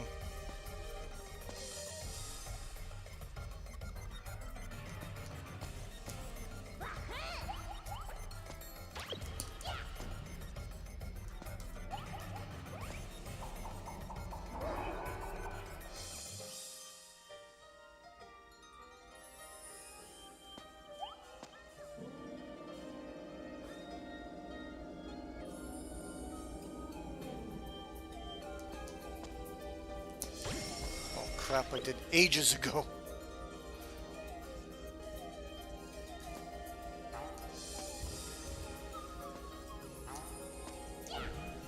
Oh, give me a break. You gotta be pinpoint right on.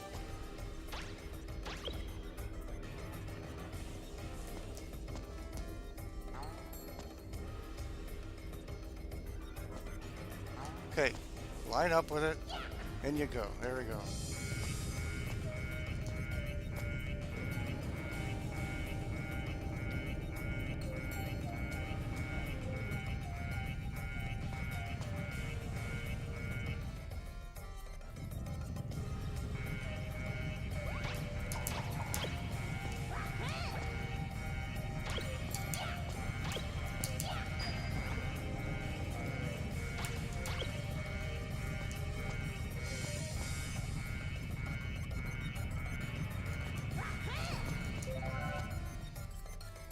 Alright, blow up that one.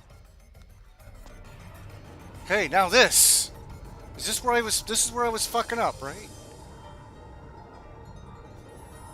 Can I control this thing? Can I control it up and down and... or it just flies wherever? I think this is where I was dying constantly.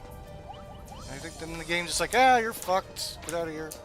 Okay, I can throw it at that and it will break. Ah, there we go. Okay, let's concentrate. Let's not talk about fucking Razor Ramon and Mr. Perfect and stupid AEW and its Will Ospreay. Alright, throw that. There we go. Now I'm back where I should be. This is where what I was trying to beat here and talking about stupid Will Ospreay. Maybe there is a set amount of lives. Or I exited the level by accident. Maybe I paused it and I did this. Maybe that's what I did. I'm gonna guess that's what I did while I was talking and yakking. I think I accidentally hit retry. I'm gonna say that's what happened. I didn't look at the tape. You can look at the tape if you want. I probably stupidly hit retry. That's probably what I did. Alright. It's good to pay attention to what you're doing when you're playing games. That's my tip for my My tip for playing games, pay attention to what the fuck you're doing. You'll play better. Ah, shit. I can't really... Okay. Uh-oh. Uh-oh. Uh-oh. Okay. I knew it. I do need to bring this fucking thing. Luckily that thing can stick to walls, so... Ah! Fuck. There we go. Stick to the wall. Yeah, you're gonna eat a bomb, motherfucker. Oh. Didn't do anything to him.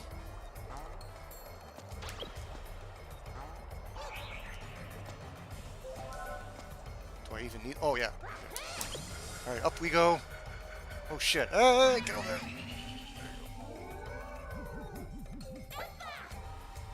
What's that thing? Oh, okay.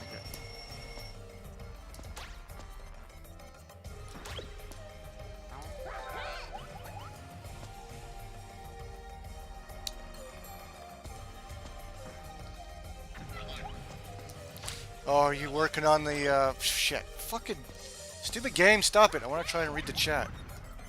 You're working on your Magicite mission? Well, your limit break mission's gonna be the same locations. The walkthrough says to do them both at the same time.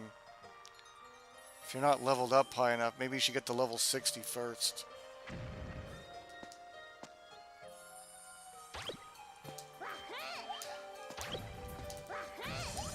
Got the hearts, but I need an enemy to get up here. Magicites, yeah. Magicite's a little bit easier than the Genkai missions.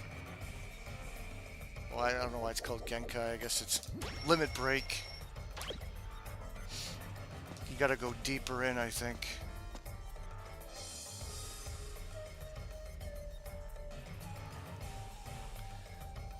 Shit. I think after the Magicite mission, I think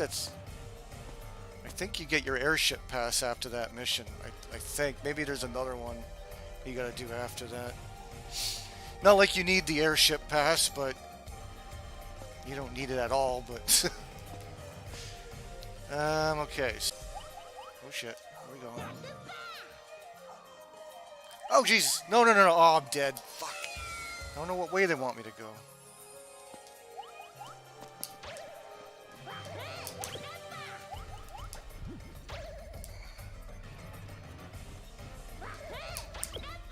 Oh no. Ah, jeez.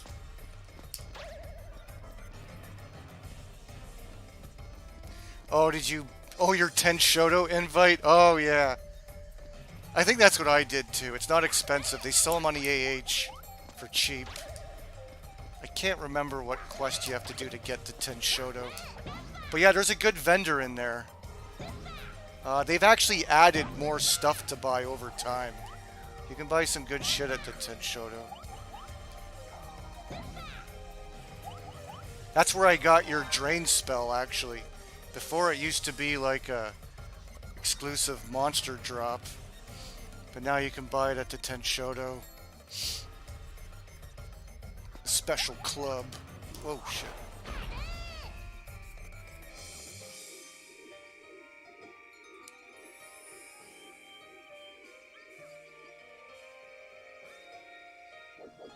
Oh, are we lagging a bit here?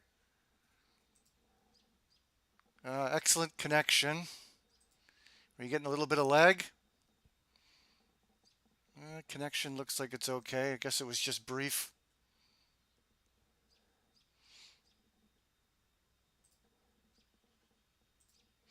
Looks like everything's okay.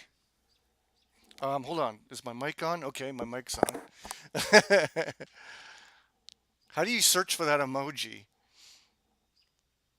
What's it called?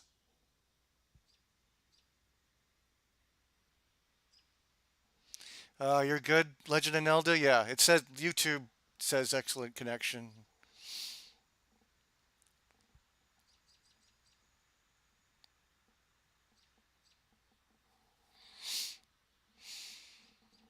But I've been kicking ass in Final Fantasy 11. I actually soloed a really tough endgame Notorious Monster. My LS was pretty impressed. My monk is pretty badass. It's basically finished. I can solo anything with my monk. I would explain to you what I fought, but you would have no idea. You're not at the end game content.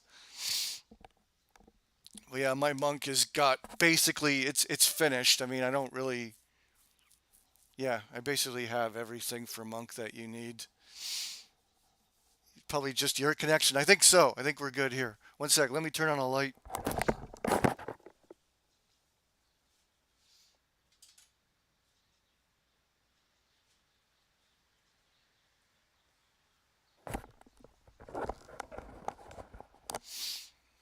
But right now I'm trying to work on my paladin. My paladin's like way behind. I got to get some better gear for my paladin. So that's what I'm sort of working on right now in Final Fantasy 11. Not that I use paladin a whole lot. I only use paladin when I'm with my LS or whatever. But people actually prefer rune fencers over paladins. But for some content, it's good to like a paladin does the trick. But my paladin's way behind. I gotta update its gear a bit. So I've been doing some shit with him, with that. Ah.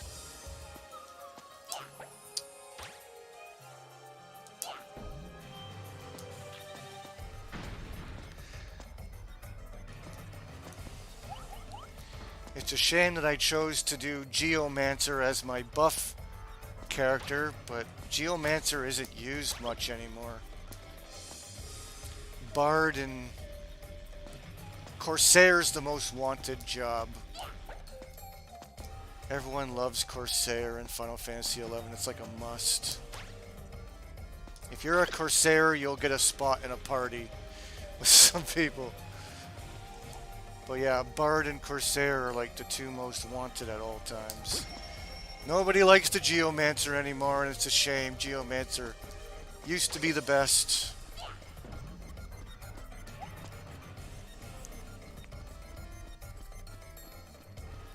Nobody wants to be a spoony bard? No. No, but yeah, being a bard, you can't go wrong. There was a moment in time where bards were never needed. Geomancers did everything a bard can do, basically, except to sleep mass enemies and stuff. But now bard's a lot better. Yeah, that's why I chose to be Geomancer.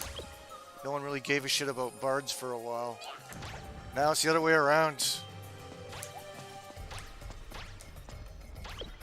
I don't know, they tweaked the game throughout the years, and sometimes they nerf characters.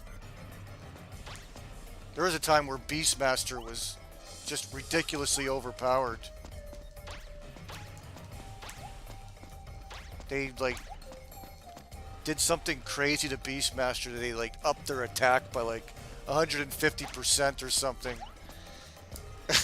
they just so everyone was fucking working on Beastmaster at that point, and then they finally realized what they've done, and then they made one critical change, and then Beastmaster just suddenly went back to being shit again.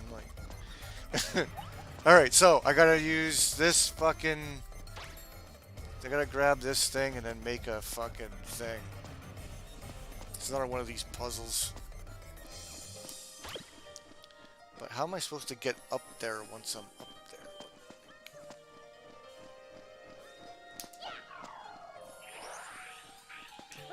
The thing is, I have to I gotta get up there first and then drop it on top of them, I think.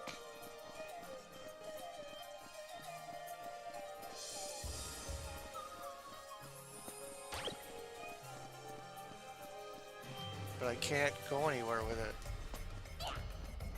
Oh wait, well, yeah, but still, even if I get it, I can't get up there.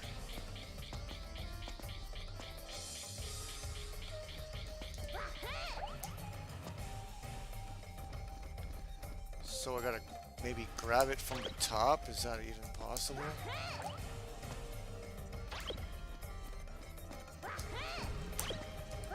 Oh, I could use the bomb to get over there. First of all, that's one thing I can do. Okay, it's a little bit confusing, but I'll have to just throw the bomb over there. Something like that. But I need it to go red, so I gotta do it in like a different order. Okay. Throw the bomb. Grab him. Get that one. And then drop this one. Oh, fuck, it's still blue. Okay, oh boy. Is it? Yes, I did it! That's exactly what you're supposed to do. Bam! Yeah.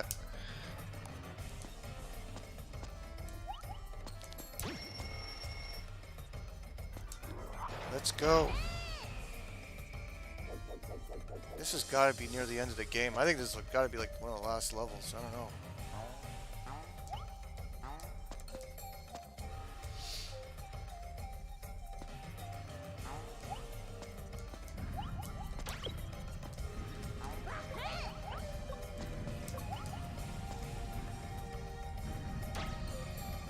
Melanie Mack. I don't pay attention to her. I just don't like those fucking right-wingers that cry about everything all the time. Like, just stop. It's ridiculous. Like, get out of that phase. It's not fucking 2018 anymore. Like, stop. If you don't like it, get out of the city. Then don't consume it. If you don't like woke culture, then don't consume it. Turn off your stupid movies. Turn off your garbage. If you don't like it, stop watching garbage. Stop crying. I can't stand crybaby right-wingers. Just stop. No one's forcing you to consume this shit.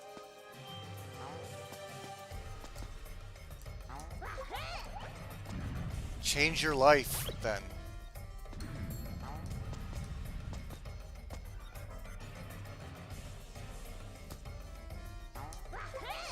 Okay, what?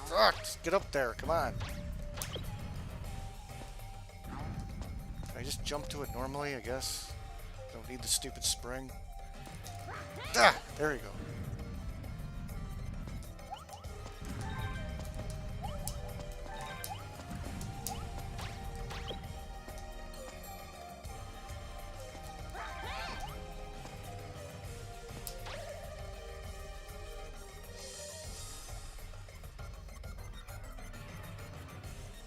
Eric got the cold shoulder. Well, yeah, she's not going to be attracted to some smelly, fat, hairy guy with lives with mommy and daddy. Of course not. Acts like a child. Like, women aren't into dudes that act like children. Especially a girl that's, you know, somewhat good looking and has standards. Not going to be attracted to smelly Eric and grossness, covered in hair and nasty looking. Obviously.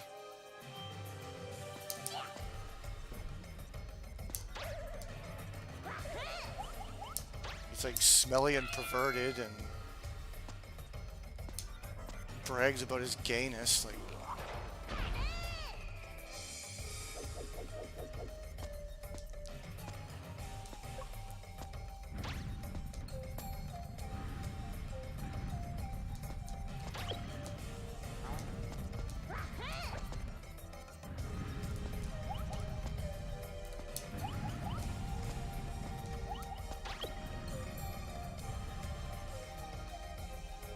I can throw it from here. Can't I just...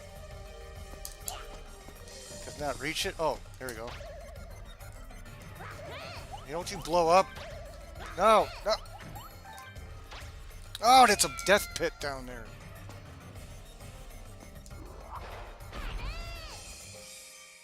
It's not a matter of like running out of those crystals, is it?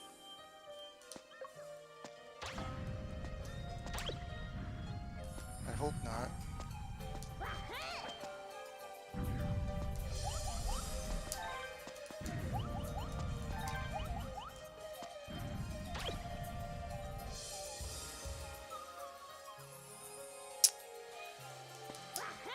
No, don't know. Oh. I don't know if that's gonna explode now. Yeah.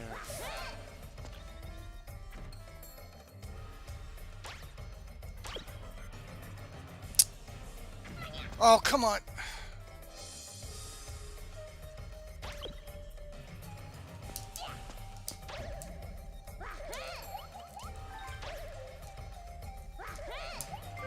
There we go. Okay, now just blow up. Is this level gonna end? That's what I want to know. I think I've been playing this level for hours and hours and hours.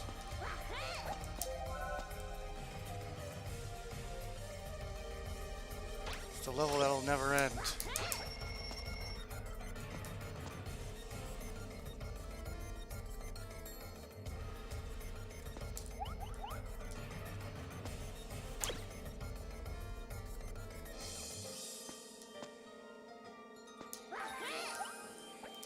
So collect those crystals just in case. I don't know if that dictates your lives. Maybe when you die, you lose some of those crystals, and maybe that's what can get you sent to beginning. Oh, come on.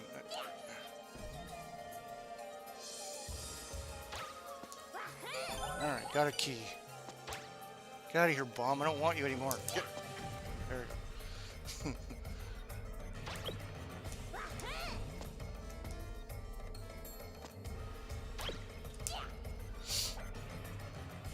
Where was that door? I'm gonna head back here now. That's the door back here, I guess.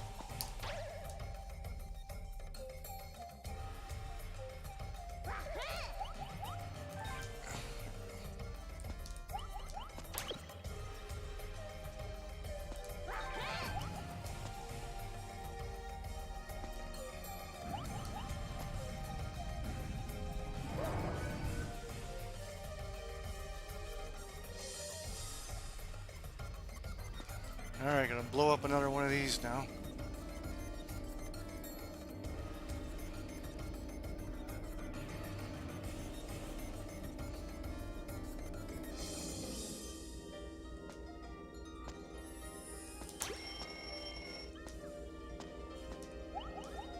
The fuck? Ah! What do you want me to do here? Come on.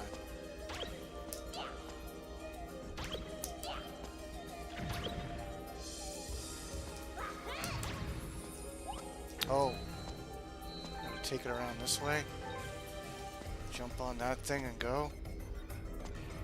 But these things like blow up instantly, right? So you have to get this one.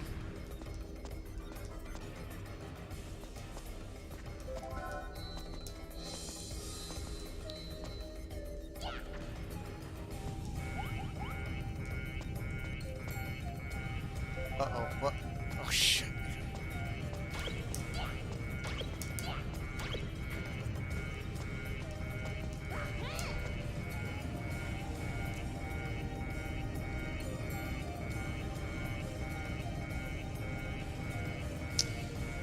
Yeah, just in case, you know what, I'm gonna put a fucking save state here, because I really, if anything fucks me over again, I don't want to play this again, so let's save it right there and just, because yeah, that was a really bummer having to play like a chunk of this level again, so I probably accidentally hit the retry button. That's what I think happened. This is an awfully long stage. It's gotta be like the last level. Am I going the right way? I guess. Yeah. Oh my god, where? Whoops, fuck. I don't like grabbing those fucking things. Keep forgetting I gotta grab this thing first. Did I lose any of those crystals?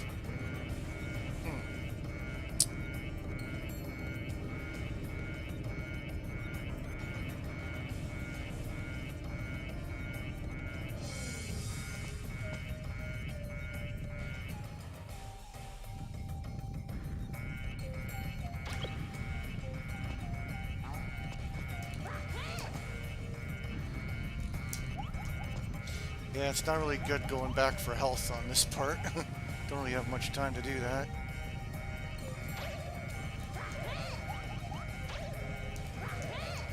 Hey, is the exit like right here? Oh, there it is. Ah, get out of here.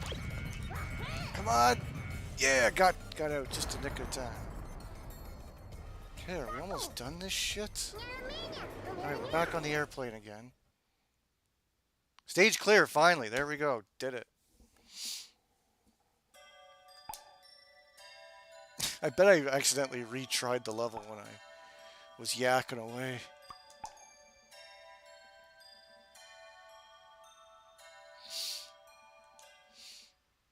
Now, DJ Running, it'll take you years to get up to par in that game. You got so much. You've got over 20...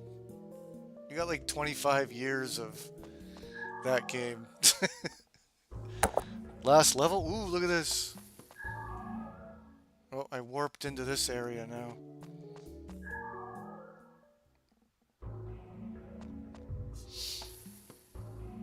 Melanie is right wing. That's what I said, right? These right wingers that bitch about everything. Oh, everything's woke. All my favorite movies are woke. Then don't watch it.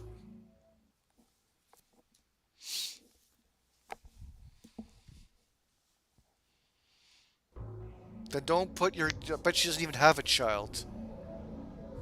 Then don't put your children through public school then. Homeschool your kid, or if you got the money, put it in a private school. Probably don't have any children. Instead of going out and finding a good man, you're too busy bitching about woke shit in your favorite fucking movie. Grow the fuck up. I don't know how old she is. She's got to mature and grow the fuck up.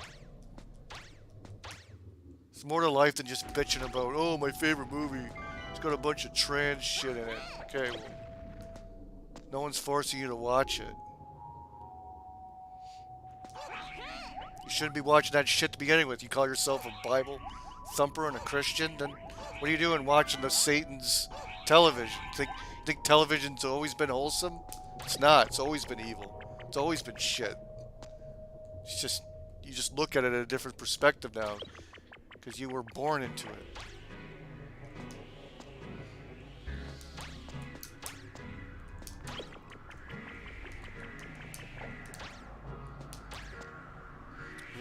When we were kids, we were watching fucking David Bowie showing off his bulge in a fucking tights.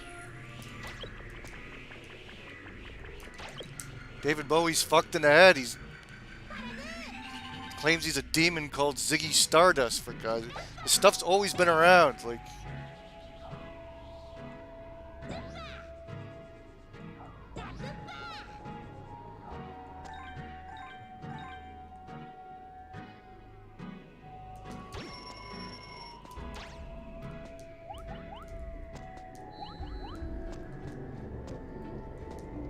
If you don't like fucking drag queen story hour, then what are you doing putting your kids into a public school?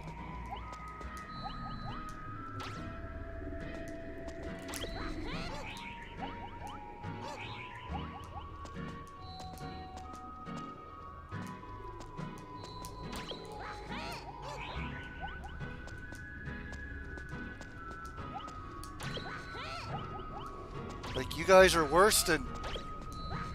You guys are worse than Drag Queen Story Hour, because you just teach the young just to bitch and moan about everything. That's worse than Drag Queen Story Hour.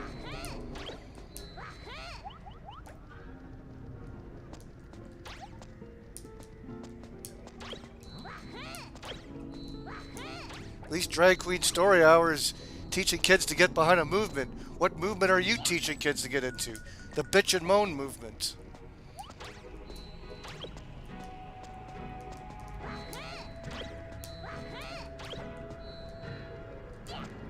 Where's the fucking... Okay, there's a switch there. We're gonna hit all fucking 3 of these? How? Oh, I guess you can shoot right through the blue crap. Okay.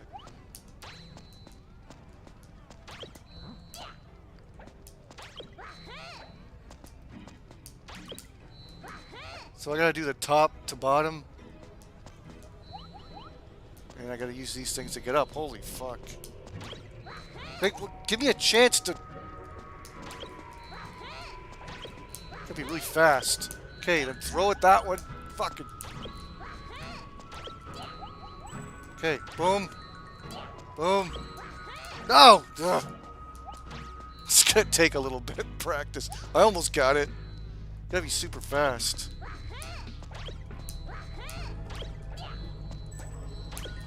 Ugh. Oh, can you make... No, fuck. What a bitch.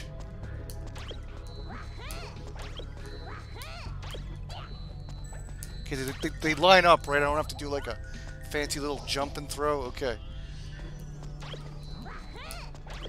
Just gotta throw it to the left or the right. Boom, like that. Let me in, bitch. What's up, 1,000-year gems?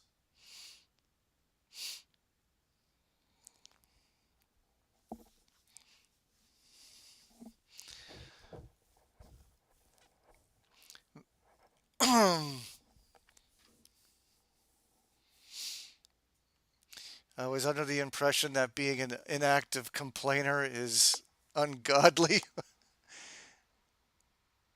Have I watched Geeks? Have you watched Geeks and Gamers before? I don't recognize that channel, no. That's a pretty generic sounding. That's like the name of like every YouTube channel. Geeks and Gamers. If I looked up Geeks and Gamers, there's probably like 200 channels called that. No, I don't know that one. Ah, Jesus. No, they don't take crystals away, so it's not based on any type of live system. I must have been an idiot during that one period and probably accidentally hit the retry button. That's all I can conclude to. Ah. This motherfucker's chasing me! Ah. Where am I going? Where am I going? Up here? Oh, yeah. Okay, where to? I don't think I'm supposed to go back down. Now this motherfucker's gonna chase me. Are you sure Geeks with Gamers doesn't have like a 2332 after it? Sounds like the name of like every YouTube channel. Geeks and Gamers.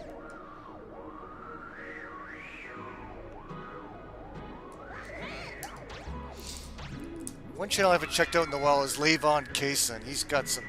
He uploads some gems. That guy's hilarious. What the hell? I gotta do this again?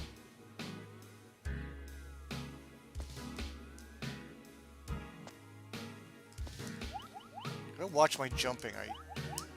I just hate how they always constantly make you grab onto these fucking things. Ah.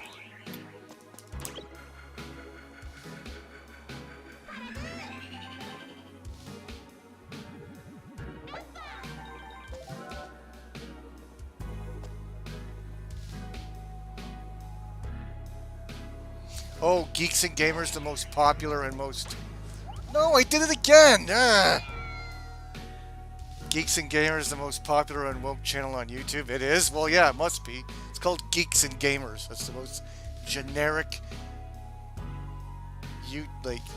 YouTube channel name ever. No, I don't even know. Like, I don't even know the most popular... Jesus! I don't know the most popular channels. Like, I didn't even know, like, who, like, Logan Paul and all these guys, Jake Paul. And, like, I had no idea who these guys were. Like, millions of things, biggest YouTubers. I don't know these guys. I didn't even know who fucking Keemstar was until, like, Lol Cow Podcast. I didn't even know who he was. I didn't even know he existed. Like, I don't know what popular YouTube... Like, I originally got into YouTube for, like, retro gaming and stuff. That's... what I originally went to YouTube for.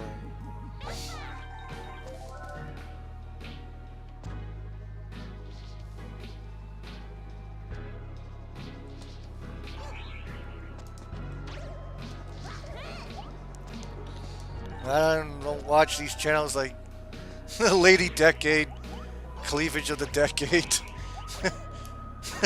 Cleavage of the Decade.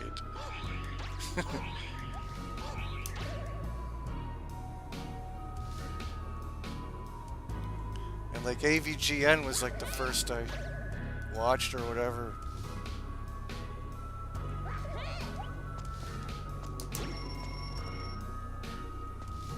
I think it was like music also led me here at first. Maybe it was like music. It was like the first time I went to YouTube to watch like music videos, I think. I think that's what I originally got into YouTube for.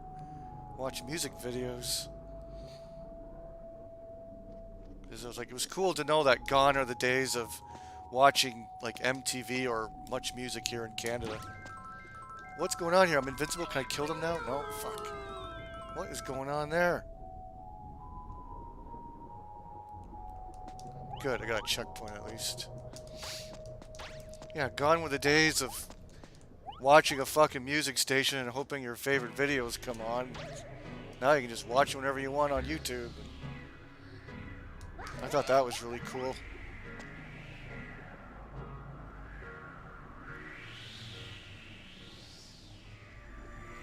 So I gotta get a key. Alright, I gotta get that key in particular. Oh, I guess I gotta get the fuck over there and get that key before these fucker guys come crashing the party. Okay.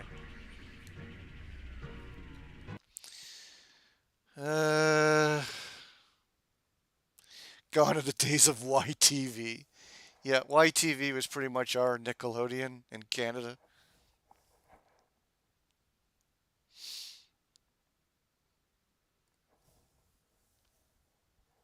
I think YTV's still around, but it's not like what it's used to. It doesn't have all that funding behind it, and it didn't have like... YTV used to have like hosts. You'd have like a daily host. Who is it? PJ Fresh. They were called like PJs. I don't know what PJ stood for. There was like PJ Fresh Phil. He did like the primetime segments. He's like this... I don't know what he was. He was like native, or I think he was native. Remember PJ Fresh Phil? He did like the prime time. He was like the hip dude. He did like the prime time shows and stuff, and he was on there quite a bit. I think there was like a music... There was like music shows. There was like music spotlights on YTV at one point. I remember my dad used to watch them, and I remember as a kid watching some. They got rid of it eventually because they just stuck with kids stuff at one point. But they were actually doing like there was much music, of course, which was our MTV. But YTV also did a lot of music highlights showing off bands, and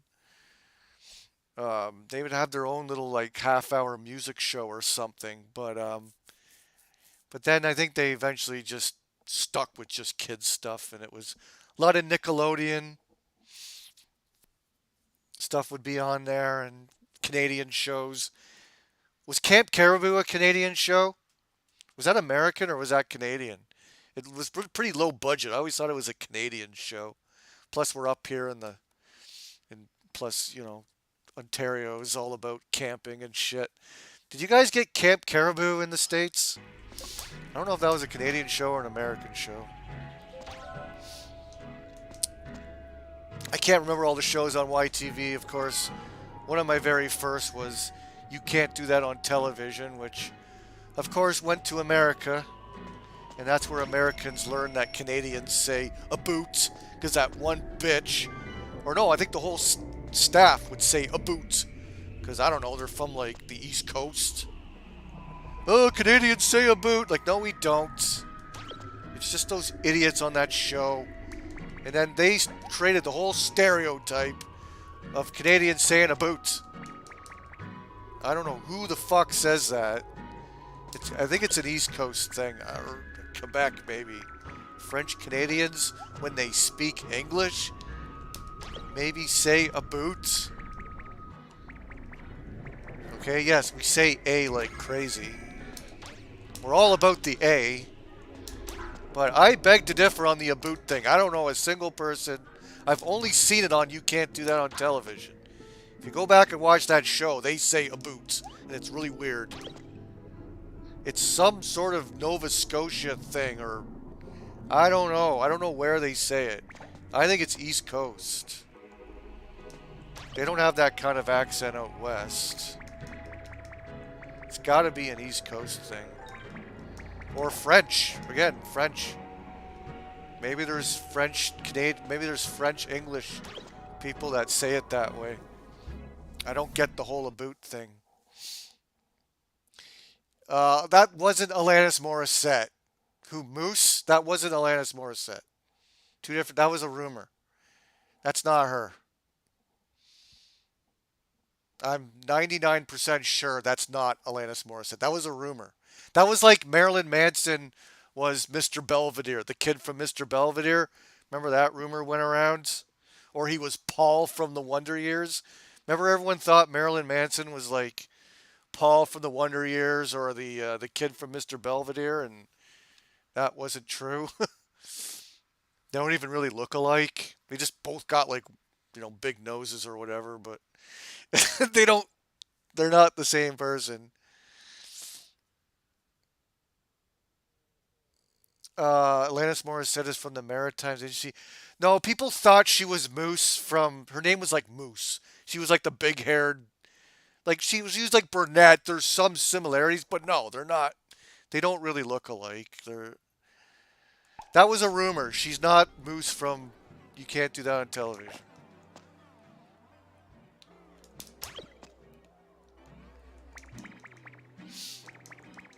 That's not the same girl. If you actually go back and watch, it's like, no, they don't really look alike. They don't. That was like a Marilyn Manson, Mr. Belvedere kid rumor.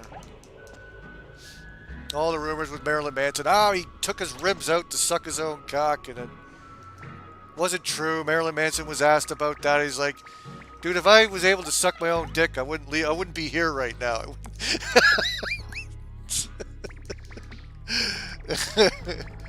There was a lot of rumors back then that spread around. It was a different time. Alanis Morissette was really popular at one point. Of course, there was rumors like that. Plus, You Can't Do That on Television was like popular in America, so Alanis Morissette was Canadian, so put two and two together, people thought that was her.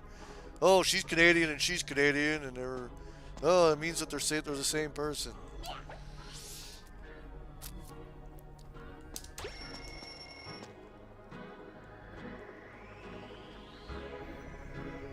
I think that Moose Girl would have been older than Alanis Morissette, too.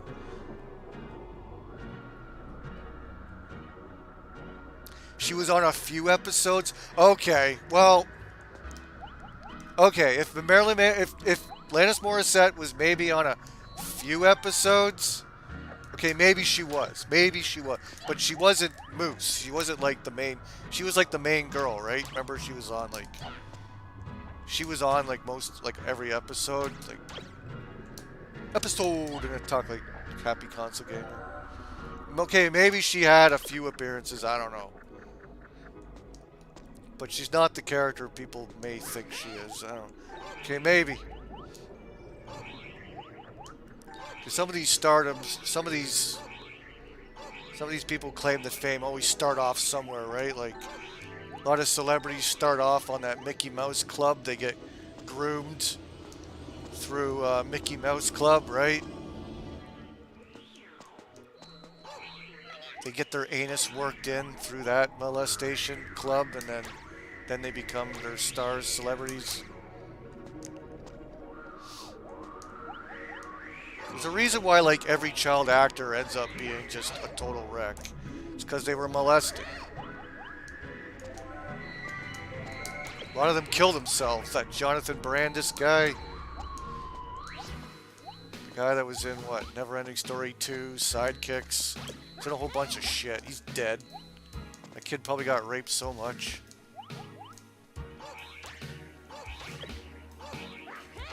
Macaulay Culkin looks like a crackhead, but it seems like he's recovering.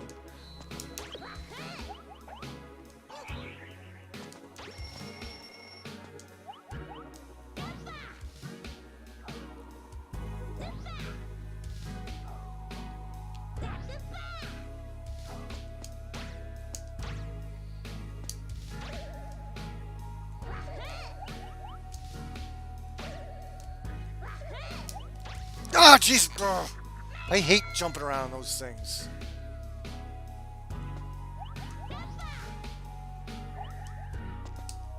Sidekicks was fun. I know, I like sidekicks.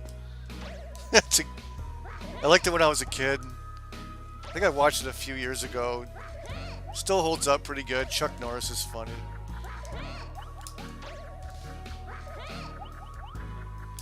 The stupid the kid just daydreams constantly. Yeah. He's always dreaming about Chuck Norris. He's like Ralphie from Christmas Story, just like constantly daydreaming. To where he's like even talking in his daydreams and people are like, wake up, wake up. It's like, what's wrong with you? Ralphie just like blacks out and starts daydreaming about the fucking Red Ryder BB gun. It's like Jonathan Brandis has the same problem. Just like blacks out and dreams about Chuck Norris. Just like in the middle of the day or in the middle of class, he's just like sitting there, oh, Chuck Norris. Oh shit. Oh, what am I supposed to do? Where am I supposed to? I have to grab something somewhere. Oh, I can jump over this. Okay. Now, I gotta throw this thing at it. Oh boy. Ah! Alright. Just throw it at it and hope for the best. Give me a break. Come on, I gotta do this 3 times. I gotta do, like, just know the pattern. Okay, that one's... Oh, they just fly around randomly. There's no rhyme or reason.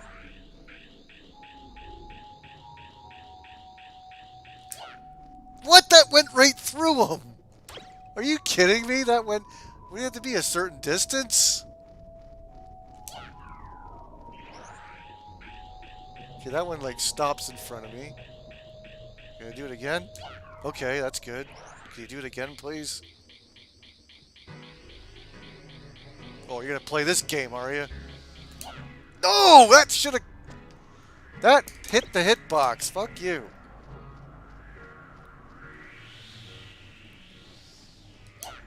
There we go. Got one. Oh! Just... I'm getting... I gotta wait, because the hitbox isn't where it should be.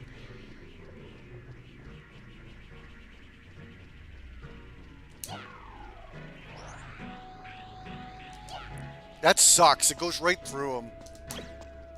That's so bullshit. They should have fixed that.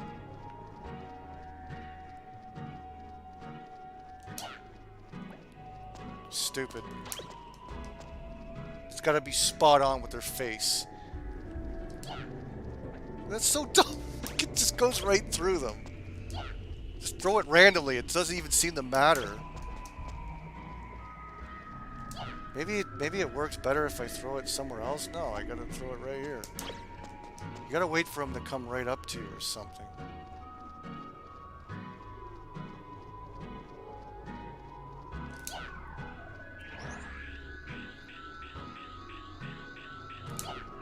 Yeah, they gotta be like close to you for some reason. Ah! Oh, Jesus! Come on.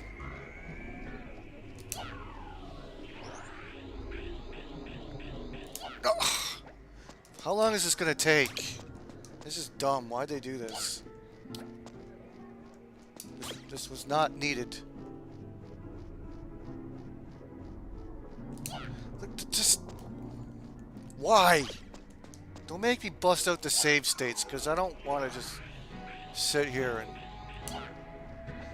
Yeah, I'm going to. I'm not putting up with this. Like, this... Just... When the thing goes right through it, then there's a problem. I'm not doing anything wrong here. It's hitting them. But it just decides to go right through it. It's like...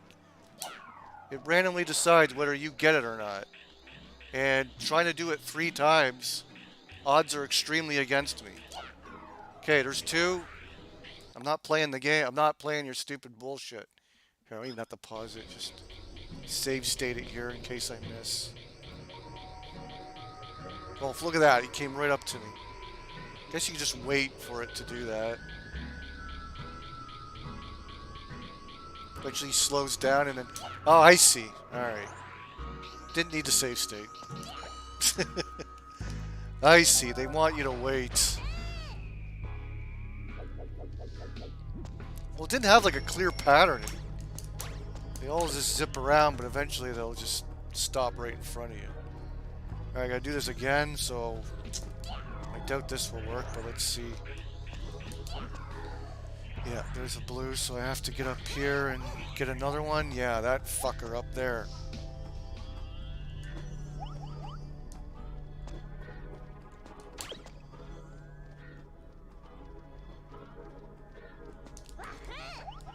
Oh.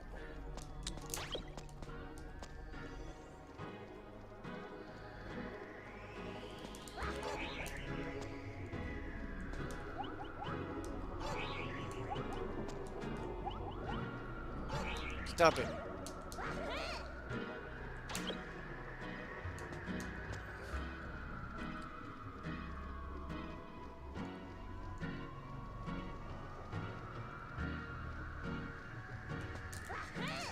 How am I...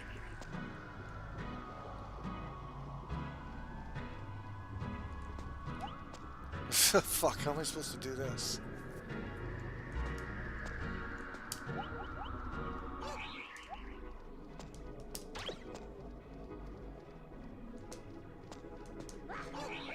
So... Do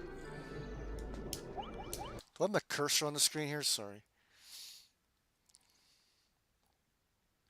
Ladybugs with Rodney Dangerfield? Oh boy.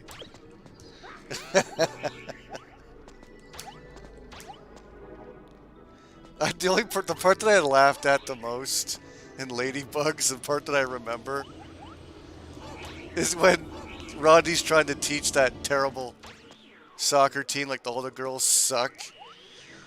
And I just laughed when he's yelling at the girls and he's like, I forget the girl's name, he's like, Trisha, you're in another time zone! And it shows the girl like kicking the ball like out in the middle of the field somewhere, like like in a grassy field.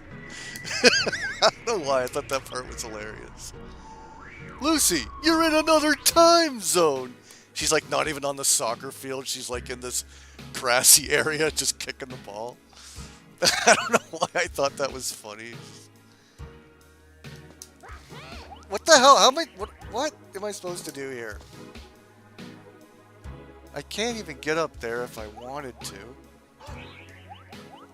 Oh, well, yes I can, technically, but... So what? I can't do anything with this guy.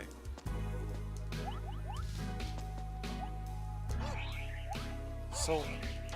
How am I supposed to... What am I supposed to do with...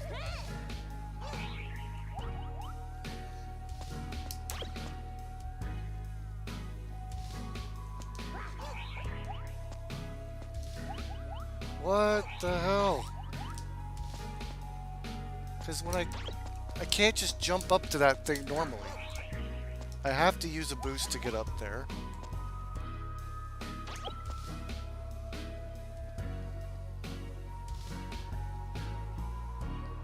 What? Here's another one I'm just stumped on. I don't fucking know, man.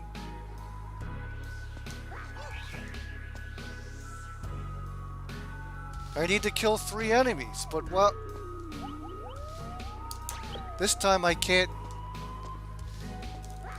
If I could drop that on top of it, maybe I could do something, but even then, like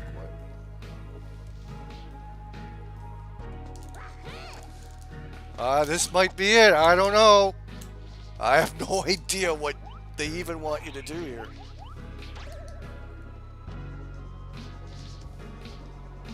There's no way I can like knock this thing down or do anything with it. It's just gonna kill me if I try anything.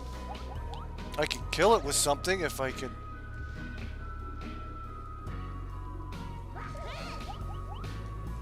How am I supposed to even use this thing? I can't jump up there and...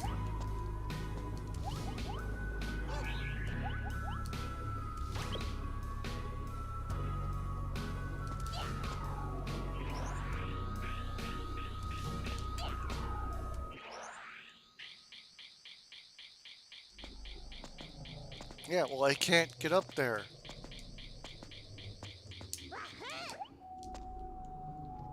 Oh, okay, so I just thought of something. I guess I can... And then... Ooh, okay, it respawns. Okay, I know. Yep, got it. Alright, wait, okay, yep. And boom, got it. Whew. Bam. Yes. You haven't stumped me yet, game. Now, I don't want to fucking have to replay these levels in case I accidentally quit the game. Because if I'm like chat, like this is what happens. Like, I'll press the pause menu, I'll go to the chat, and then I'll accidentally hit that, and that refreshes the level. So it's good to good to pay attention to what you're doing, and put a save state in case you do that. Because that's what happened to me for sure. I did that and I hit it, and I probably ended up replaying the level that one time. You'll check out Ladybugs. You're not. It's not really that good. It's actually kind of disturbing. Jonathan Brandis is forced to dress up like a little girl, and I bet those producers made him do that, and I bet the producers did some naughty things with him dressed up like a girl. Like, that was humiliation for the poor kid. And that's probably one of the movies that made him want to kill himself. Like, that's disturbing. That kid killed himself. And probably that Ladybugs movie had a lot to do with it. And it wouldn't surprise me if fucking Rodney Dangerfield was touching him up in that fucking outfit. Dude, no. Like, Ladybugs creeps me out. No, dude. They were getting off to putting him dressing him up like a girl. It's a movie about a dude pretends to be a girl to play on the crappy soccer team, dude. Like, when you look at the pedophile elite in Hollywood, that movie's actually extremely disturbing. And guess what? They don't show that movie on TV anymore. Hollywood doesn't even want you to know that movie exists. Yeah, the joke in Ladybugs is basically reality now. Well, yeah, when you look at the trans in sports now. But no, I think it's darker than that, dude. That kid was sexually abused big time. And putting him in that skirt and that dress, that's the Hollywood elite jerking off and getting off to that movie, dude. Like, I don't think I can watch Ladybugs. That poor kid's dead now, dude. And that movie probably has a lot to do with it. I'm sorry to say, like, after knowing that all these kids get sexually abused, it's disturbing seeing Jonathan Brandis, who's dead, having to dress up and humiliate himself, dressing up like a girl when you know about how all the black guys all get put in the dresses, and it's one of the reasons why Dave Chappelle had to flee. He didn't want to be another black guy in a dress, because these creeps all get off to it. Well, they also get off to fucking little boys in dresses as well.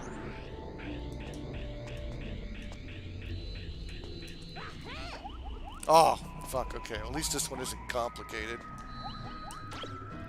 Pretty much know what I do. Just gotta do it in the right order, I guess. I don't know if it matters what order you do it. Oops. Ah, fuck.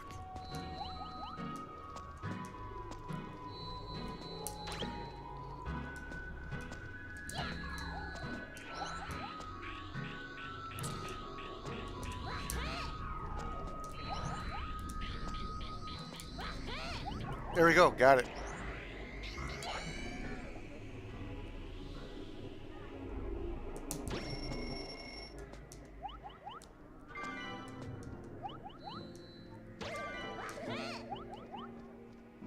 Ah, shit.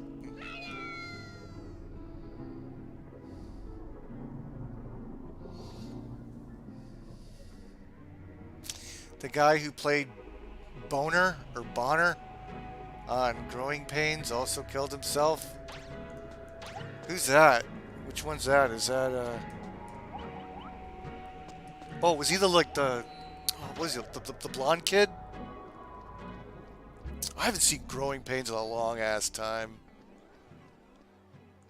I used to watch that show quite a bit, but I don't remember it. I know the guy's Robin Thicke's fucking father, right? What's his name? I forget his name. But that guy's son became that fucking garbage fucking pop singer that twerked with Miley Cyrus, whatever her name is.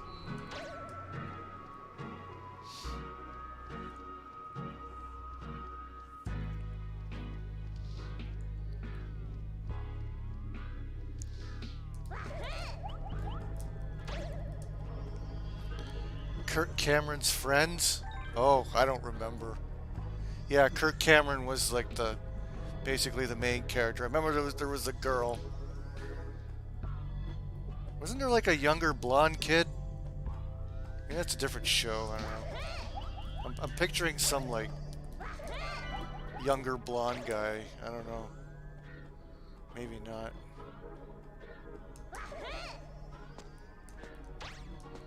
But yeah, Alan Thicke, is that the name of the father? Yeah, yeah.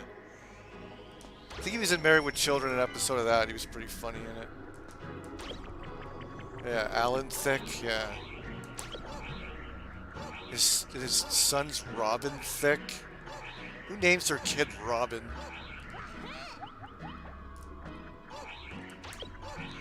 Fuck, what do we do here? What the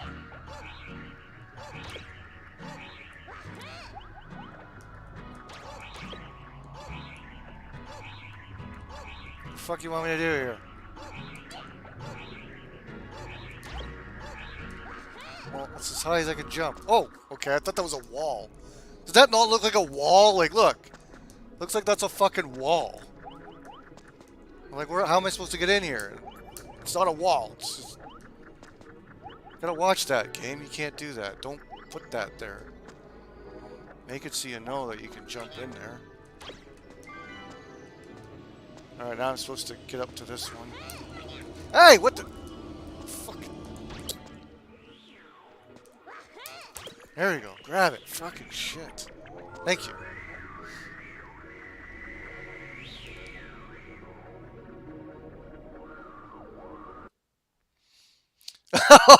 I'm sorry, DJ. DJ, that's always a Seinfeld moment. Like, who names their kid Robin? Hey, my sister's name's Robin. Ah, fuck. Of course. You always get yourself into that, right?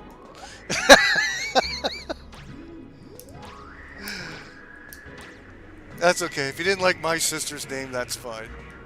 That's hilarious. Not everyone has the best taste in names, okay? We all have different tastes.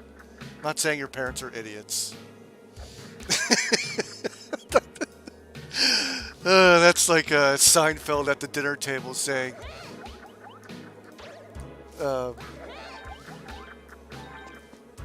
only scumbags have ponies. What does he say?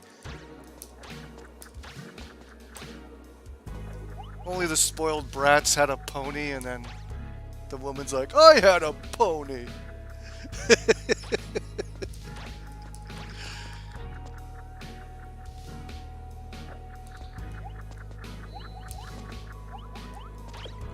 Of course somebody has a sister named Robin. My neighbor's name is Robin. Well, okay. You also dated 2 Robins? How do you know all these Robins?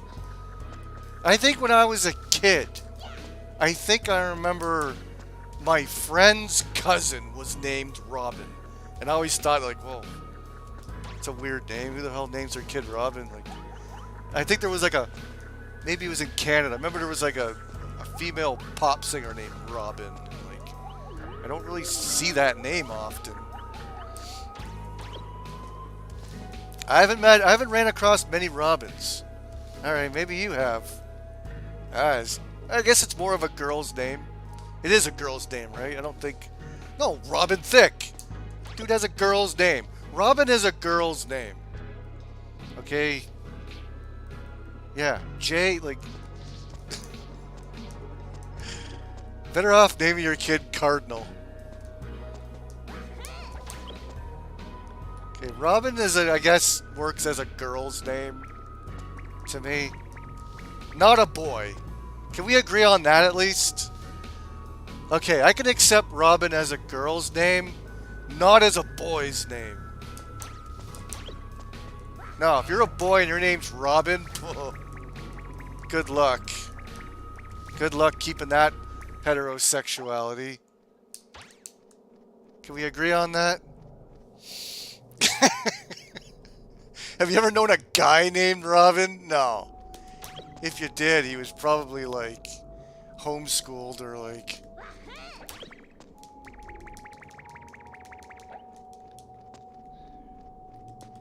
Maybe he was like a waiter or a host at a restaurant or something. Dude named Robin.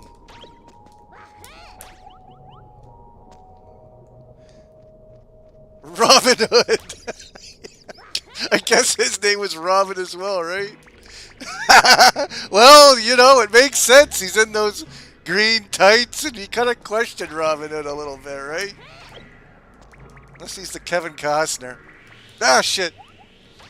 Well, he dresses a little suspect, so it makes sense that his name's Robin.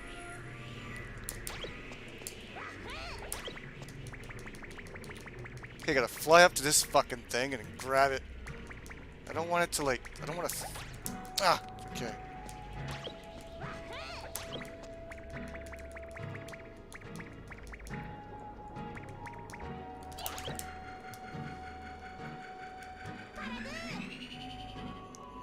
Okay, and then we're gonna land on...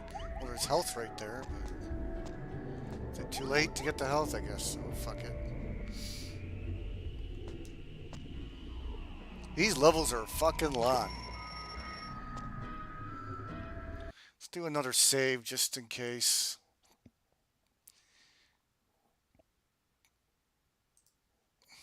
Just in case I hit retry.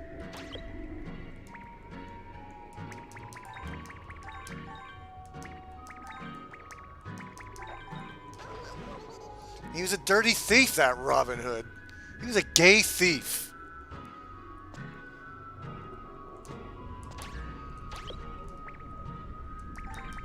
So yeah, he was unstable. Probably because his name was Robin. Batman and Robin. See? Another gay example. See? Nothing good comes out of your name being Robin. As a male.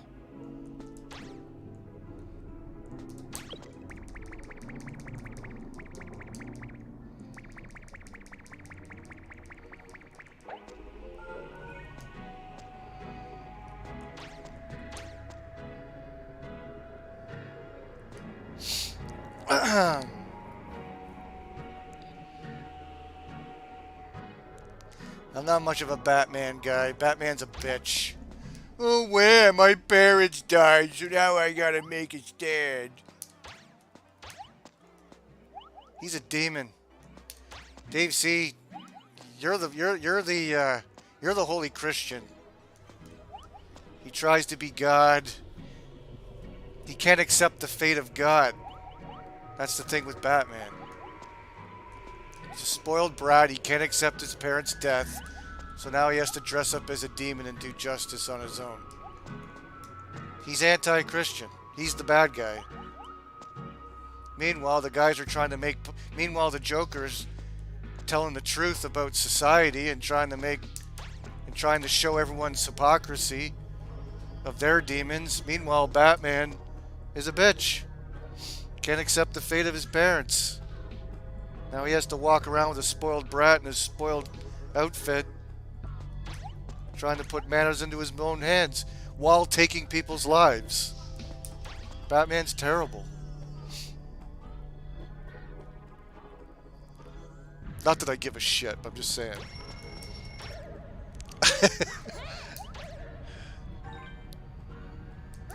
That's the Christian's perspective of Batman. Yeah, Batman's villains are more interesting. Yeah, they are. All Joker wants to do is show everyone's hypocrisy. Trying to make a point.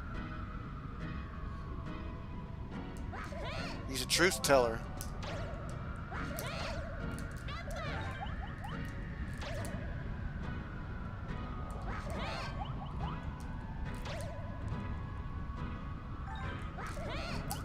Oh yeah, here we go.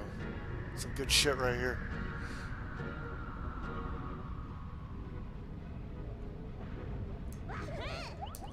Oh boy. Oh shit, it took off without me. You coming back? Fuck yeah. Okay, one goes in the middle.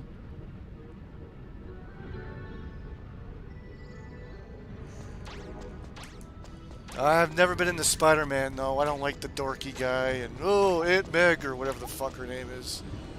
Aunt Meg. I don't know her fucking name. I just didn't like the villains in Spider-Man. They're super lame. Me, I'm an X-Men guy. I've already talked about that. I'm X-Men, and that's about it. I'm not a comic book fan, for the record. The only one I like was X-Men. They were really interesting. Super cool, everything. Like, Wolverine was cool, the bad guys were cool. I think Wolverine and Sabretooth is the best, like, rivalry. Magneto was cool, everything was cool in X-Men. Like, there wasn't really any, like, nerdy shit. Didn't have guys, like, in any... Nothing was, like, super gay. There was some kind of gay-looking guys in there, like Banshee and the Flamer. The Flamer was ironically looked kind of gay, but he was actually kind of cool at the same time. Alright, what am I doing here? Should I go down there first, or should I... yeah, I guess so. Fuck. Yeah, there we go. There was that thing to collect. Get up there.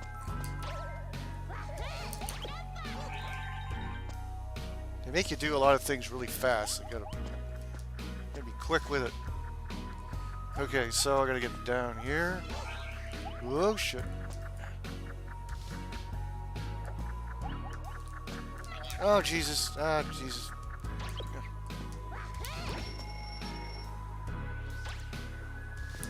What's this? Okay, you wanna make me float through there?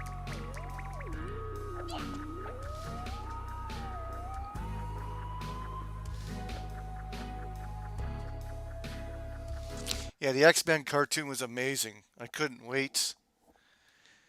Every week, I couldn't wait to watch that, man. It'd be on at like 11 o'clock Eastern every Saturday. Oh, you couldn't wait. Every episode left you on a cliffhanger and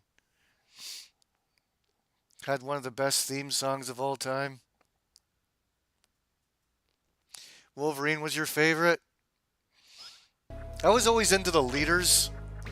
Like with me, Ninja Turtles, Leonardo was my favorite. X-Men, like Cyclops was my favorite. Like, I know a lot of people don't like Cyclops, but...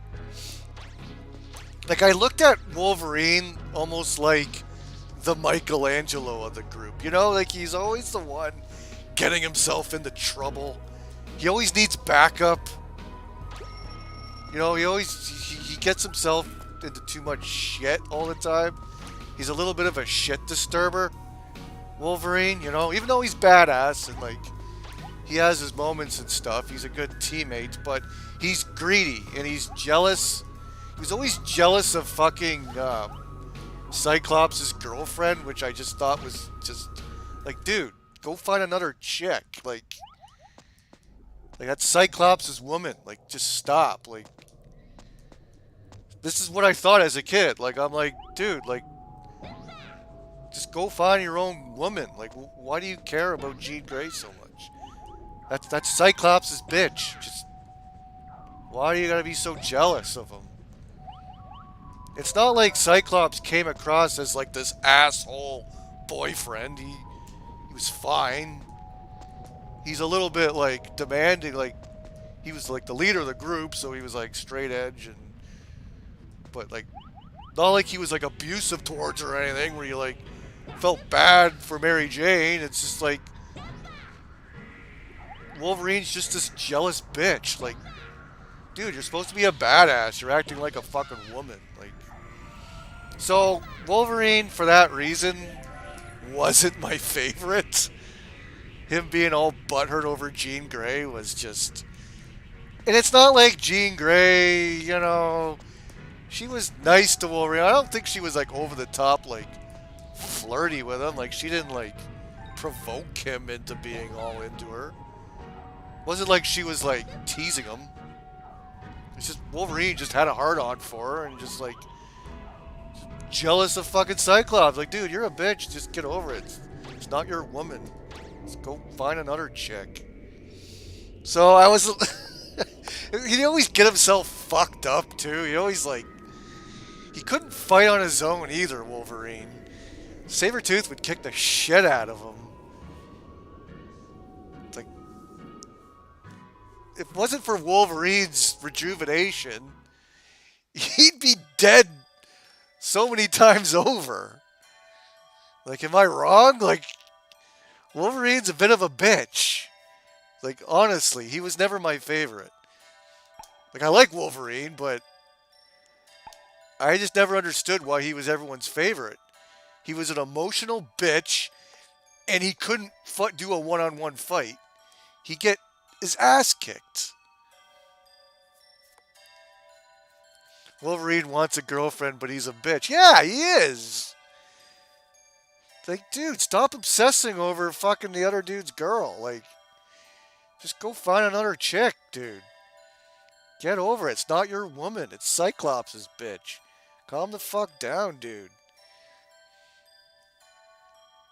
He wouldn't get over her. And he's got this bitch-ass attitude towards Cyclops. Like, what? Dude, get a life. I always sympathize towards Cyclops. He's just doing his job, just being a normal dude. You got this bitch-ass Wolverine snooting at him because he's jealous of his girlfriend. Like, fuck. Get the fuck out of here, dude. I was a Cyclops guy. I was. I'm into, like, the bland... I don't know. I just like the bland guys that kick ass, have cool powers, and you don't want to fuck with him. Like, Cyclops, you didn't want to fuck with him. He had, like, the best mutant power. Just zap you with his eye lasers. It was, like, crazy. He can, like, destroy Wolverine. Just zap you with your fucking eye laser. What are you going to do? Run at me with your stupid claws?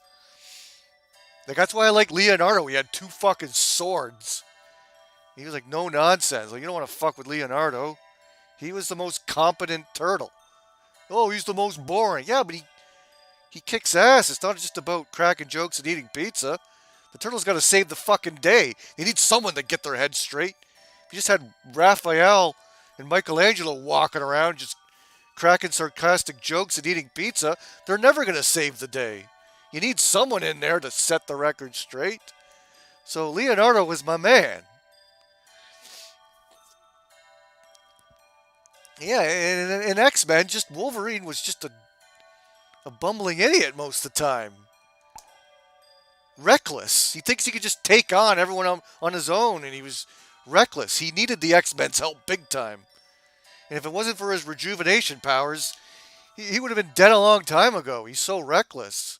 He just leaves in the middle of the night to go take care of business on his own, and then of course he gets captured or he gets his ass kicked, and then Cyclops or whoever the fuck needs to save him at the last second before he gets completely destroyed. Like, that's like every X-Men episode, is Wolverine needs to get his ass saved. So that's my reasoning for him not being my favorite. He was anything, he was at times a disadvantage, and he fucked up the game plan a lot of the times with his recklessness. Yeah, like Leonardo's swords, like, give me those over the... What are nunchucks gonna do? What's a fucking staff gonna do? That's like what Gandalf uses to cast spells, where you beat someone over the head with a fucking staff. The size are pretty cool, but they got no range. Give me the fucking katana swords. 2 of them. Fucking right, give me Leonardo any day.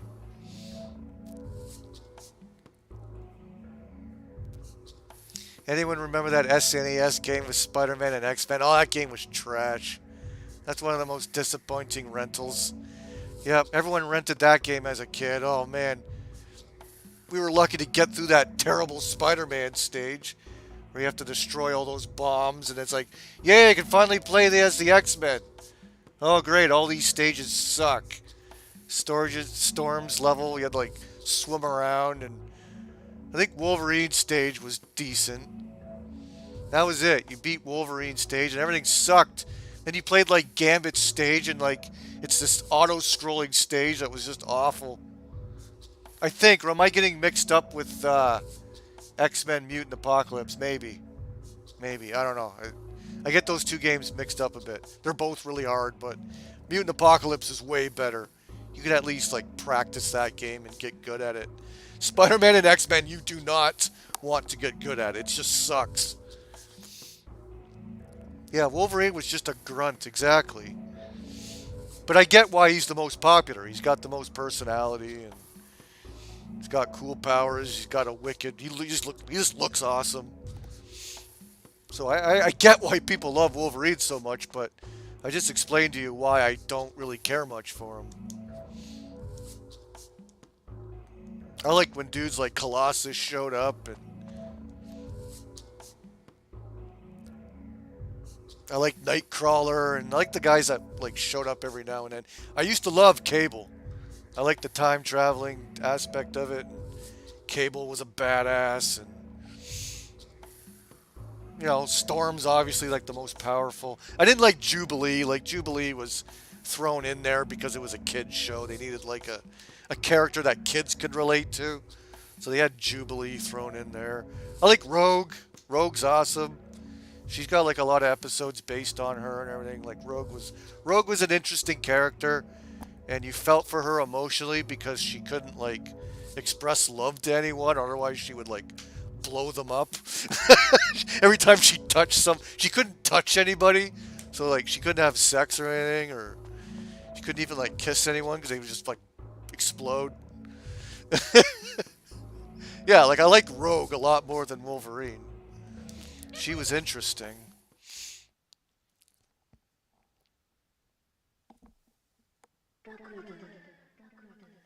We're getting near the end here. I gotta take a piss. But yeah, it's why I liked X-Men a lot more than Spider-Man. Like, there's just more characters with different traits and personalities, and you like them all for different reasons, right? And you had like Beast, the super intelligent one. Like everyone was different and unique. There was all these different characters, and on top of that, you had all these awesome fucking villains, which all of them were cool. Omega Red and blah blah blah, Apocalypse, Magneto, Sabretooth, fucking Juggernaut was one of my favorites. Oh, they were all awesome. And they all had these great backstories. Like Juggernaut was like the older brother of Xavier, or so, you know, it was like his brother or like his cousin. He bullied fucking Xavier a lot, and oh, it's great. But then like Spider-Man, like you got these goofballs like Rhino and Vulture, and like nothing was really interesting until like Venom and Carnage came around. But yeah, just all these uninteresting, uninspired villains that were just lame in Spider-Man. I'm sorry, like what villain is good? Like name one other than Carnage or Venom. Who do you got in Spider-Man? No one. Electro, he's ridiculous looking. Mysterio, like give me a break. You know what I mean? Like what? There is no villains in Spider-Man. Plus Spider-Man himself is a dork and he needs his aunt all the time, and get out of here. Like I couldn't get into Spider-Man. It wasn't cool. Everything was cool about X-Men in my opinion. Anyways, we all like different stuff. Different reasons. I watched a little bit of the Spider-Man cartoon. It was a good show. Yeah, Dr. Octopus was okay. Still kind of, you can't compare him to like Omega Red or any of the cool X-Men villains. Oh, then you had the fucking Sentinels, and oh man. Dr. Octopus is sadly probably one of the better ones. Green Goblin's alright. They even based the first movie on Green Goblin, which I thought was a good choice. Green Goblin's kind of cool. But still, even Green Goblin doesn't size up to any of the X-Men villains. And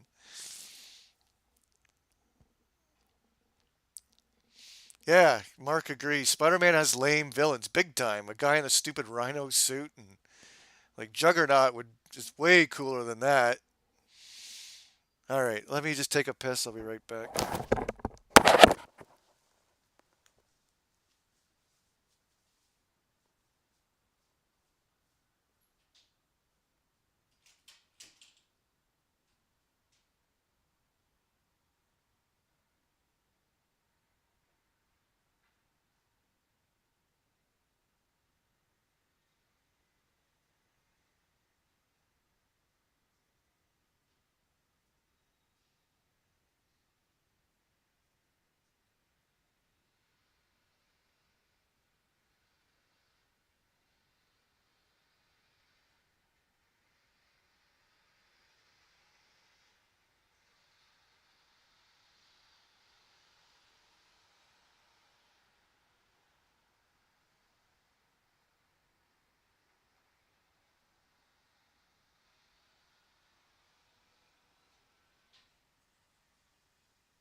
Okay, here we go.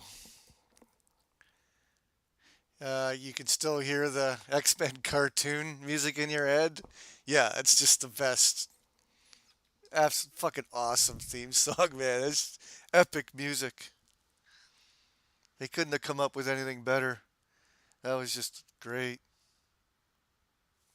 Superman has lame villains. Yeah, Doomsday was really like the only really real good one. I used to read some Superman comics. Like they'd have some new villains thrown in here and there that were kind of neat. More like Doomsday rip-offs. Doomsday was pretty badass, but yeah, not really any good. Not really any memorable Superman villains. I think they just made random villains. There wasn't like as far as I know, Superman, other than like Lex Luthor, which was sort of the mastermind behind anything, but like Superman didn't have like reoccurring villains. I don't think. I think he mostly just like got rid of the villains, like I don't know, killed them or whatever, and then yeah, I don't think Superman had reoccurring villains. From the comics that I sort of casually read, it was always like a new villain.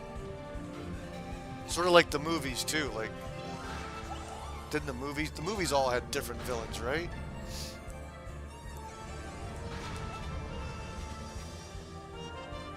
So maybe DC sort of did things different. And in the Marvel world, I guess, I'm no comic book expert, but the way I look at it is I think Marvel sort of likes having reoccurring villains.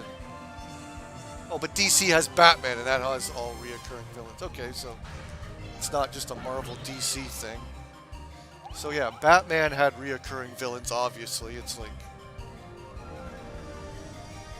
But Superman did not, I want to say.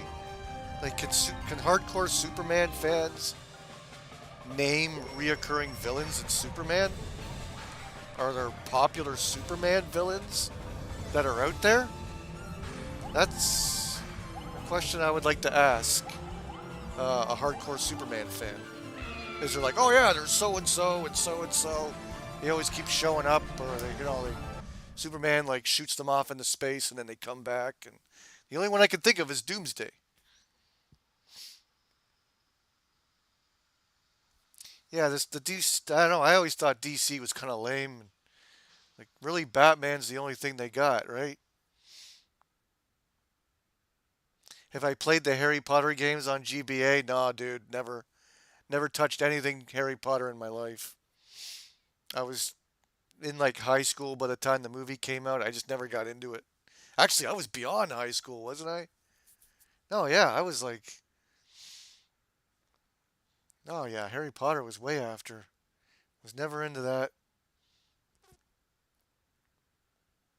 Am I watching the new X-Men 97 cartoon? No. Is it any good? Like, I can get over some of the woke shit. Like, I can block some of that out, but if it's good, it's good.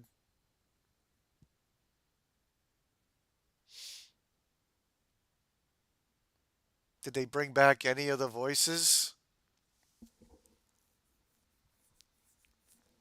Well, if they make a new X-Men movie, Jade Cargill, there you go. You're Storm.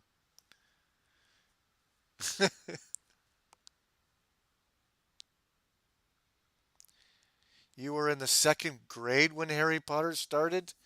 Well, I don't know when it actually started. Like, what year was that? I'm like looking back to the past. I was working full time. I remember seeing a girl out in the patio reading a Harry Potter book, and like maybe the first movie was just out by then, and I think I was like around 19 or 20 maybe. I'm not sure. I don't know when it started, like 2001? Oh, okay. Is that when it started, really? Like, was it like a bunch of books you're talking about? Oh, 1997? Yeah, I'm sure the books were out long before the movie, right?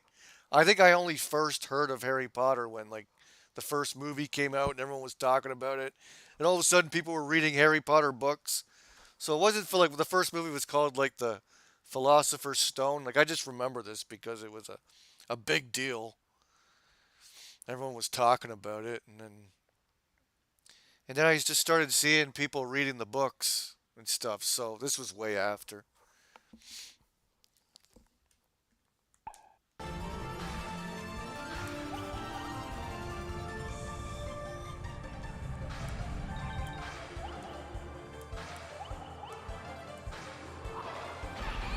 So I guess I was like a freshman in high school when it basically first came around, I guess. Oops, shit, I got the chance here. Fuck. Fuck that one up. Okay, what are we doing here?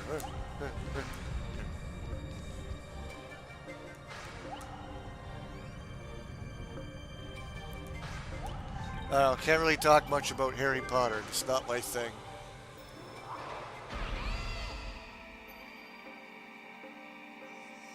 Honestly, it always looked kind of gay.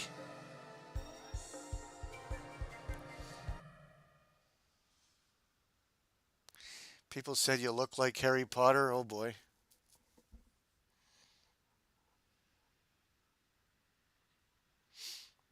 Can't say I hated Harry Potter because I never gave it a chance.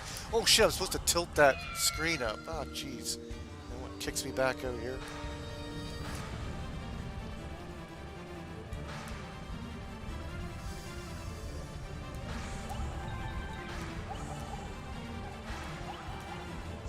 I always just called it Harry Pothead and the Philosopher is Stoned.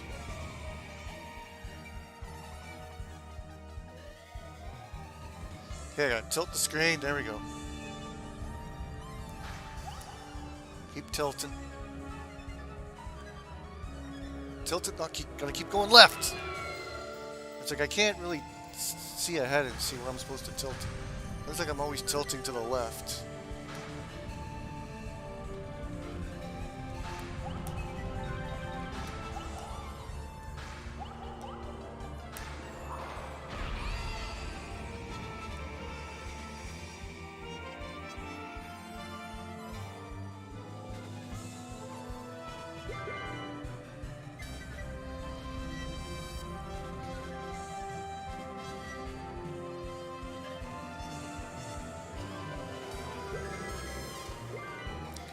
To the right that time. Right. Left, left, left, left, left. And to the right. Again, they just really utilizing the 3D. They're using the PlayStation 2 here. They're not just like, let's just make another Klonoa game, same shit again. Like, no, we're gonna make this a full 3D experience, like, while keeping the gameplay intact. It's amazing what they did with this sequel.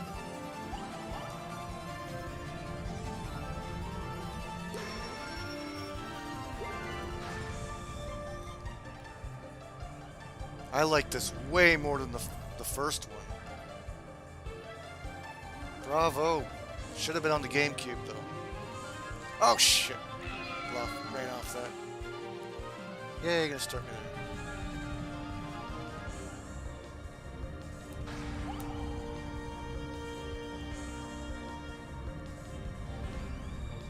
I didn't think this one was gonna be better. It's way better than the first one. This game's amazing.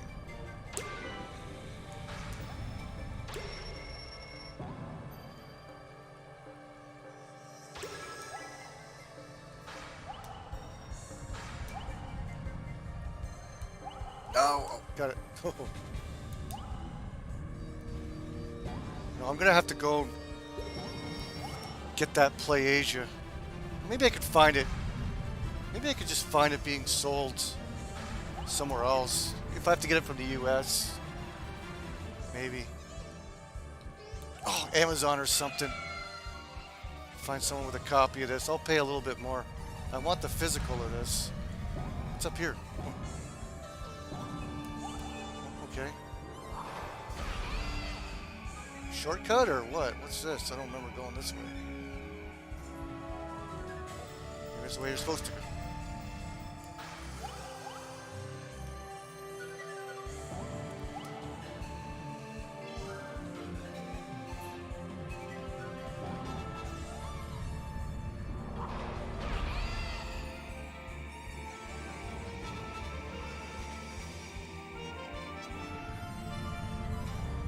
What? Am I going in a circle? I am. Okay. Oh, fuck. Seemed like I was. Seemed like I was just to collect stuff. You just put me right back where I was.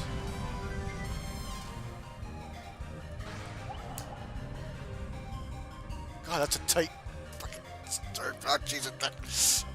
Monkey ball. It's like monkey ball. But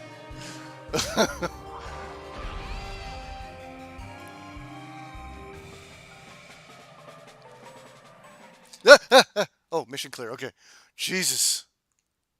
Vision clear. Okay.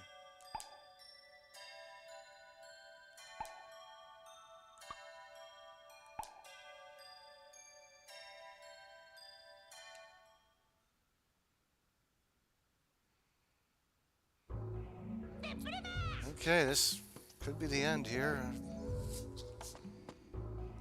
Looks pretty close to the end. Give her a nice save. Oh, you just got the airship pass from DJ Rudden? So you ran around and did the Magicite quest? So you ran around Castle Oz and Bordeaux and... Oh, you even went to Devois. Yeah, those dungeons... It gets worse, those dungeons. You gotta go deeper. On your next mission, on your limit break, you gotta go deeper. There's other areas you gotta go to. They're even brutal. They're even more brutal. I can help you with them if you get stuck. You're probably gonna need sneak and invis. Oh, that Castle Oz, just a heads up. That castle resets after every game day. You know, game day it goes 0 to 24. The passwords for the doors reset every day. So if you're trying to get to the very top of that castle, you got to do it at the beginning of the day. And I can teach you how to get up there. You need passwords. You might find these password rooms, and there's 3 of them. What I usually do is I get the first password room, write it down, and then I get the 3rd one and write that one down. I skip the 2nd one because it's out of the way. It's like off in another direction. I skip that one. So I go to the door with the passwords. I get the first one, boom. And then I guess the 2nd one. And I look up the list. There's a list of possible passwords. And I just type in which one until it finally works. and then I'll get the third one that I wrote down. So you're gonna have to do this password system in Castle Oz, DJ Rudden. It's a bit of a nightmare, but the password rooms are easy to find on your way. It's always like the obvious room on the map. So you gotta get these passwords in order to get through the door, and that'll take you right to the top. It actually, the floor drops, and then you're in this outdoor area, and it's really high level mobs there. That castle's a bit of a bitch, and the passwords reset every game day, so don't go through that castle when it's like late in the day, because your passwords are going to reset on you. So have fun in Castle Oz. It's really not that bad. I just gave you the biggest tip right there. Don't attempt it late in the day. Wait until the next game day, so you got a full day to do it, in case you get lost. Did you get hit by that trap door?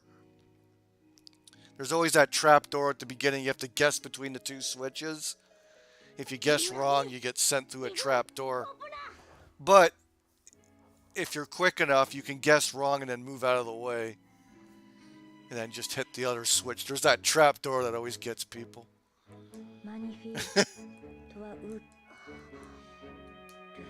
But just hit the switch and just move out of the way, and if it's the trap door, then wait for it to open again or close again, and then do the other switch. That castle was such a bitch, especially back in the day. Castle Ostroja, or whatever it's called. Alright, let's skip through this.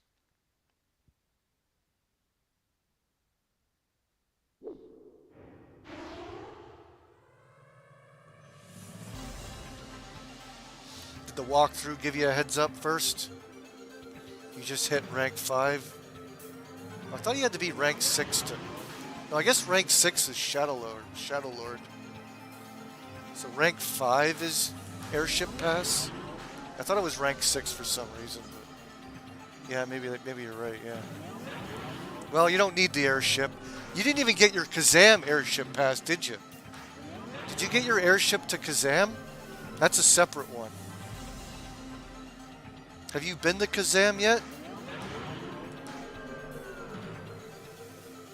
You never told me that you got your Kazam Airship Pass. You can buy it, but it's like... I think it's over 100k, I don't know what it is. But it's an easy quest. You're high enough level now, you can do it no problem. Am I supposed to hit some speed boosts here? What are these things? This? Am I supposed to hit a speed boost or grab onto something? Oh, there we go, I got something. I'm supposed to throw it at him? There we go, yep. That's it.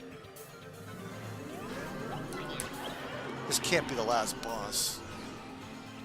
It's probably this and then a boss battle or something.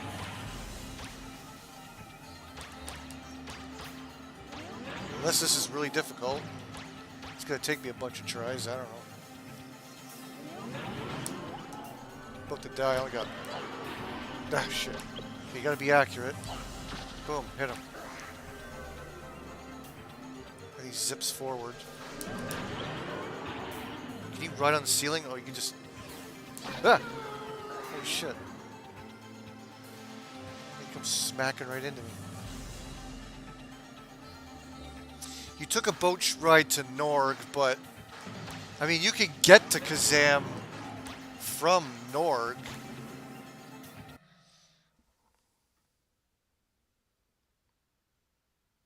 Yeah, you took a boat ride to Norg, but Kazam is in the jungle. You can get to Norg from Kazam. And yeah, I believe you can get to Kazam from Norg. I don't ever go in that direction, but... Well, you should just get the Kazam Airship Pass for the fuck of it. It's a pretty easy quest, now that you're like almost level 60. You just have to go to the 3 early dungeons and then grab a key from the higher level mobs, but they're not even that high. It's not even the highest level mobs. They're like mid-range mobs. Farm the key and that's it. You're supposed to do that quest around level 30.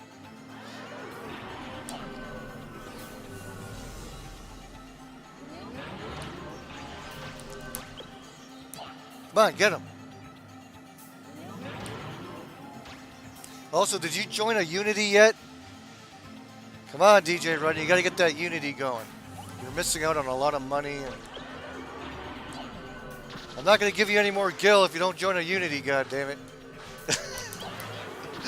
You can get a better white mage. You're using that Furious Coffin. That trust is garbage. You can get a white mage that has like unlimited HP, MP. Well, basically unlimited MP. It's able to restore its MP using converts. Or you can get a better damage deal. Just look them up. You gotta join a Unity. It's very important. You get a very good trust, and you can earn a lot more sparks, which will make you more money. The game's all about being in a Unity. And every week it ranks what the best Unity is. You could talk to people in Unity chat. Yeah, do the Unity. Drop what you're doing now and join a Unity. Stop wasting time. Unity's very important. I'm about to switch Unities.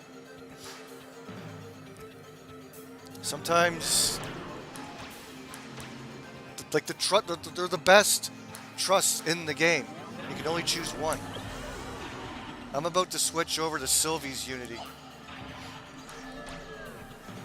You just have to do a few, like, records. You just have to earn some sparks before the trust actually appears. It's awkward getting that one because I have to, like... Alright, I gotta, like, tilt this. Alright, I gotta start focusing now. Oh, I got him. Did I win? Alright, he blew up.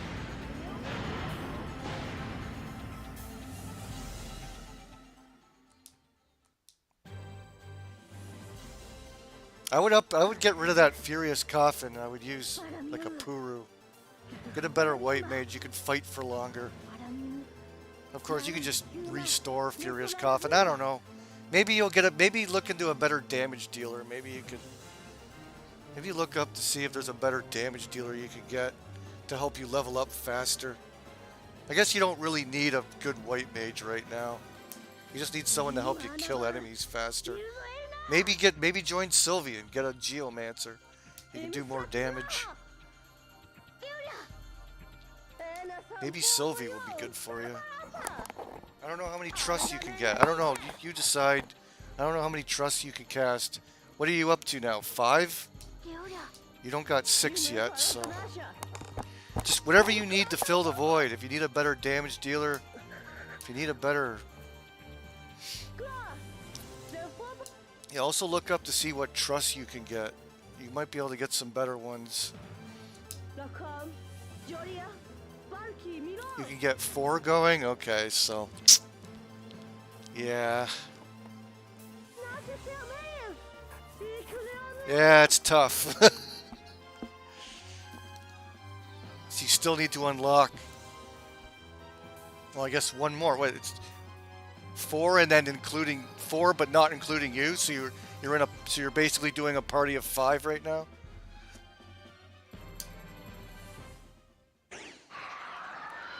So it's like 5 total,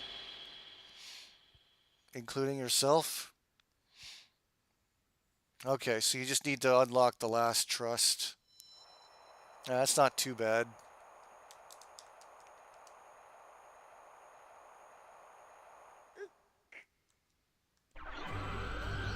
You're missing out on so many sparks per week.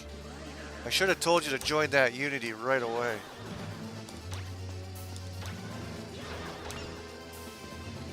You get sparks just by saying hello in the chat. Like once a day, you just say hello or whatever. Or just put a line or... I think I'm on the last boss here. And once per day, you say hello in the Unity chat, and then you get sparks.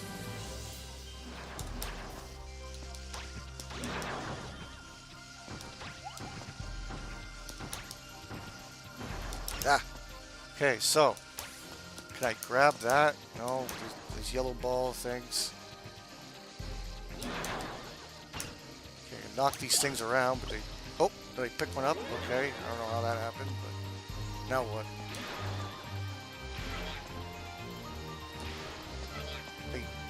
gain electricity when touching those things, but alright, well. So.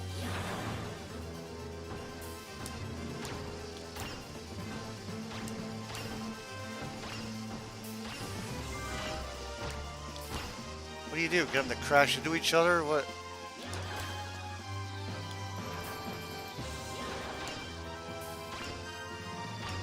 Oh, I grab it from the other side? Yeah, okay. And then throw it into those? Oh yeah, you do.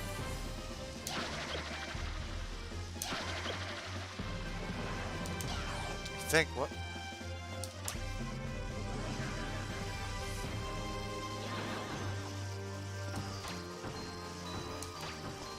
Okay, looks like I might have weakened it, I don't know.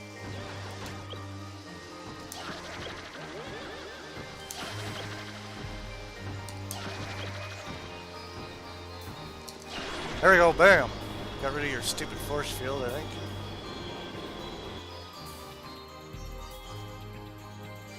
Got another one. Oh, you're gonna try and crush me? Alright. Come here, you. Ah! Oh, come on. Catch up to it. Alright, here we go. Oh! These are getting fast. Oh, at least it comes back to you when you throw it. Oh, it slowed down right at the wrong time. Okay, try again.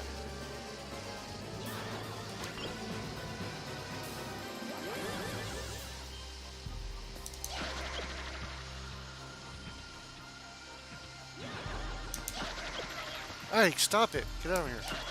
Okay.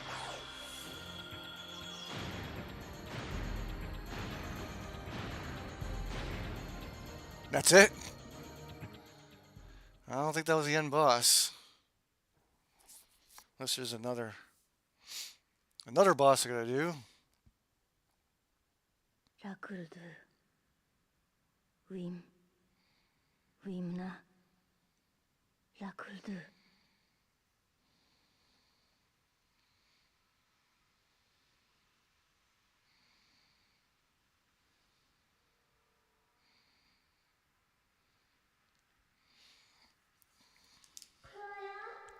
Now, Sparks should be good for buying armor all the way up to 99. It's going to be spaced out a little bit, but even level 60, 70, you'll still be getting armor where Sparks, it's weapons that sort of, you can't really get too many good weapons after a while. No, armor should be good. Even when you're 99, you get like, what's called the Sparks armor at 99. That's your beginner's shit. But at 99, we can get you some good stuff, like right away. You can either do ambuscade or domain invasion. It's all stuff that you can solo and grind at. You can grind your way to decent armor. All by yourself if you want.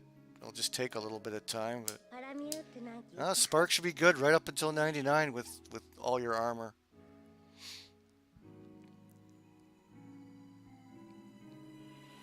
Yeah, Don. Someone thinks that Don Kingsley is Canadian gamer. Yeah, that's ridiculous. Oh yeah, Hyatt. He's a character. Yeah, nobody likes that poor man, and he's completely delusional. It's hilarious when he's like, use the promo code, like Hyatt or whatever, to save so and so. He pretends to have a sponsor. It's so hilarious.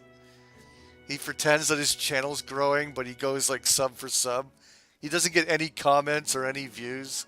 Yet his subscriber count keeps going up, and well, my channel's growing, guys. Well, we just had like 20 more subscribers yesterday, and like, where are these people? Oh yeah, that guy has got serious fucking mental issues. Like, he's fucked in the head. Like, fucked in the head. It's like, why do Bebop and Rocksteady get so triggered over Hyatt? Why? He's got no viewers, no supporters, no commenters. He's a lunatic. Who cares what he says? But they're such thin-skinned pussies. It doesn't matter who's talking about it. Like, here's the truth, guys. Who cares what that fucking ginger weirdo, that fat ginger, has to say? He pretends to have sponsors. And he puts fake subs on his channel. He's sad. Nobody cares what he has to say. He is deranged. Like, he's fucked. I was trying to be cool with him, but all he wants to do is fight with people. That's all he wants to do. He doesn't want to be cool with anyone. He lives in this fairy tale world in his head where he's got all these people that back him up, and he thinks he can just call out anyone, and he's the king, and he lives in a world of delusion. But reality is, nobody likes him, nobody watches him, and he's fucked. Like, everybody hates him. But yeah, Bebop and Rocksteady are easy targets. Yeah, dude, like anything triggers them.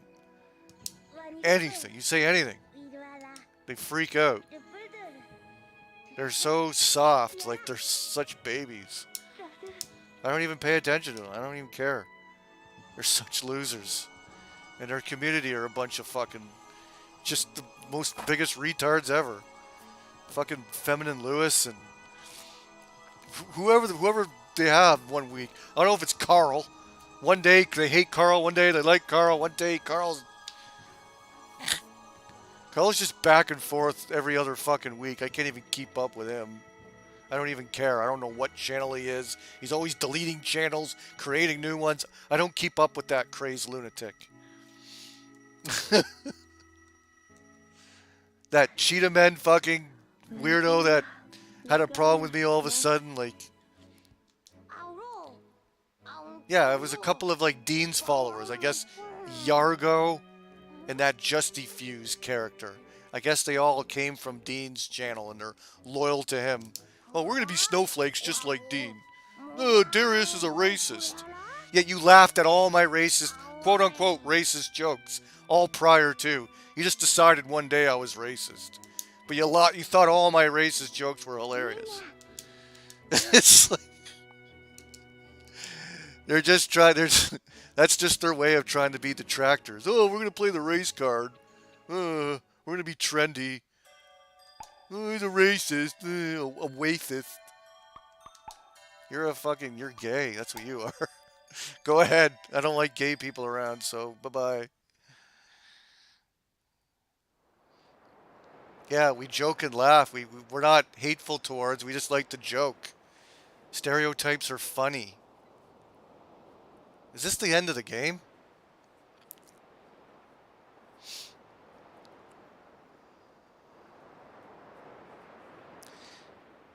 Yeah, Carl is all over the place. Yeah, who knows? He's friends with a group of people the one day, and then the next day, those people are trashing him, and then he's with this other clique, and then he's always hanging around different people all the time. Different enemies, different week.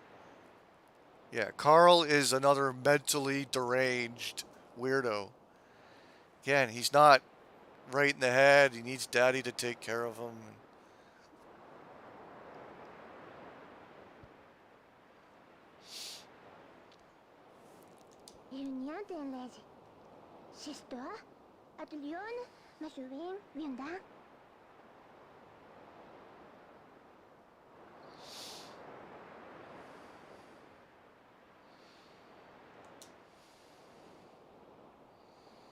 Well, what happens if I skip? Is there another world to play? That's the end. Alright, well... Yeah, the length of the game was fine, but that was the end boss?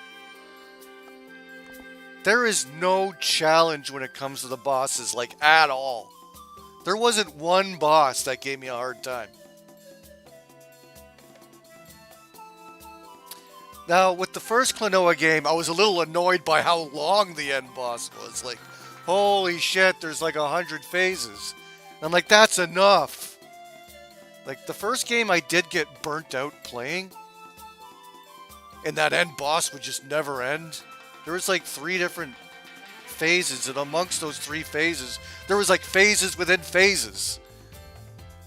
There was like a total of like 12 sequences. In the first Klonoa, I'm not kidding. This was like a one and done, nothing boss. It was so easy. Now maybe when you collect everything, maybe they then will throw a hard boss at you. Maybe it requires collecting all the puzzle pieces. So possibly, probably, maybe. But Jesus, that was nothing. That was a nothing end boss. Like that doesn't even size up to like the 3rd level boss in Klonoa 1. So I wanted a little bit of a challenge there.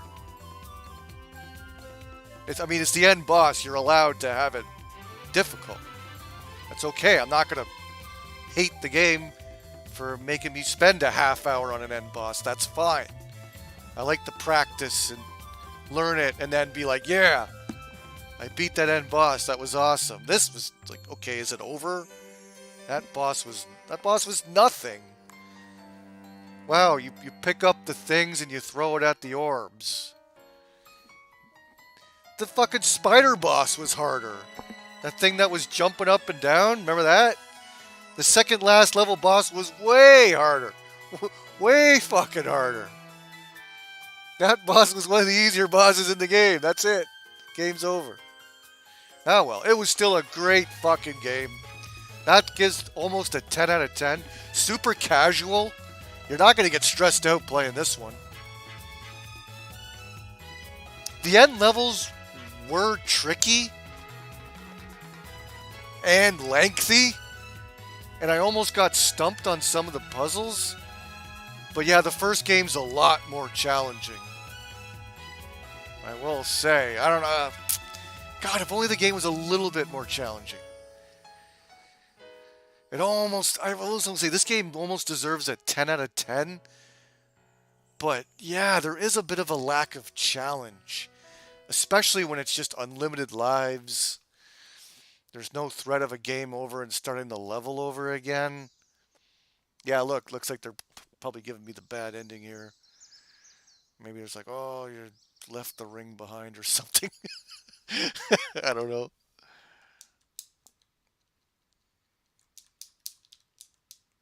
Yeah, there's something. I'm supposed to collect everything. Maybe then they'll give you a true end boss. Yeah, good morning, it says. I don't know what that's supposed to mean, but definitely did not beat the game 100%. You have to get all the puzzle pieces. Oh, well, that's good enough. I really like this game. I want to buy the physical now. I want this on my Switch. This game's excellent. It doesn't even need any quality of life improvements. It's perfect the way it is. Is this demo seriously just going straight and not doing anything? Yeah, it is. It's a demo where he just goes forward and doesn't bother jumping. Look at this! Are you gonna jump ever? Oh, he jumped. Wow. That was a terrible demo. Okay. Wow, this game's amazing though. Holy shit. Really nice and casual. The puzzles are just good enough where it's rewarding when you figure it out. I didn't have to look at a walkthrough once. I figured out all the puzzles. Perfect game. I'd give this game like almost a 10 out of 10. It's amazing. Had a lot of fun. It just maybe need a little more challenge at the end there. It's just give me a real end boss. Come on now. I almost want to give it a 9 out of 10 for that reason. Why did you stinge out so much? You made it a little too easy at the end there. Highly recommend this. I think it is affordable. I heard it's around, didn't someone say it's around 30 to 50 bucks? Is that for the North American? That's pretty good. Fuck. This is a must-own. Let me look it up right now. This is a must-have for the PlayStation 2. And you can get it for the Switch right now if you want. Not that I'm paid to plug this game or anything, but I can't recommend this enough. Klonoa 2, PS2, price charting.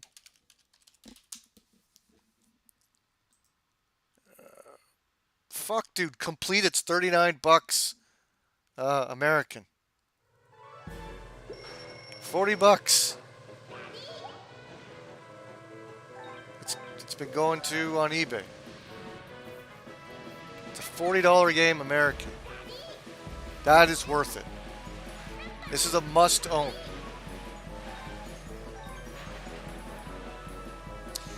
Newman, you missed the stream, but you'll have to check it out. Must-own. Like, this is a 10 out of 10 game. My only complaint is that it's a little too easy. They didn't really give me much for an end boss. Like, it was like, what? That's it? So, there you go. It's not going to stress you out. And try and figure out all the puzzles on your own. I didn't have to use the walkthrough. It's better, and it's better than the first one. First one, it was a bit of a grind to get through. Those final levels were a little bit, The first one's harder. This one's a little more casual, and the 3D effects are amazing. They took Klonoa 1 and just all the camera angles and the 3D effects, they utilized the PlayStation 2 like to its fullest. It's like almost like a full 3D game. It's excellent. This game was better than I thought it was going to be. It's so much fun. Best game I've played in a long time. That's how much I love this game.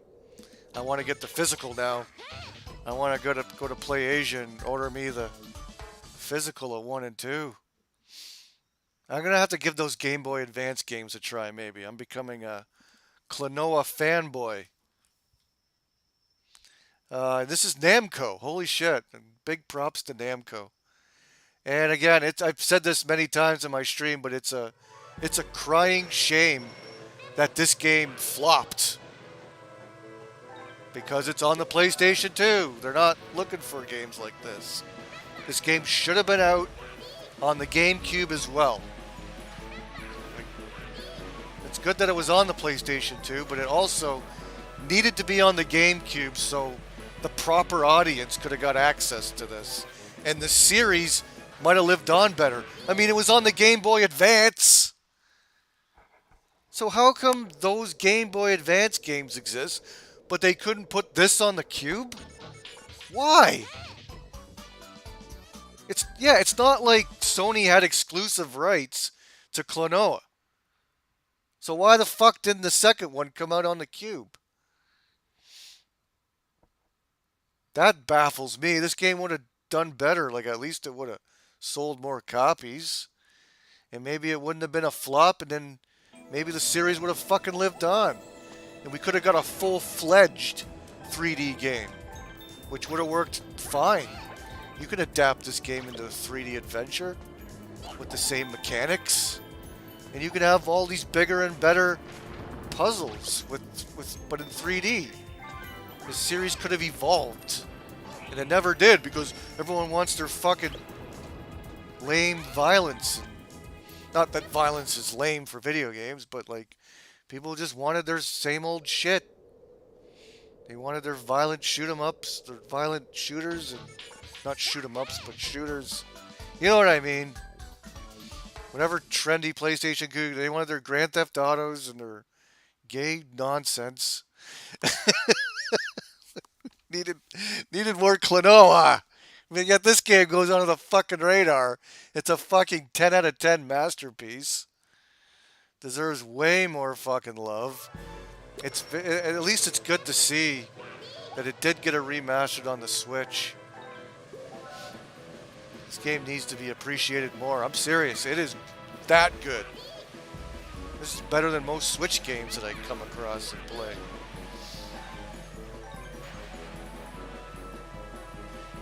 Yeah, too many Call of Duty, Minecraft, and Fortnite games. Oh yeah, well that's like nowadays. But back then, I'm talking about back then though, with people weren't looking for these types of games back then. Simpsons Hit and Run or one of the Burnout series. Oh yeah, you can get that for PlayStation 2, right? Yeah, I can give that a try maybe.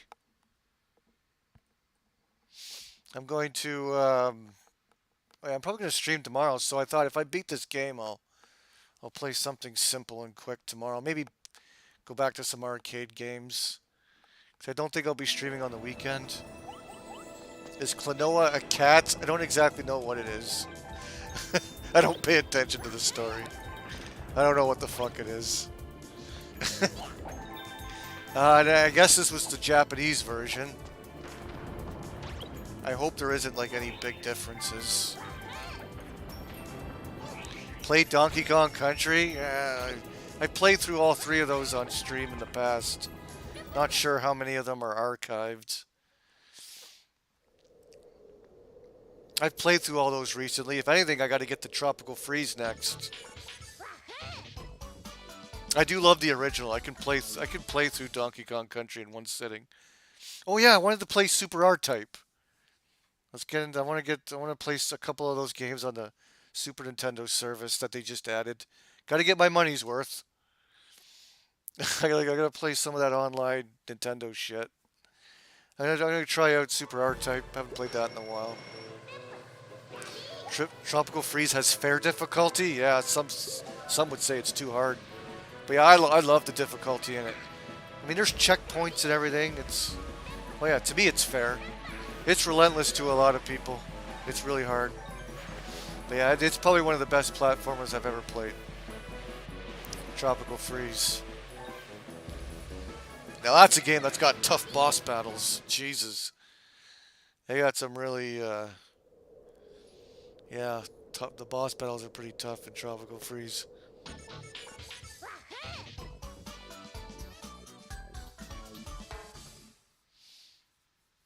Blinks? I've never heard of that game.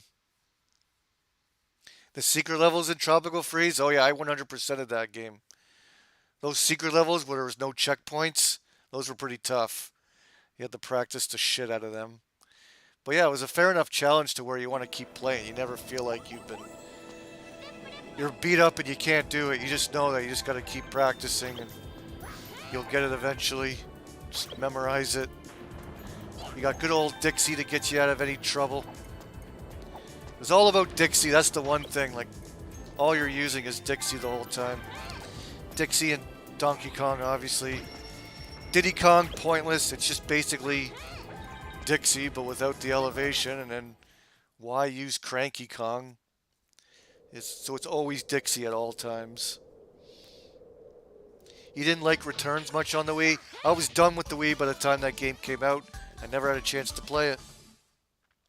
If they remastered it, I'd get it. If they re-release it with just normal controls, I'll play it. But yeah, I don't have any access to that game. Dixie Carter, no. Dixie Kong. Did I say Dixie Carter? I didn't say Dixie Carter, did I?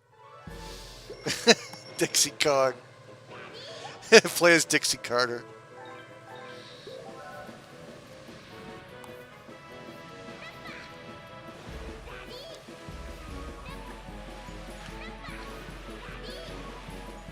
Yeah, Klonoa kind of looks like a Sonic character, for sure.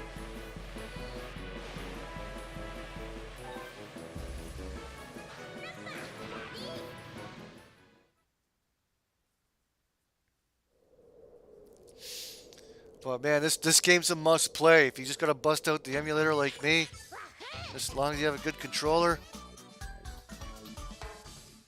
This game's amazing. Namco, big ups. Make awesome games there, Namco. Make a new one. What you got going there in Namco? What are you doing? You merge? What is Namco doing nowadays? Get your ass on another one of these. Or get someone to make it for you. I don't care. We need more Klonoa. Alright, I'm going to get going. Guys got any final thoughts?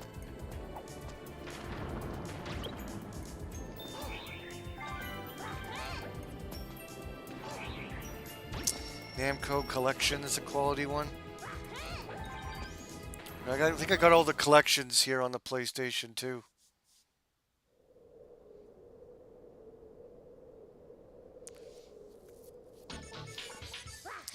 Yes.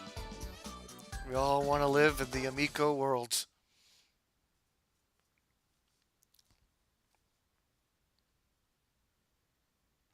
They can get an indie team to work on a new one. Yeah, whatever it is.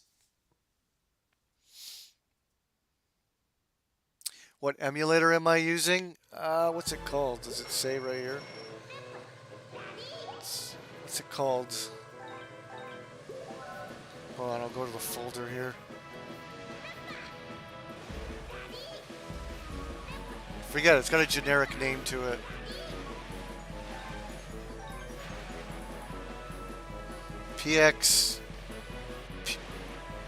PCS X2? PCS X2.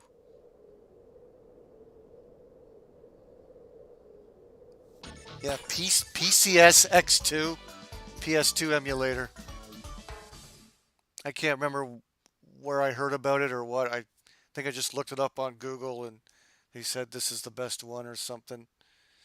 I don't use that that universal emulator that plays like a whole ton of shit. I find that thing complicating to use. I use DuckStation for the PS1. I think DuckStation's the best PS1 emulator. And then for this one, yeah, I use this PCS X2. Have you ever heard of it? That's the one I use. It's great. It's super easy. I think DJ Runnin set me up with this one actually, because I didn't understand how the BIOS thing works. Because I forget, for legal issues, so people don't get sued, they provide you the emulator, but you have to download a BIOS file, and you have to put that file into the BIOS folder. Then that gets the emulator running, and then you can start uploading games. I keep forgetting about that secret BIOS file that you need to run with the emulator. But I think this is the one, yeah. It's a good emulator. Yeah, runs everything good. Streaming on emulator is the best. It's like I don't have a capture card I have to go through. It's just straight off my PC, and I'm using a wired controller. Like there's like no lag. It's great. Just want to fucking use emulator for streaming. Emulation is the best. There's no capture card to go through, so there's like no lag. It's great. Yeah, use a wired controller, no capture card. It's perfect. I have much better gaming experiences for streaming. For streaming, the best gaming experiences are through the emulator, because I don't have to go through a fucking capture card. Have I watched Mr. Beast videos? No. Of course, I've heard of Mr. Beast, but I've never seen a single Mr. Beast video. Would be cool to have a viewing party of some wrestling that wouldn't get a strike. Yeah, that'd be impossible to do on YouTube. But I guess everyone does that through Discord. I think people do like movie watching stuff and watch movies streaming, but they do it on Discord. So we'd have to get everyone over there to do something like that. You'd be curious to hear Silverwing's opinion on the game? Yeah, go to one of his live streams, ask him to play this game. He likes all sorts of games. Yeah, he would like this. He likes platformers, so.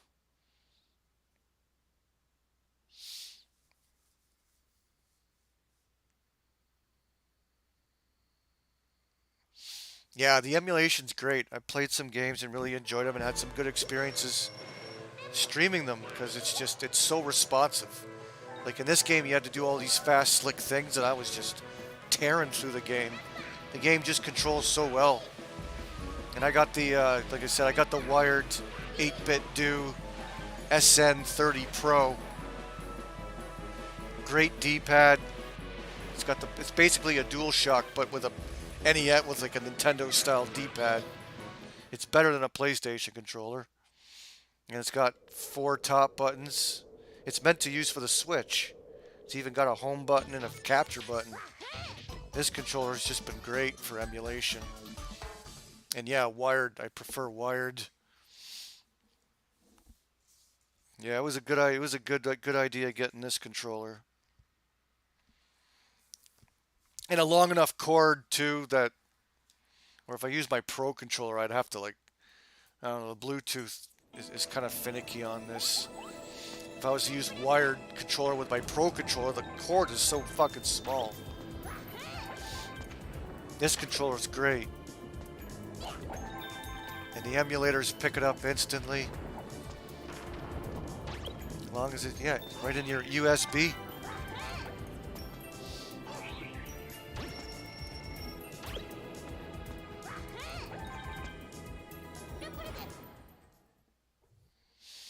Yeah, all that wrestling stuff, dude, is all archived, and it's all there's no free wrestling shit that you can show. All that stuff gets caught and flagged and. All right, what am I at? 5 hours, over 5 hours. Yeah, I got hooked. One level I had to replay because I accidentally exited. I was like halfway through it. I accidentally exited the fucking level. But I was hooked. When I got to the later stages, man, I just wanted to fucking do it up. Plus, I don't know, I'm in a big talking mood today. Energetic. Chat's been good. Talking about fucking a whole bunch of shit. But yeah, I'm getting out of here. That's why I'm getting out of here now, guys. Now I am burnt out. Like, I'm tired. I want to get these headphones off and just relax now. Should be back tomorrow. Okay, so you guys have an Amico day. I don't know who the fuck Yoshi is today, but you can say whatever, pretend. I don't give a fuck. Wolverine is Yoshi. Wolverine. Alright, yeah, this is the #1 YouTube live chat. We're not a bunch of fucking crybabies. And weirdo alt accounts fucking spamming and being fucking triggered babies. Nope. That's why we're the cool group. We're the fucking adult table. We're the normal people. We're not the gay little crybabies. We actually, yeah, have good conversations. We have some fun. Talk about games. Talk about whatever. Exactly. All right. So you guys have an Amico day, including you,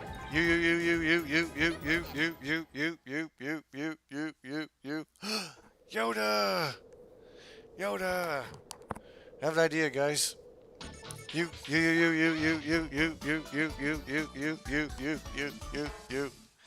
And even you, Yoshi. Have an Amico day, everybody.